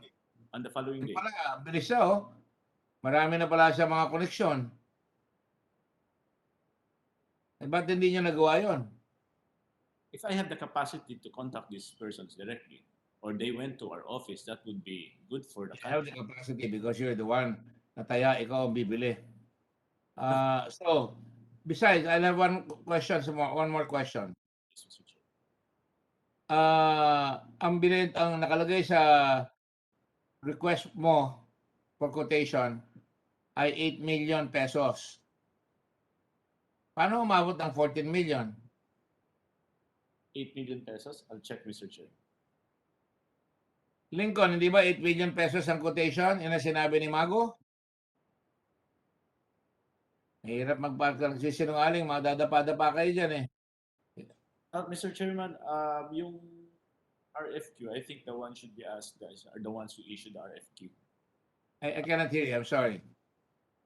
Yung issue po sa RFQ, kung magkano yun, I think the document would show, I don't have the document with me, I think the best person to answer it is the one who issued the RFQ po. Sabi na ni Gloria ni Mago eh. Alright? Ang sabi niya, ang in-order 8 million, pero ang binayad mo 14 because nagpatakpang kayo. I'll go to the point. Where is Miss Mago? Miss Mago, Present, Mr. Chairman. sabi mo 8 million ang in-order? Yes, Mr. Chairman. I read the details on the RFQ. It's 500,000 pieces with a unit price of 28 pesos and an approved budget for the contract is 8 million pesos as is also presented right now. 8 million. So, ayan. Ang unit price, 28. Hindi pa pala 27.72. So, sa madaling sabi, kinumpute namin yung 8 million times 28, hindi na 8 million pesos yung in-order niyo ng 500,000. 500,000 times 28, ang lumabas ay 14 million. I think mali. Ismago, ano lumabas? Ba't sabat ka ng sabat? Pag hindi ka kinakausap, sabat ka ng sabat. It's 14 million po, Mr. 14 Chairman. million. So talagang malayo ang diferensya ng request for quotation. Ang dumating galing kay Mr. Lau sa iyo, 8 million pesos, pero pagbalik na sa kanya, 14 million. Parang sleight of hand ang talagang in-order niya ay hindi pinapakita na ganun kalaki ang babayad sa kanya. Correct? You don't have to answer because it speaks for itself. Now, Mr. Lincoln Ong, ito mabilis lang ito. Saan nyo kinukuha yung pera? Oh, yan, may nag-supply sa inyo. Tapos, nag-order na naman ng 54 million. Tatanungin kita, inutang nyo ba yan? I'm sorry, Mr. Chairman, Mr. Lincoln Ong is with the OSA already. It was too late before we could take him. Before we asked him to stop. He's already on the way here to the Senate. Thank you, Mr. Senate. So, super efficient sa orders ninyo at ng order ng San Blue Ribbon. Yes, Sergeant that's Adams, Mr. Chairman. Senator Lacson, go ahead. I'm glad to see you. Yes. Look at you. Yeah. Just a manifestation, Mr. Chairman. I'm not complaining, no, but I've been here since 10:30 this morning, and I'm waiting for my turn. But I just hope that in the next hearing, will be called first. Anyway, Mr. Chairman, just some administrative matters, no. I requested last August 18. Alam natin kung yung ina-research and then everybody can join in. I'm sorry. That's I'll It's okay. It's okay, Mr. Chairman, no problem. Okay. Yes, go Yeah, ahead. just some administrative matters before we suspend. Last August 18, I requested the committee or DOH through the committee to look into the 2.73 billion pesos worth of expired, nearly expired, and overstocked drugs and medicines. I don't think we have received any response or feedback from Secretary Duque. Second, last September 13, I also requested the committee to ask PS-DBM and Parmalee to submit to the committee the total number of awarded contracts and copies of the contracts to Parmalee and the nominal values. We only rely on Mr. Ong's testimony that they bagged about 11 billion worth of contracts from DOH and PS-DBM. So we need the official records. They have been ordered to present, and I just said that's why Lincoln Ong is now under arrest, is because they've been, delaying and delaying and delaying. In fairness to the committee, we cannot wait anymore. So siguro talagang dapat suation na. Kaya nga tayo na mismo nag-request ng Yes, about Secretary Duque, Mr. Chairman. Secretary Duque, Can we will have you a please feedback answer? from Secretary Duque? Yes, good afternoon, Mr. Chairman. I am told that it's been sent to Senator Villanueva, but we can send it to the committee, and in particular. Yes. Mr. Chairman, I was the one who requested. Why are you sending it to Senator Villanueva? Well, we're just looking into the request because it's a long list of requests by the different senators. So let me just clarify this, Mr. Chairman. But we will produce it, Mr. Chairman. Sir, it should be sent to the Blue Ribbon Committee. Yes, okay. Attention, Senator Lacson, and attention, Senator Villanueva, if they requested. But it should come to us first, and that's why we haven't gotten anything. Yes. Yes, we'll do that, Mr. Chairman. Yes, but I would like to remind you, August 15 pa itong request namin. Nagdi-delay kayo eh. Sinisisi kami ng presidente ninyo na kami nagdi-delay. Pero kayo nagdi-delay. Yes, Senator Ontiveros? Oh, I thought that, if I may, Mr. Chairman, in the absence right now of Lincoln Ong, could I pose questions to Crisel? The problem of Senator Lacson, and I agree with him. Yes, of course, Mr. Chairman. Nagpadala si Secretary Duque. No? And before we leave the previous topic, I just want to say na ang nangyari dyan, napaka-grabe because lumalabas dito, kung totoo yung sinasabi sa papel, binili ni Tiger Phil from Green Trends ng 18 pesos or 9 million, then they sell it to Farmally for 23.90 or total of 11.95 million. Farmally resells further to PS-DBM at 27.72, actually 28, or a total of 13.86 million. Tiger Phil profited for 2.95 million and Farmally profited for 1.9 million. Oo, kung tama yung computation na yan, pero yan ang lumalabas sa computation namin. Senator Lacson? Yes, go ahead, Senator Lacson. Yes, tama yan, Mr. Chairman. Eksakto yung inyong kwenta. Kumita Salamat yung, po. we don't know how much Green Trends made, but yung Tiger, tumubo sila ng 2.95 million. Tapos si Parmali, tumubo naman ng 1.91 million. Laway lang ang kapital, ano po? Mr. Chair. Opo, tama po. Thank you, Mr. Chair, Chairman. very quickly. Thank you, sir. Yes, I just, pagbigyan ko lang si Senator sa Riz. Go ahead, Senator Riz. You were ahead. Go ahead. What did you say? Thank you, Mr. Chairman. Dahil wala sa ngayon si Lincoln Ong, tanungin ko yung related questions dapat sa kanya kay Crisel Grace Mago. Since Mr. Chair, nabanggit just mo siya. one question on Sandali Yes, lang. Mr. Senator Pangilinan. Senator Risa. Yes, Enrico. This question is for Mr. Lau. On the 80 pesos per unit of masks, why did you use this SRP of DOH as your basis to make the wholesale purchases? Can you explain, Mr. Lau? You were not buying retail, you were buying wholesale. I went to the restroom, Mr. Chairman. What? The basis of our ABCs is usually based on the agency purchase request. It's the agency. No. The answer, the question is, why did you base it on SRP? That's the question, because that was your document eh. Yeah. Bakit SRP? Sagutin lang yung tanong. Yes, because that's based on the agency purchase request. The APR sets the unit cost, and that is the basis. No, the basis of the SRP is a memo. You are making allegations. There is a memo by the DOH that this, based on the Price Act, this is the SRP. Yes. You, as DBMPS, use that memo. On the basis of that memo, you purchased using retail prices. Yes, because Now, and my last point before you answer the question is, shouldn't you have, as the procuring entity, di ba, negotiate for a lower price than SRP because you're buying wholesale. You're not buying retail. that is correct. That is correct. Okay, thank you. That's the only answer. That's the answer I want from you. That you should have negotiated lower because you are not purchasing in retail, you were purchasing wholesale. Thank you, Mr. Chairman. Mr. Chairman. Presentation is saying, intrinsically overpriced kagad, 2,000 pesos. Tapos binenta nila, tapos ang presyo pa ay retail, hindi wholesale. Dahil mahal, siyempre pag bulto, mas mura. Anybody can tell you that. Now go ahead, Senator Risa. Thank you, And then Mr. after Chairman. Senator Lacson, go ahead please. Salamat, Mr. Chairman. Ms. Mago, nung nakaraang hearing, nung tinanong ko kayo kung sino yung mysterious boss na nag-utos sa inyo na mag-deliver ng 2 million pieces of surgical masks kahit wala pang purchase order, ni wala pang request for quotation.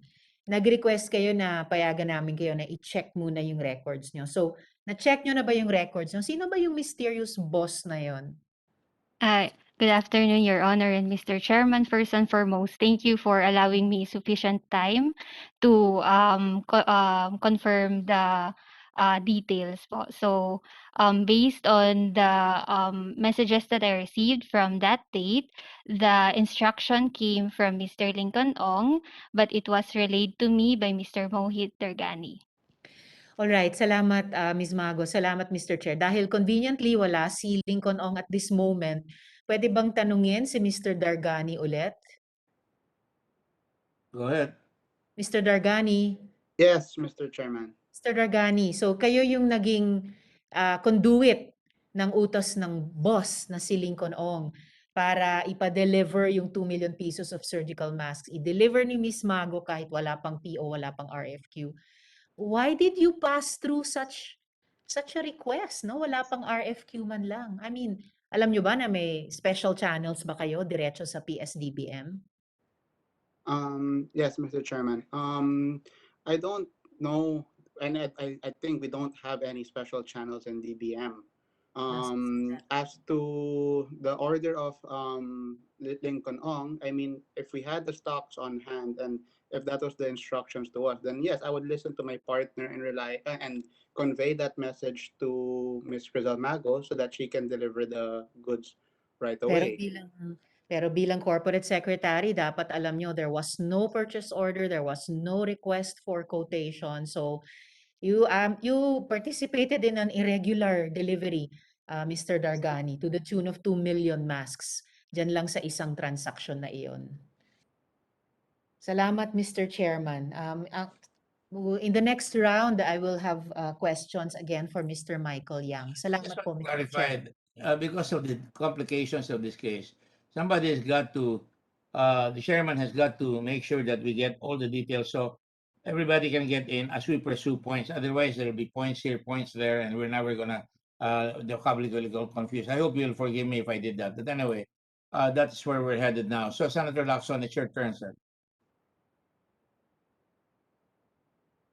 Senator Lacson?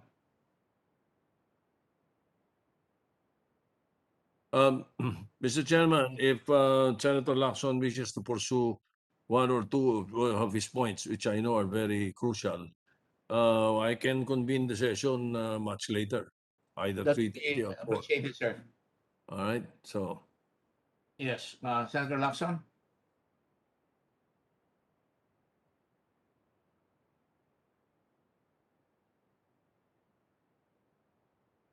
Unless the Senate President has some questions, Sen. Senate President, you have a question, sir? Yes, it has something to do with if Senator Lacson wishes to avail of his time in the next session, then I have one question. This involves the PS-DBM, but are you willing to deviate? Medyo maiba ng konti ito dahil ito'y konektado dun sa point raised by Senator Pangilinan about the PS-DBM being puro contractual, according to Mr. Mendoza. It's part of the point that this chairman has made. We're not deviating. Okay. So if you don't mind, if you of course don't not. mind, I can pursue the point because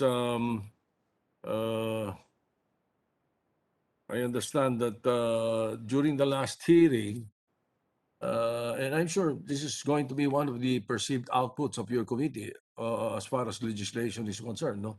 Whether we are going to retain the status of the PS-DBM and the issue of the DBM.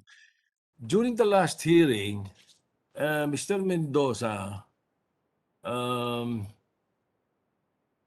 he said the non-renewal or removal of Mr. Mendoza, of him, who has been in the service for 31 years, and the fact that just a period of 5 months he was demoted to being an assistant chief of inspection, were questioned by Senator Pangilinan and some of my colleagues the previous hearing, and then his answer, this gave me a different thinking in when he answered, lahat po kami, Your Honor, contractual. What do you mean, Mr. Mendoza? The whole PS-DBM is contractual. Yes, Your Honor. Magandang hapon po. George Mendoza po. Opo, it's true that PS-DBM is man po ng contractual employees as per yung mandate po namin. LOI 755 po yata yun. And EO 359, something like that. Opo, lahat po kami contractual from the director up to the utility worker po, Your Honor. Hindi ba ironic yung setup ninyo na ito, PS-DBM? 31 years ka niya, contractual. ang DBM ang nag-a-approve ng request for the creations of plantilla positions. Tapos may isang unit o departamento ng DBM na puro contractual. Perhaps the OIC of DBM can answer that. Mr. Chairman. Good afternoon, Mr. Chairman. May I be allowed to respond? Yes, go ahead. Good afternoon. This is Director Jolas Brutas, Operations Group Director of PS-DBM. I confirm that all of the plantilla positions under PS-DBM is a contractual, primarily because of the nature of the positions as created under Letter of Instruction number 755. So there has been a proposal to convert PS-DBM into a GOCC, but it has not been it has not materialized as of date, Mr. Chairman. Kailan ba yung suggestion na yan? 31 years na si Mr. Mendoza eh. Dinimod. Doon sa span of time na matindi ang kontrobersya. Inalis siya ron. Tapos ngayon pinag-resign. Ano ba may mga alam ito si Mr. Mendoza na kailangan alisin siya? Mr. Chairman, as far as I know, even before even in the past, it has been the nature of the appointments in PS-DBM that all positions are being appointed as contractual by the Department of Budget Management Secretary, even up to the position of Executive Director. When was that proposal that gawing GOCC ang PS-DBM?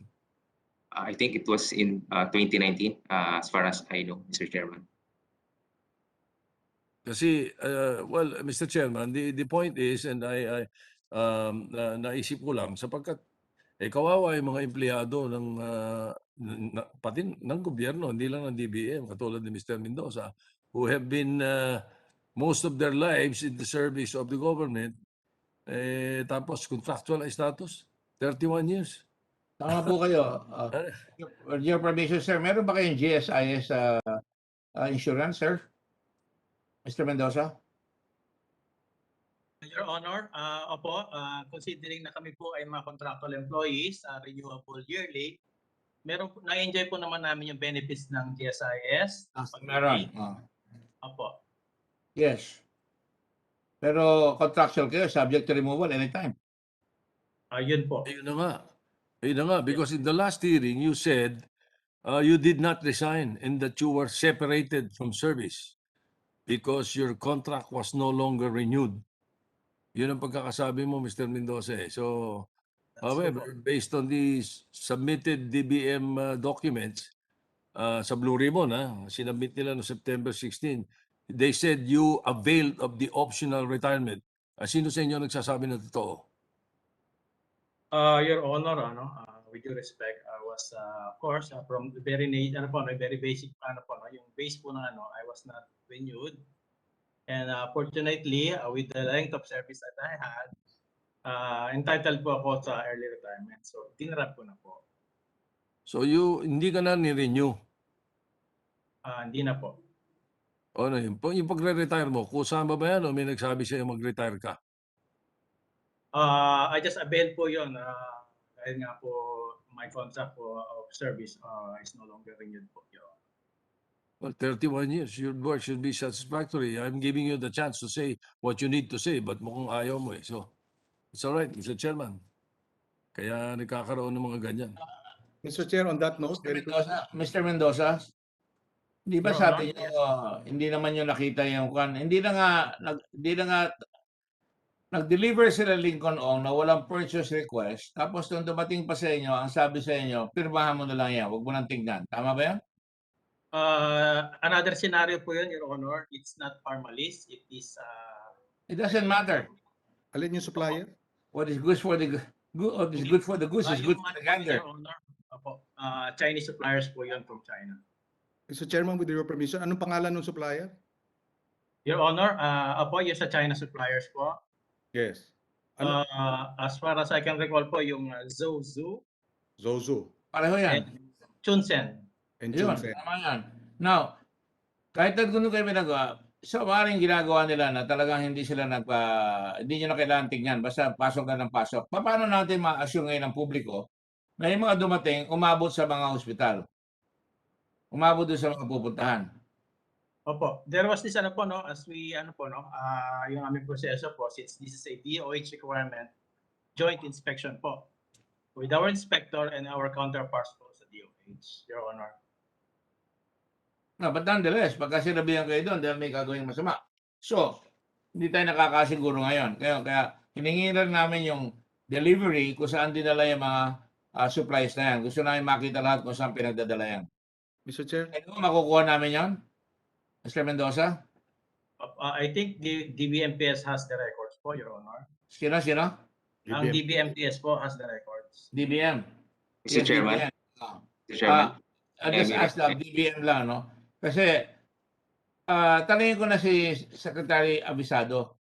Secretary Abisado, ba't kayo biglang nag-resign? Kung kailan ito pumuputok, doon kayo nag-resign. Meron ba kayong naging problema dyan at bigla na lang, meron ba nagpaparesign sa inyo? Marami ako narinig, Secretary Abisado eh. Talaga bang gusto niya na mag-resign o gusto niyo muna mag-stay? At talagang untenable naman sa inyo yung PS-DBM tapos hindi niyo hinahawakan yung mga kalokohan doon, di sa inyo papahid yan. Tama po ba yan, sir? If I may answer, Mr. Chairman, Yes. what happened lang kasi nung nagkasakit ako, I was hospitalized for 10 days. No? Tapos, sumunod pa doon, another 34 days total. I have to undergo self-quarantine. And during that period, na-feel ko na yung panghihina ng katawan ko. And that's why I underwent a series of examination. At nung kinausap ko nga yung mga anak ko, they said na, total naman dad, nakapag-servisyo ka na. And for the last 42 years of your life, you've been working. Kung pwedeng magpahinga ka. Kasi na-feel ko na rin yung pressure sa katawan ko. But in all fairness, wala naman pong nagpa-resign sa akin. At saka hindi ko rin alam yung paglalabas ng COA report. Nangyari lang talaga na after my resignation, lumabas yun. But in all honesty, as far as I know, and to the extent that I have knowledge, information, and belief, talagang sasabihin ko naman sa committee, Mr. Chairman. So, nakikita nyo na, hindi ba untenable yung situation, kayo ang chairman, tapos may gumagawa na hindi man lang kayo, alam nyo ba yung ginagawa niya? Halimbawa, papayagan nyo ba yung gano'n na wala man lang due diligence? Hindi po ba, alam naman nyo, abogado kayo, magaling naman kayo abogado, nakalagay sa anti-graft law na pwede kayong magkasala pagka manifestly disadvantageous sa gobyerno. O kaya in this case, mayroong gross negligence. Nakikitang-kita na bigay ng bigay. Kaya tuloy nga sinabi ko, isa lang example yon. Yung mga example ni Senator Pangilinan na imbis na bulto, binibili ng retail. Yung sinasabi nila Senator Soto, nila Senator Drilon, si Senator Ontiveros, lahat yan nakikita na talagang untenable yung situation eh. One man is insisting that he has carte blanche. Meron siyang karapatan na bumili kung gusto niya at wala naman siyang sasagutin dahil wala naman raw sa batas sa kalagayan. Do you agree with that? Yan na po kasi naabutan ko rin, Mr. Chairman. Even during the time of the previous executive director, she does not report to me at all. Pagdating sa operations, talagang they operate independently. And until you ask some questions, if there are issues raised up to my level, that's the time I call their attention and refer to them the issue and the problem. But otherwise, hindi ho talaga nagre-report sa secretary po ang head ng PS-DBM. So, kanina siya nagre-report, sir? Yan po hindi ko rin alam kung kanino siya nagre-report. Basta they operate that way even during the time of the previous executive director, si, I'm not mistaken, si May Cuevas. Yan po ang ano, yan po ang Pareho naman tayo abogado po, hindi ba nag-appoint kay Secretary Lau si President Duterte? proper. Hindi po ba ang Presidente ang may supervision and control sa lahat ng cabinet members sa yung mga ina-appoint niya? Tama po ba yan? Ayaw po. Pwede niyang i-review, pwede niyang i-revise. Tama po ba yan? Yung mga decision niya? Tama po, because any and all report that is prepared and submitted to the President goes through his review as well. And, That's correct. So, mahirap sabihin na hindi alam ng Presidente yung nangyayari. Tama po ba yan? Kung kilala ko yung tunay na President Duterte, nag-iba na siya, hindi niya papatulang, hindi niya papayagan yan. Pero mukhang pinapayagan niya na ngayon, dinidepensa pa niya ito mga ito eh. Tama po ba yan? that one, he will be the best person to answer, Mr. Chairman. Lumalabas na talagang napakahirap na sitwasyon because may control ang Presidente, meron pang qualified political agency na yung the act of this guy is the act of the President. Tama po ba yan? I will not be too sure of answering that question, Mr. Chairman, because I will be venturing into my own opinion. Okay, I will ask you for your own opinion. Tama po ba nag-apply itong si Mr. Lau ng ombudsman? Tapos nung mainit doon, nagagalit siya, uncomfortable raw yung ayaw niya sabihin kung sino bigyan na kanya ng discomfort, umatras siya. Pero yung kanyang, sa tao nyo rin yan, sa DBM rin yan, si Mr. Leong. Tatanungin ko si Mr. Leong. Mr. Leong, ang nag-appoint sa inyo, si Presidente. Tama po ba yan?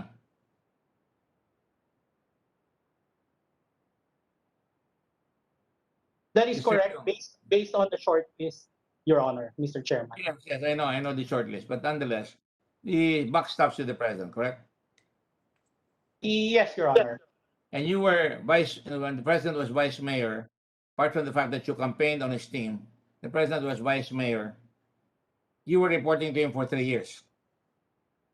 I did not campaign for him, Your Honor. I was part of the legal team. Well, it doesn't matter. Legal team, that means you're for the President at that time. But nonetheless, ang tanong ko sa inyo, you were in his office as Vice Mayor, as a consultant there, correct? I was a consultant. Yes, that is correct, Mr. Chairman. Yes, I'm not going to ask you to lie or anything like that. I'm not trying to pressure you or anything. I just want to be fair. But it cannot be denied that eventually you and Mr. Lau applied for the office of the Deputy Ombudsman. Would that correct, sir? Would that be correct? He also applied. That is correct. And that on November 2020, you were appointed overall Deputy Ombudsman. That's correct, sir? Around that time, yes, Your Honor. I couldn't remember the exact date. That is correct. So it was the President who appointed you? Yes. Yes, we're lawyers. Sino naman talaga mag-a-appoint, di ba?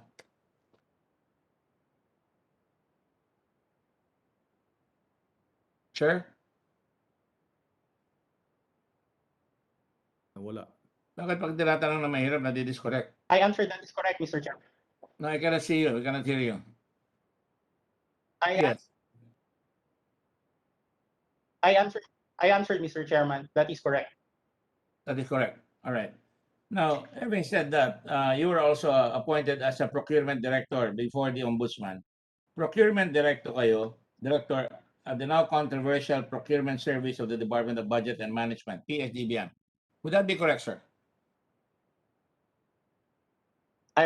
Yes, that is correct. So, and you were reporting to Mr. Lau? That is correct. Yes. So, it is quite possible that all these things that were happening, you accepted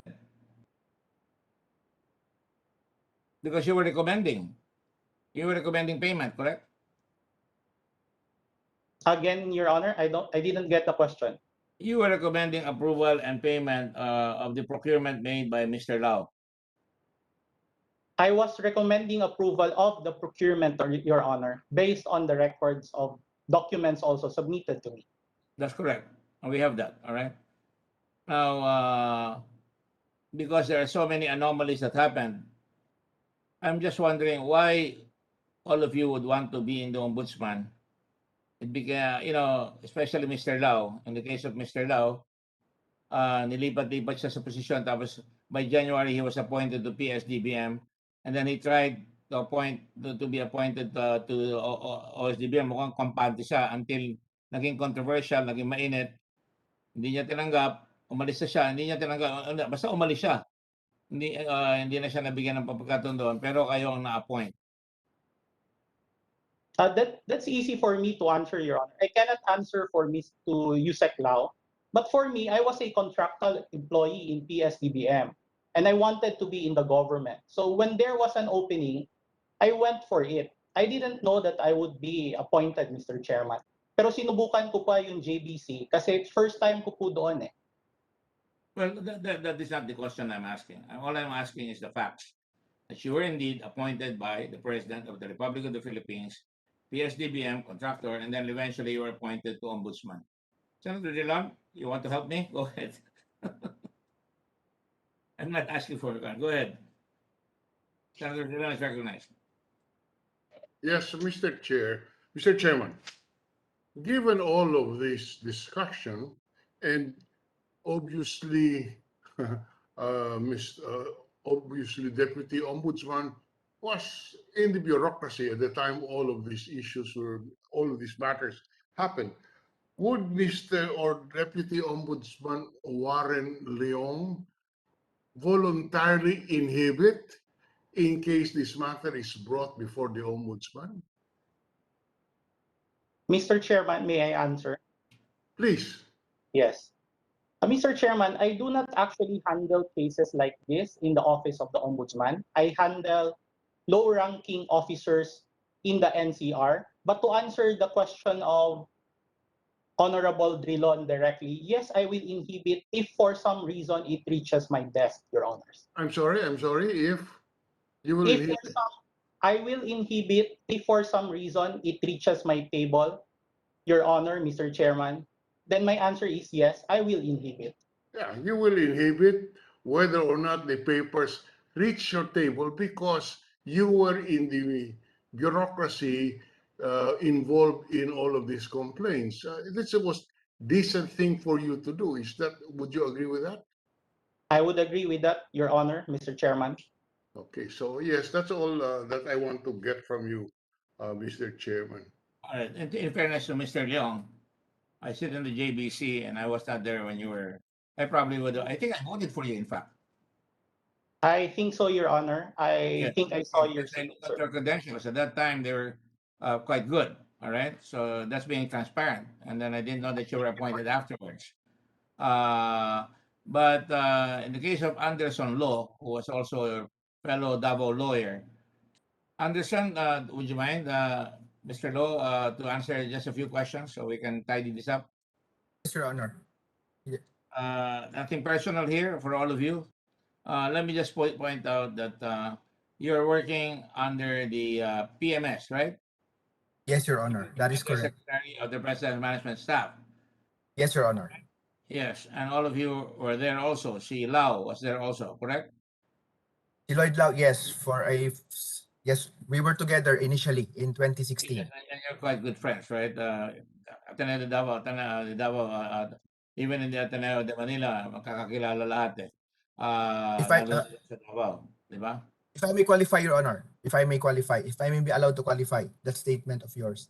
Anyway, what is there to qualify? But go ahead.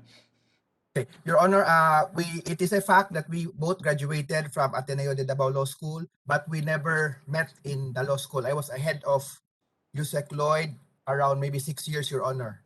And as law practitioners in Davao City, before we were given the opportunity to join government service, Your Honor, I know of him by name. We met certain times in the Hall of Justice, Your Honor. But as far as law school is concerned, we never really got to interact in law school, Your Honor. Well, I didn't say that. All I was asking is you were both from Ateneo de Davao, and like yes, Your Honor, that is a fact. We knew of one another. He belonged to the other fraternity. I belonged to the other fraternity, but nevertheless, we were good friends, di ba? Along with others, and it's impossible not to go back to the old ties of the UP. It's impossible also not to go back to the old ties of Ateneo, if you will, right? Ateneo de Davao, correct? I would agree, Your Honor. In our case, I would have to admit, during our time together in PMS, we became closer, but not Yeah. before. In It other was words, during that's that the time. glue that connects you all. The old ties that bind. You came from the same school. I'm sure you're very proud of that. I know Ateneo de Davao was a good school. Was it not President Joel Tabora was at what time president of the Ateneo there? I believe so, yes, Your Honor. He was. Father Martinez as well. These were all Yes, my Your Honor. contemporaries in Ateneo de Manila. But Yes, it's Your a Honor. very good school. Very impressed with it, quite frankly. And even if I didn't know, if you said you're from Ateneo de Davao, there would be a tie that bind us, right? More or less, Your Honor. Yes, I could say so. When Right. coming from Now, the same school. yes. And having said that, but you did join the Lex Talionis, right? No, Your Honor. I am not a member of the Lex Taliones fraternity, Your Honor. And do you know? I am what they say a barbarian. I did not join Correct. any fraternity in law We school. we have those guys in the UP as well. But let me just point out that that in spite of that, you met each other at the presidential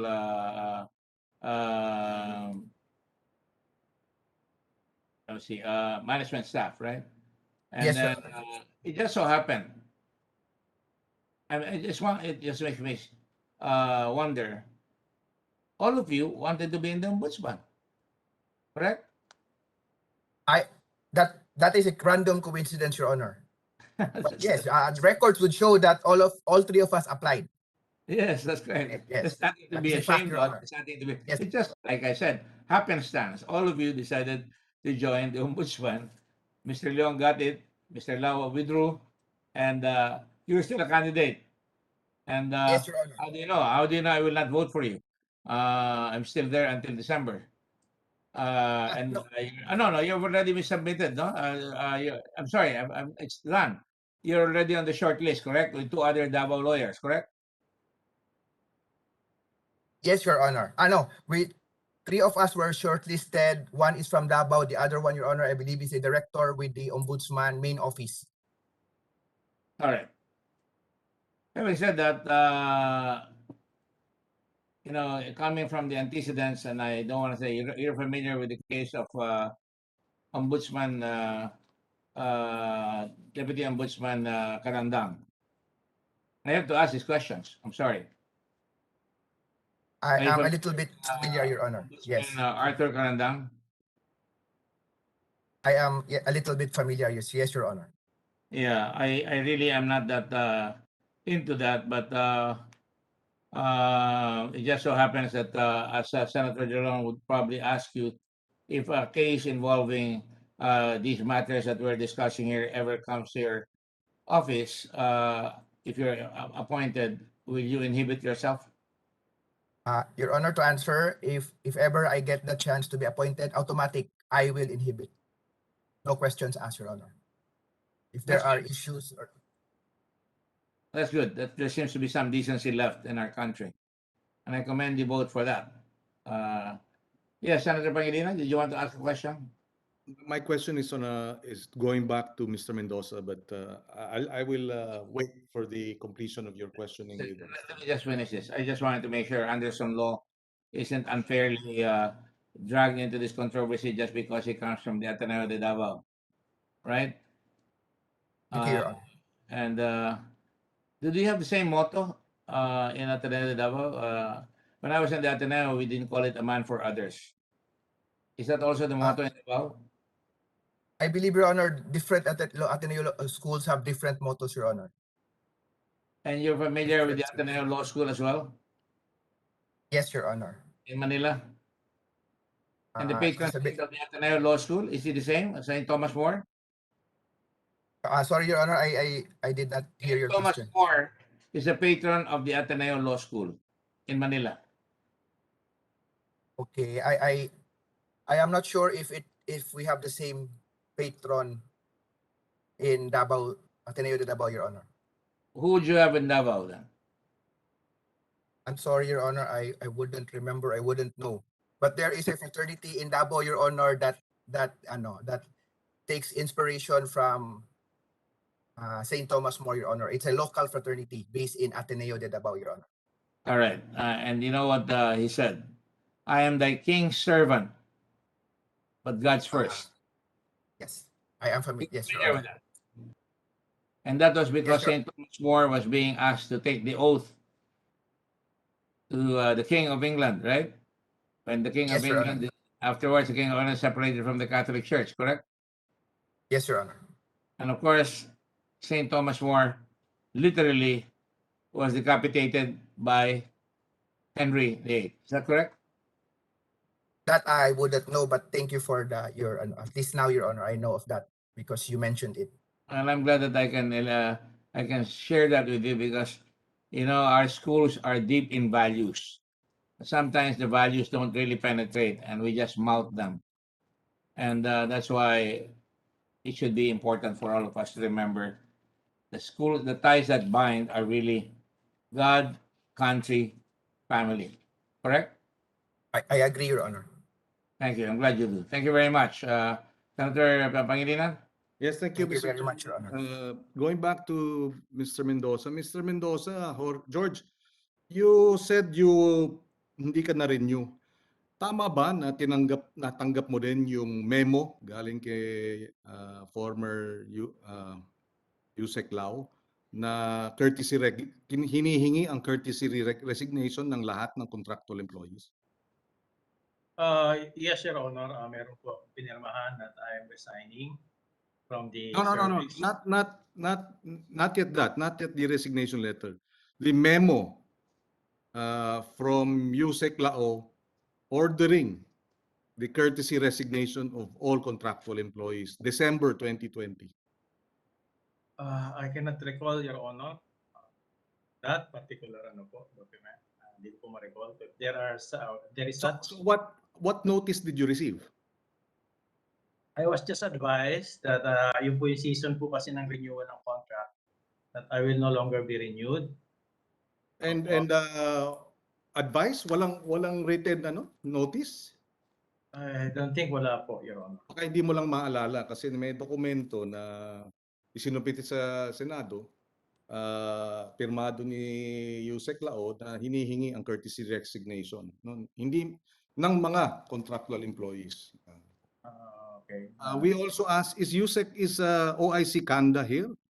Because we requested sa previous hearing na isumite sa atin ilan yung mga pinag-resign at terminate yung contractual at hindi na ni-renew. Do we have it? We requested this in the previous hearing, yung mga hindi ni-renew na mga contractual employees ng DBMPS. Is OIC Kanda still around?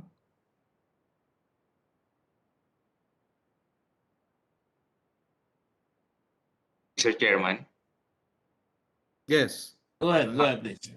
I believe we already submitted the list of the employees who were not renewed as of 2020 and 2021, Mr. Chairman. We did not receive a copy. Would you have the figures? How many? Let me check, Mr. Chairman. Yes, please. Ilan? Ito ba yung version ng Saturday Night Massacre?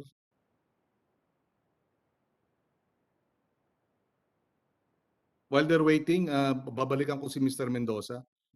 Ulit yung dalawang suppliers, Chinese, no? Sabi mo? Yes, Your Honor. Shuzhen at yung? Zozu. Yes. Tapos nabanggit mo nung previous hearing na hindi nyo na-test yung mga required na testing nung ilang mga delivered na mga items. Dahil nga lockdown, walang testing center, nakasara, etc. Hindi ba? Tama yun, ano? Yes, Your Honor. So hindi natin alam kung substandard yung mga equipment na di-deliver dahil hindi na-test. Yes, but mayroon po kaming due diligence na ginawa po for us to test po yung mga Yes, pero merong mga items that required independent testing, di ba? Yes, Your Honor. Yes, but hindi na nagawa yon, tama? Opo. Saan yung mga testing na ginagawa? Di ba sa abroad? Meron pong locally Opo, yung mga DOST testing center po, Your Honor. Kaya Pero lang hindi po, hindi nga nagawa ito, no? hindi na po. I think at that time, lockdown po sila. Tapos And merong yes. Opo. Di ba merong manufacturer's certificate? Tama po ba yun? Opo, Your Honor, during submission po ng kanilang proposal, yun po yung kanilang basis for their At offer. yung manufacturer, hindi supplier, di ba? Manufacturers. Manufacturer po, opo. Totoo ba na meron kayong natanggap ng mga certification na hindi English? Chinese. Kung meron man, Your Honor, hindi ko lang ma-recall, Your Honor. If there are, humingi po kami ng from the Chinese, yung what they call red ribbon for the translation of those. If there are, Your Honor, hindi ko lang ma-recall po, pero normally what we receive from the suppliers are in English dapat po. Kasi ang information na nare-receive namin, merong mga manufacturers certification na Chinese. So hindi natin maintindihan. Siguro hindi mo na alam dahil tinanggal ka, di ba? So Chinese yung manufacturer's certification at hindi naintindihan pero pinirmahan pa rin. Ito naman ay information na dinadala sa amin pero of course you wouldn't know kung may mga nangyari between when you were transferred from June, July hanggang mga kailan yun? November? December po rin ako nag-assume, Your Honor. Yes, tinanggal ka ng mga 6 na buwan, no? Anyway, baka kasi meron ka narinig, but obviously at that time wala ka ron kung meron mang nangyayari kasi nilipat ka. I think the minority leader, yeah. And I think Mr. Chairman, earlier the Senate President Pro Tem was raising his hand. About to call the Right Honorable Ralph Recto.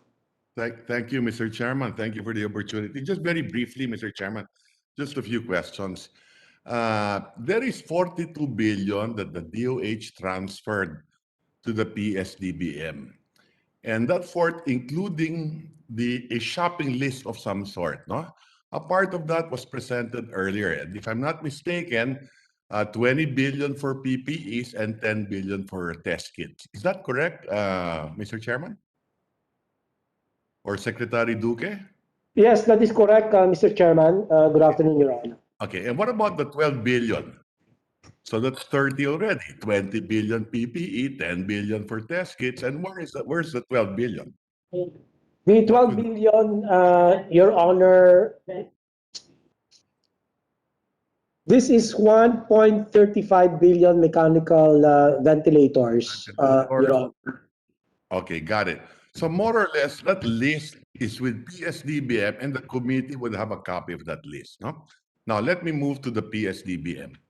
And the reason nga pala why you turned it over to the PS-DBM, a shopping list, including the money to purchase this, para mabilis yung pagbili, no? So PS-DBM, how much have you disbursed of that 42 billion? Magkano na na-disburse ng PS-DBM of the 42 billion? Do we have the representative of PS-DBM here? Yes, Mr. Chairman. Mr. Chairman, may I be allowed to refer the matter to our Director for Admin and Finance, Mr. Joshua Laure? Yes, kung pwede, briefly, quickly. Yes. Yes, Mr. Chairman, good afternoon. Yes. What is already obligated is 39. Not obligated, disbursed. Okay. Disbursed is around 20. Just hang on a second, Mr. Chairman. Okay.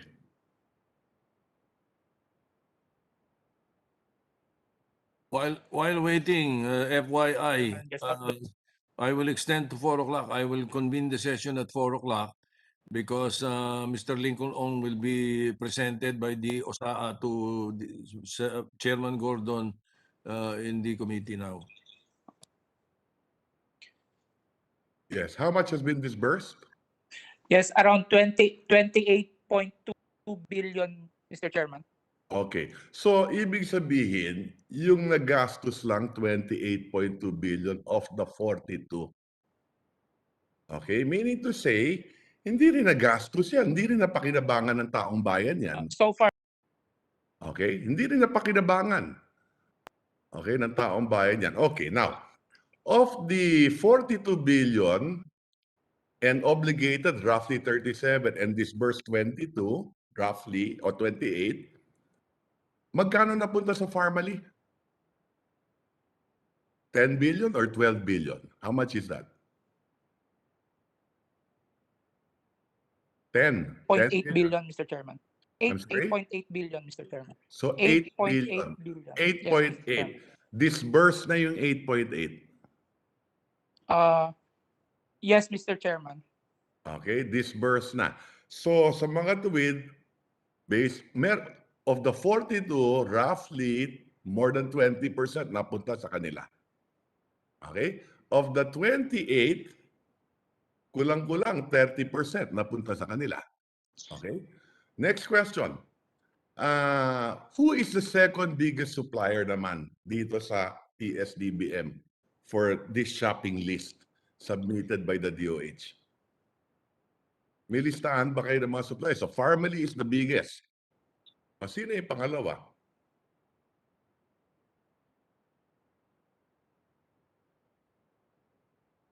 If I may help, it's a construction company in China, Zhushu or something, with 1.8 billion. That's the second highest. Also. So Chinese ulit. Opo, Chinese at construction company, hindi health related. construction company. Okay. 1.8 billion. 1.8. Is that correct, PS-DBM? 1.8 billion is the second largest supplier? The second largest supplier would be the Element Trade Limited, Mr. Chairman. Oh, and so trading company also. Magkano ang nakuha nila? That's a foreign supplier, Mr. Chairman. Yes. How much did they get? Just hang on a second, Mr. Chairman. Okay.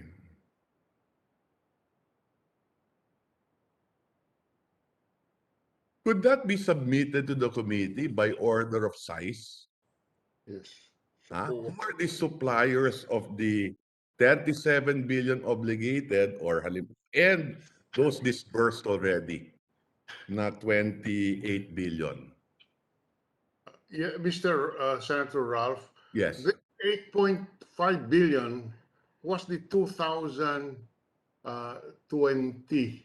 disbursement.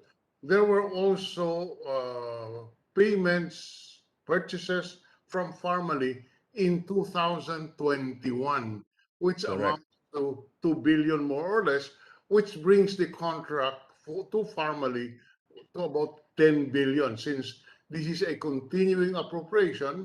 The PS-DBM's Mr. Lowry may want to elaborate and confirm this with Mr. Senator.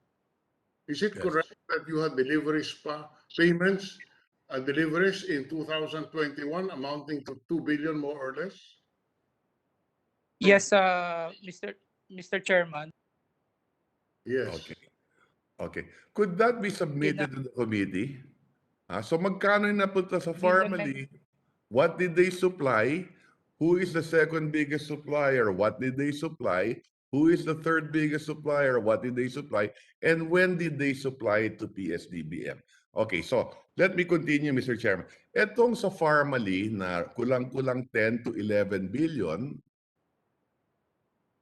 disbursed na lahat to. Ibig sabihin, nabayaran na ang Farmally. Is that correct? Not yet, Mr. Chairman.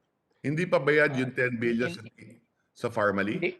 Hindi pa po, Mr. Chairman. Magkano na bayaran na? Let me just check, Mr. Chairman. Okay. The first siguro 8.8.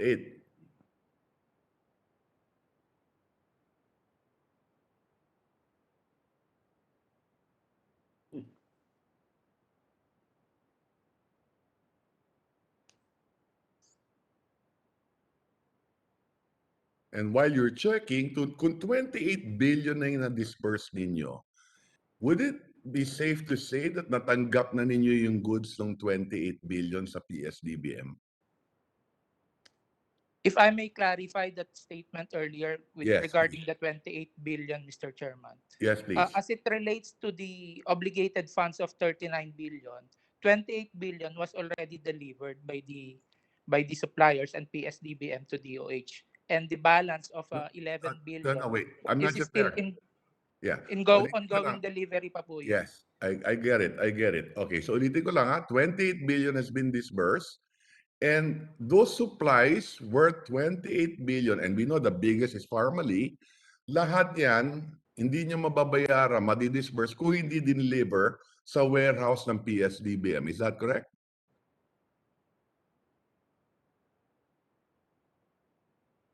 Say it again, Mr. Chairman. I'm sorry, I didn't get it po. Okay, ulitin ko. You mentioned earlier that 28 billion has been disbursed. It would not have been disbursed if they did not deliver it to the warehouse in PS-DBM. Is that correct? The place of delivery of the items procured with Pharmaly is not necessarily with the warehouse of PS-DBM, Mr. Chairman. There are various delivery sites po. Okay, where are the delivery sites? Not owned by PS-DBM, yung mga warehouse? May mga cases po na delivered siya sa PS-DBM warehouse. There are cases where the items, especially for the test kits, they are delivered to RITM. Okay. And then there's the XDE warehouse in Taguig and the non-parallel warehouse in Parañaque po. Okay. But the delivery, kayo ang pipirma sa delivery receipt na na-deliver talaga etong worth 28 billion. Is that correct? Yes, that's correct, Mr. Chairman. Okay, so may record kayo ng delivery. Pinirmahan ninyo sa PS-DBM, no? Of course, nakakabahala that there was testimony na pinapirma na kahit hindi nakita yung delivery. Okay, nakakabahala yon, no? But let me move forward, Mr. Chairman. Okay, so that 28 billion, assuming all of that has been delivered, do you have documents to show the committee when was all of this delivered and when was it delivered naman to DOH? Because they're the procuring agency. Sila yung may-ari ng goods na yan. Di ho ba? 42 billion binigay sa inyo, may shopping list. Kayo ang bumili. Pag nakuha ninyo, ibibigay ninyo sa DOH. Is that correct? Yes, that's correct, Mr. Chairman. Okay. Now, etong 28 billion na to, na-deliver na ba lahat yan sa DOH? Like I said earlier, Mr. Chairman, this 28 billion is the delivered items. So out of the 39 billion obligated, 28 billion was already delivered and 11 billion. Ulitin ko yung tanong ko. Iba yung delivery sa PS-DBM, iba yung delivery sa DOH. Yes, Kayo Mr. ang Chairman. tatanggap na deliver sa inyo yung 28, right? Yes, Mr. Chairman. Okay. Then your responsibility now is to deliver that to DOH. Is that correct? Yes, Mr. Chairman. Okay. Do you have records to show that you delivered all of this to DOH? Yes, na we do tinanggap have. naman ng DOH?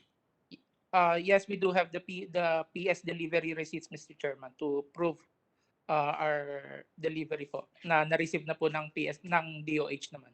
Okay. So the records of DOH will show that they received roughly 28 billion. Is that correct? That I cannot speak for the DOH, Mr. Chairman, but as far as PS-DBM is concerned, we have PS delivery receipts on our records to show that we have delivered such items to DOH, Mr. Okay, so Mr. let me Chairman. ask the DOH, who would be the people responsible to receive these items from PS-DBM? We have, Mr. Chairman, our team to receive and to evaluate that the goods delivered are in order in terms of specifications and in terms of quantity and quality. Correct. By the way, Mr. Chairman. Pareho sa shopping list na binigay ninyo, di ba? Yes, that is correct, Mr. Chairman. Yeah. You were saying, Secretary? Yes. You may continue with what you were saying. Yes. Yeah. The deliveries with copies of PS delivery receipt as of August 31 this year is 25,858,136,656. So a year and a half after we started all of this, it took for 42 billion, 25 na deliver sa inyo. Is that correct? This is what the document says. You are correct, Mr. Chairman. So that's short of the 28 that PS-DBM is saying, 25. Okay, now, let me proceed. No? I know that time is kulang ang oras natin, but let me proceed first on this issue. So only 25 of 42. And possibly 8.8 or a little less than 9 galing sa Pharmally, right? Okay, now, of this 25, i-deliver din nyo yan sa mga end user eh. Halimbawa, yung PPE, ibibigay nyo sa frontliner yan, di ho ba? Is that correct? Exactly, Mr. Chairman, that is correct. At ibibigay yan nationwide sa iba't ibang region. Yes, Mr.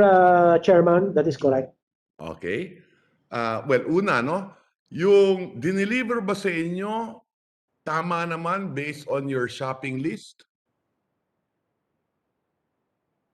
Yes, Mr. Chairman, tama po. Although there were a few that the DOH rejected because they were not in accordance with the specifications. Yes, halimbawa yung shoe cover masyadong maliit, hindi magkasya. Tapos yung coveralls hindi siya water repellent, absorbent.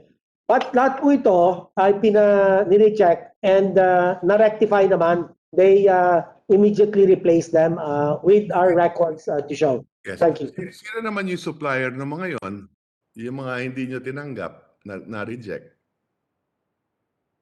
I believe iba-iba ho. But let me just try, let me get the specific names of the suppliers and we will submit. Okay. And what is the value of all those rejections naman? May value ba ng rejected ninyo? Is it billions or less? Maliit lang ho eh. But we will determine the value. Madali lang naman pong gawin yung valuation nito. But hindi naman po ganun kalaki. Maliit lang. Okay. Could you give us an idea? Let me check. Mahirap po kasi sabi. But I'm having it looked into right away and then we will give you the feedback in a few minutes. You must have a matrix, di ba? You must have a matrix. Halimbawa, ito yung shopping list ko, ito yung in-order namin, ito yung quantity, ito yung natanggap namin. Could you submit that to the committee? We will do, Mr. Chairman. Okay, and then finally, of course, I have many other questions, but finally on this issue, do you have records to show naman that what you received, naibigay naman ninyo para pakinabangan ng ating mga kababayan? Halimbawa, paano nyo dinistribute yung mga PPE sa mga frontliners, public and private nationwide? Do you have records for that? Because I recall last year, dito sa Batangas, halos wala kaming PPE. In fact, marami sa mga PPE dito, donations. Na halimbawa bumili kami para sa lahat ng hospital dito sa Lipa City. Yes, Mr. Chairman, the PPE... na nakuha namin galing sa DOH. Yes, Mr. Chairman, we will submit records of distribution. This is distributed to our regions, and from the regions, they are distributed to the healthcare facilities. So we will look at the region 4A, Batangas, how many PPEs were actually Who distributed. was it given to? Yes. Not only Batangas, but nationwide, ha? Kasi Yes, kami sure. natatandaan ko, halos last year, konti lang, if at all meron. I don't even recall any. Ah. Ang alam ko, kami dito nagbigay sa mga hospital. Di ba? We already submitted a list, I am informed, and about 90% of those deliveries are contained in that list. So we still have to complete 10%. Yes. Okay. Of that 25 billion, how much were PPEs? Would you have the value there in your records? And how much were the testing kits? Kasi pinakamalaki PPE eh. 50% eh. Di ba? Of the 42. The PPE set is about 11,111,321,240. 11 billion. Yes, that is correct, Your Honor. And then the testing kits, we'll give you the breakdown. the 25, yeah. Yes. We will give you the breakdown of this 25 billion 858 million thereabouts, Your Honor, Mr. Chairman. Okay. So we will wait for that. I have more questions, but at this point in time, let me end because I know that we don't have much time. And other senators would like to ask their questions, in this case, the minority leader. So thank you very much, Mr. Chairman, for allowing me to propound some of these questions. Just to follow up some points raised by Senator Recto. Secretary Duque, you said that you received about 25 plus billion pesos worth of supplies from PS-DBM out of the whatever 42 billion or whatever was the amount transferred. Is that a correct statement? Did I recall that? Mr. Chairman, the correct statement is we receive about 25 billion of the 28 billion that have already been paid for or disbursed by PS-DBM as of August 31, Your Honor. So this does not reflect the recent deliveries, but we will check on this, Mr. Chairman. How do we reconcile that with the testimony of PS-DBM that they delivered 28 billion pesos worth of DOH supplies, to you? There is a discrepancy of around 3 billion. You know, unless there is some inaccuracy here, this is worrisome. PS-DBM, ulitin natin, ang sinabi ng PS-DBM, 28 bilyon na face shield, face mask, test kits ang kanilang dineliver sa DOH. Ang sabi ng DOH, nakatanggap kami mula sa PS-DBM 25 lang. 5 bilyong piso, more or less. Pwede mo bang paliwanagan mo sa amin, paliwanag nyo kung paano ito nasa yung 3 bilyon? Mr. Chairman, as I have qualified, as of August 31. So we will check with the deliveries between September 1 and yesterday. That's one. Number two, we can reconcile this with the PS-DBM to clarify the numbers, Mr. Chairman. Well, so are you saying it's a question of updating the records? Yes, Mr. Chairman. That is correct, Mr. Chairman. Well, I wish you luck. I hope that, because the 3 billion is the difference between what PS-DBM said that they deliver sa DOH as against what DOH is saying, the 25 billion that they received from DOH. But from PS-DBM, let's put it aside and just hope that you can explain this, Mr. Chairman. But I would like to... Mr. Chairman, if I may just add a very important information and then to the point that was raised by the Honorable Senator Drilon. Yun daw, may mga deliveries pa undergoing testing because we cannot just accept them without a certification of testing as to the correctness of the quantity and the quality of the supplies. Thank you, Yeah. Mr. Chairman. No, the reason why nagugulat kami, Secretary, no, and we're not putting the blame on you or anything on this issue, no. We're just saying that the testimony earlier is that PS-DBM delivered 28 billion. Your records will show we've not seen those records, and that's why I'm asking PS-DBM to submit to us, to the committee, and you to submit kung natanggap ba talaga ninyo. Your records today will show it is only 25 and not 28. It's correct, Mr. Chairman. That is Yeah, correct. We will correct. submit the records. Okay, thank So you. Yeah. we Mr. will Chair, wait. Mr. Chairman, Yes. may I be allowed to clarify on this matter? I think the reason for the discrepancy in the figure of PSDBM and DOH is the issuance of the PSDR. I think the records of the DOH is not yet updated, and as correctly stated by Secretary Duque, some of these items are not yet tested or ongoing testing by third-party facility testing. So we are still waiting for the test result, and as soon as we got the positive test, then we will release the PSDR or the PSDBM delivery receipt to the DOH. Sige. Ang problema natin, sometimes you certify that you have inspected when the goods are not yet here. So those statements are must be understood in that context. But while you are there, the prices of all these medical supplies would be delivered. I'm sorry, these goods and purchased for and in behalf of DOH would be delivered to the warehouses, either of our ITM or PSDBM or Department of Health. Is that correct, sir? That's correct, Mr. Chairman. And this And also, price, Mr.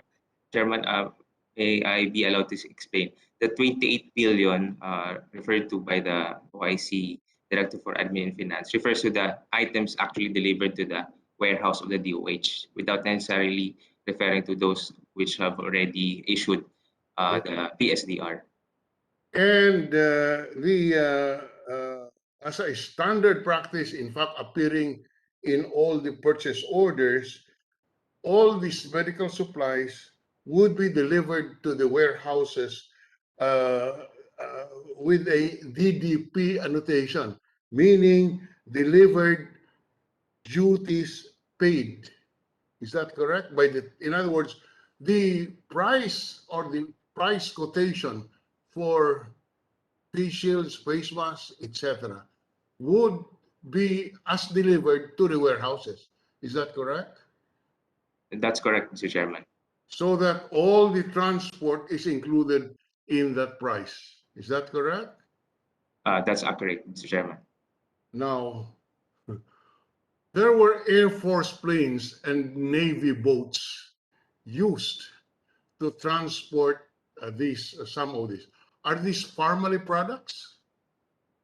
Based on record, Mr. Chairman, it's not Parmalee items. It refers to some of the items directly procured from Chinese manufacturers. I think it was Junsen or Wenwa, if Okay. I remember it correctly. The reports are that there were 21 flights of the Philippine Air Force which transported these medical supplies. Do you confirm this? Yes, Mr. Chairman, based on the records of the inspection division. Can you submit to the committee the documents to show who are the owners of this product, of these medical supplies transported by the Philippine Air Force? I think, Mr. Chairman, it refers to the PPE sets procured from Junsen, a Chinese manufacturer, Mr. Chairman. It from PPEs PPE sets, Mr. Chairman. secured from Junsen. the manufacturer.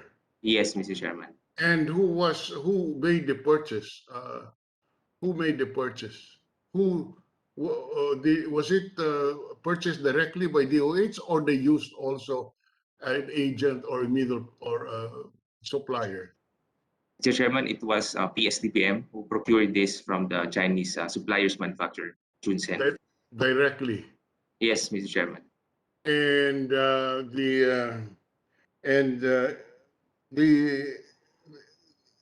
it was delivered duties paid. In other words, how much when they purchased this from the manufacturer, the purchase price was determined on the basis of the items having been delivered to the bodegas of PS-DBM or DOH as the case may be.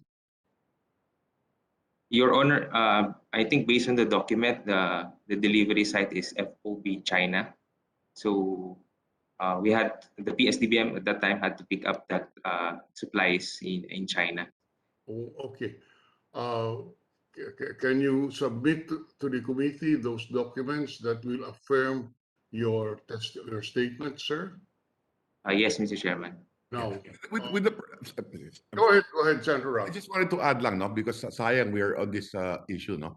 The order was initially 15 million PPEs. If I got it right, they brought it down to 10 million. And more or less what was delivered was 5 million. Okay, PPEs, more or less, no? Now, I'm also interested, and that's why I asked the DOH earlier, yung mga PPEs na yan, kung natanggap ninyo, useless yan sa warehouse. Dapat binibigay yan sa mga frontliners, no? Private and public hospitals, no? May breakdown yan per region na dapat naman ang DOH i-deliver. So could we also get those records na dineliver talaga to the end user? Yes, Mr. Chairman, we will do that, Mr. Chairman.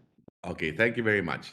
In connection, likewise, Also, a Navy vessel which was used to transport, if my information is correct, about 40 vans of face surgical masks were delivered by delivered from China to the Philippines using Philippine Navy boats. Is that correct, Secretary Duque?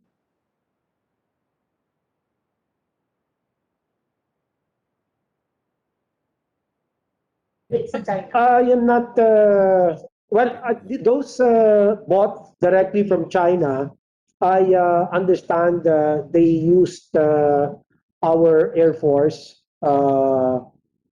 planes. So that's my recollection, Your Honor, Mr. Chairman. Okay, from the PS-DBM, 1 minute to pick up. From PS-DBM, do you confirm that the Navy vessels were used to transport medical supplies from China to the Philippines? RPS Bacolod City, if I'm not mistaken. Do you confirm this? Mr. Chairman, I'll have to check first, but I believe, if I remember it correctly, there were also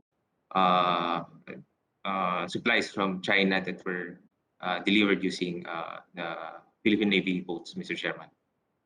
At this point, yes, I can yield the floor to Secretary Senator Pangilinan. Or yes. Thank you, Senator Drilon. Just very quickly,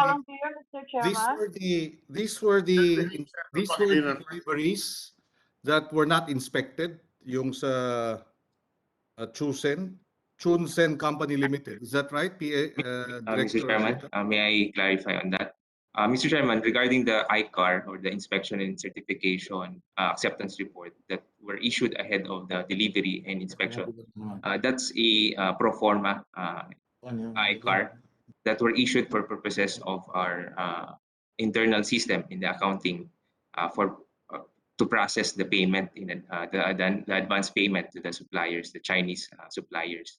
But at any rate, the inspection division still conducted inspection on these items, and also, Mr. Chairman, yes. Upon arrival.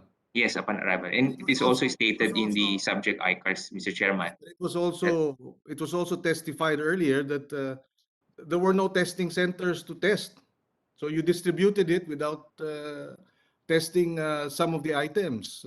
I believe, Mr. Chairman, it was stated by our inspectors. I think Mr. Mervin can think that they still conducted inspection on this item, physical inspection because of the Yes, he did some of the items, but some of the items that required testing centers, hindi na na-test.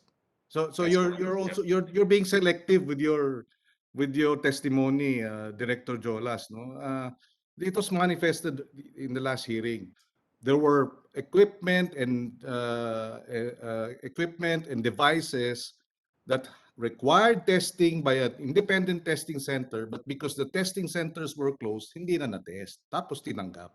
Yes, Mr. Chairman, but they And still then conducted. earlier, there were also, and this is my last point, there were also manifestations that no advance payments were made. Now you're saying there were advance payments made. Hindi pa na-deliver, hindi pa na-inspect, pinadeliver na, nagbayad ng mas maaga. Mr. Chairman, if I remember it correctly, the questions were pertaining to Farmally. So the answer was there was no advance payment made to Farmally. Oh, yeah, well, the questions were about Farmally, but the answers were, a blanket statement that we made sure there were no advance payments. We were very careful, etc., etc. Anyway, thank you for that, allowing us to intervene. Thank you, Mr. Chairman. Can we request PS-DBM to submit all these documents related to the medical supplies transported by the Philippine Air Force planes and the Navy vessel? I think, if I'm not mistaken, it's Bacolod City, a barko ng BP. RPS, whatever, Bacolod City, which also brought medical supplies.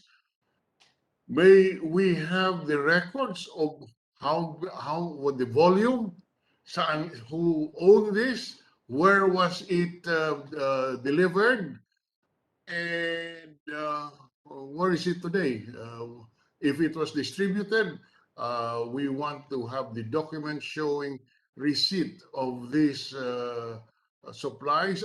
My information is that there were 40 containers that were delivered. And while I have the floor, once na lang, can I ask formally to submit Senator Frank, one moment. Yes. I want to inform the group that we already subpoenaed that we asked the Philippine Air Force to send us the details of their flights. Yes, thank you, sir. And we want, and you're right, you're on the right track because you're asking PS-DBM and DOH where these goods were brought in and how they were brought in and where they were delivered, etc., including the military ships. We have done that already, sir. Thank you very much, sir. Yes.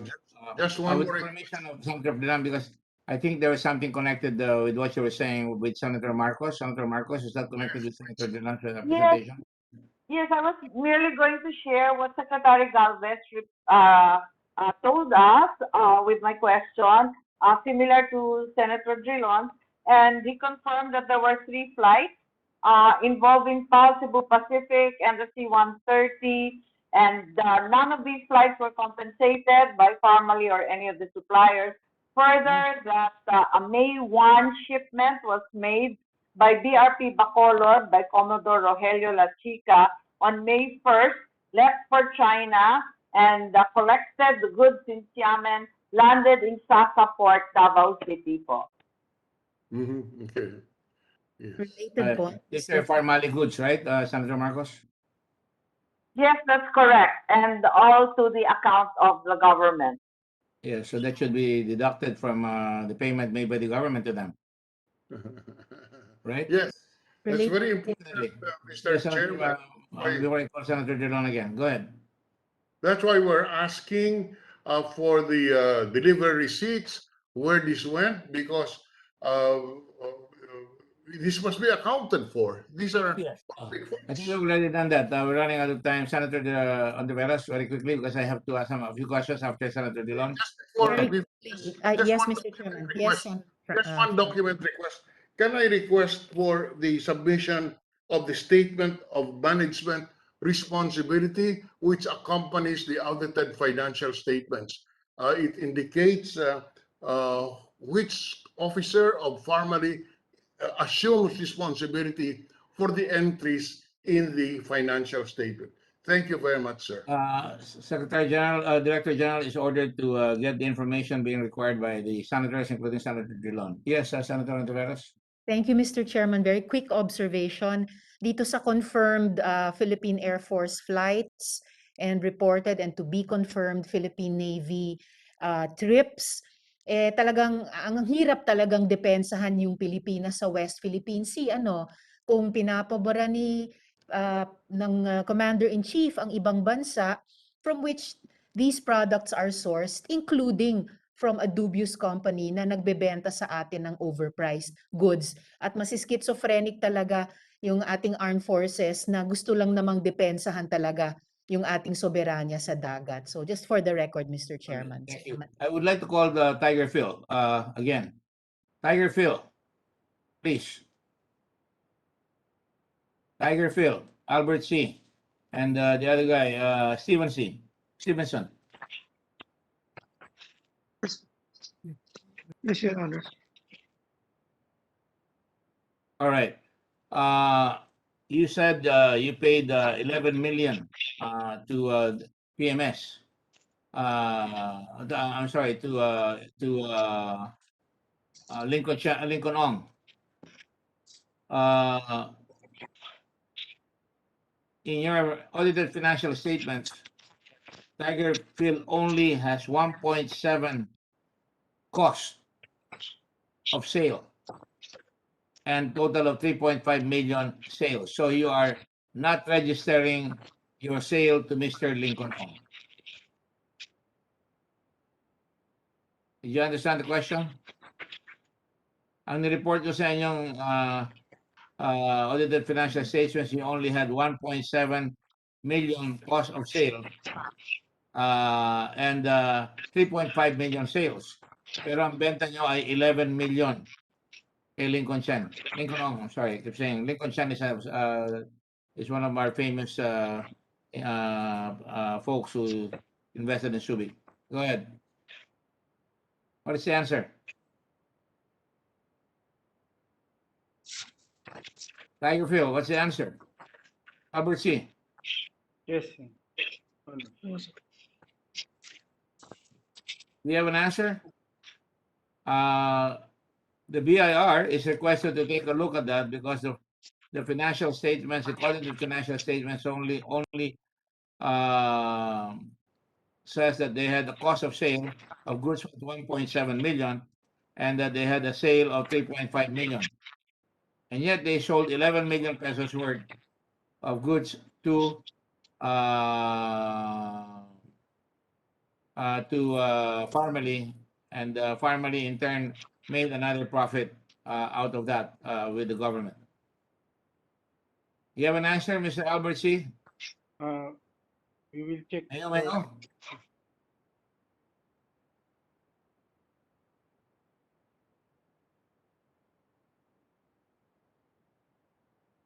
Do you have an answer? Obviously, you do not. These are audited financial statements, mind you. It clearly shows that you have not paid any income taxes for the sale to Mr. Lincoln of 11 million. Because ang nakalagay sa inyo, 3.5 million lang ang sales niyo. So it's unaccounted for.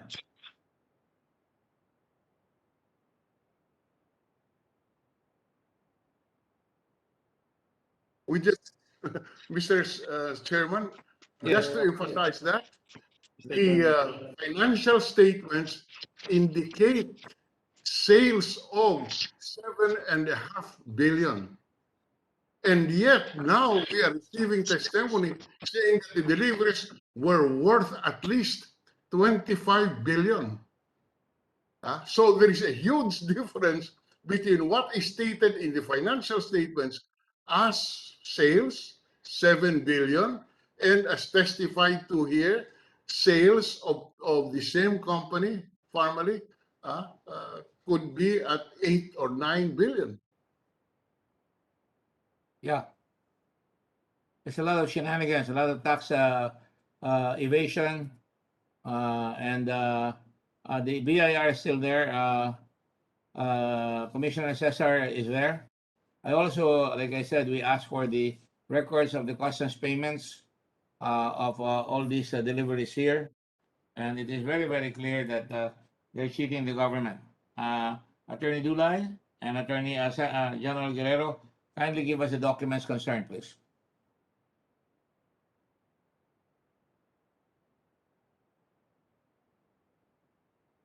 Commissioner Dulay, Good afternoon, Your Honor. good afternoon. This is Attorney Larry Barcelo, Your Honor, from the Legal Service. Commissioner Dulay has an ongoing emergency meeting right now, Your Honor, but he instructed me to represent the Bureau in this hearing, Your Honor. What is your name again? Your Honor, Commissioner Dulay. What is your name? I'm Larry Barcelo, Your Honor. Barcelo. Yes, Your Honor. Barcelo. Barcelo, B-A-R, yeah, C-E-L-O, Your Honor. Yeah, okay. I didn't think you would misspell your name. Go ahead. So you have the information. Mr. Chair, And we have the receipts. So if you need it, we have it. Unless they can explain it to us. we will amend our VAT returns, Mr. Chair. Excuse me?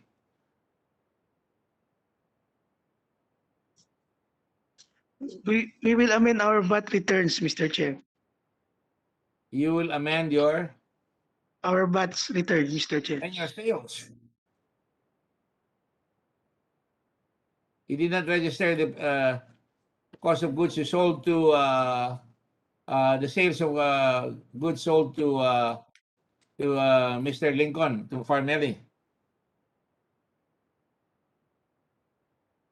All right? And we will leave it at that. The BIR is so informed and kindly send us the requested information on ITRs and we will take it up in executive session because it's important. As you can see, we're catching people who are not paying taxes. The next hearing will be on, with the permission of everybody, September 24 at 2 p.m. And Lincoln Ong is already detained in the Senate. So we will have to ask him questions on Friday. All right. The chair thanks you for your patience. Again, I had to make sure we were focused on a particular direction and a particular trajectory, and I thank all the other senators who helped me try to piece the puzzles, and it can turn out beautifully again. This has been what's going on for the last several weeks. We've been able to work together and piece the puzzles, and everything is moving the way it should. So again, thank you all, distinguished members of the Senate. Secretary Duque, thank you very much. I know that at least you're Thank you, showing sir. that really addresses my concerns about my respect for you, and that you're still there to face the music, and that I think you should really come out and answer some of the questions that are hanging out there. It would be very, very helpful. Yes, Mr. Chairman. Thank you. Thank you. Thank you very much. Without any much further ado, I thank all of you, Secretary Antuero, Secretary Drilon, Secretary Marcos, Secretary Pangilinan, Senator Recto. Here I go again. You know, I mix up my names and my titles, but anyway, it's so long as we get it rectified. It comes with fatigue and age, I suppose, but it's only a number. Thank you all very much, and we'll see you on Friday at 2:00 p.m., September the 24th. Thank you all very much. God bless the Republic of the Philippines. Salamat Thank you. po, Mr. Chairman. Thank you, Mr. Chairman. Thank you, sir. Session is suspended until September 24th.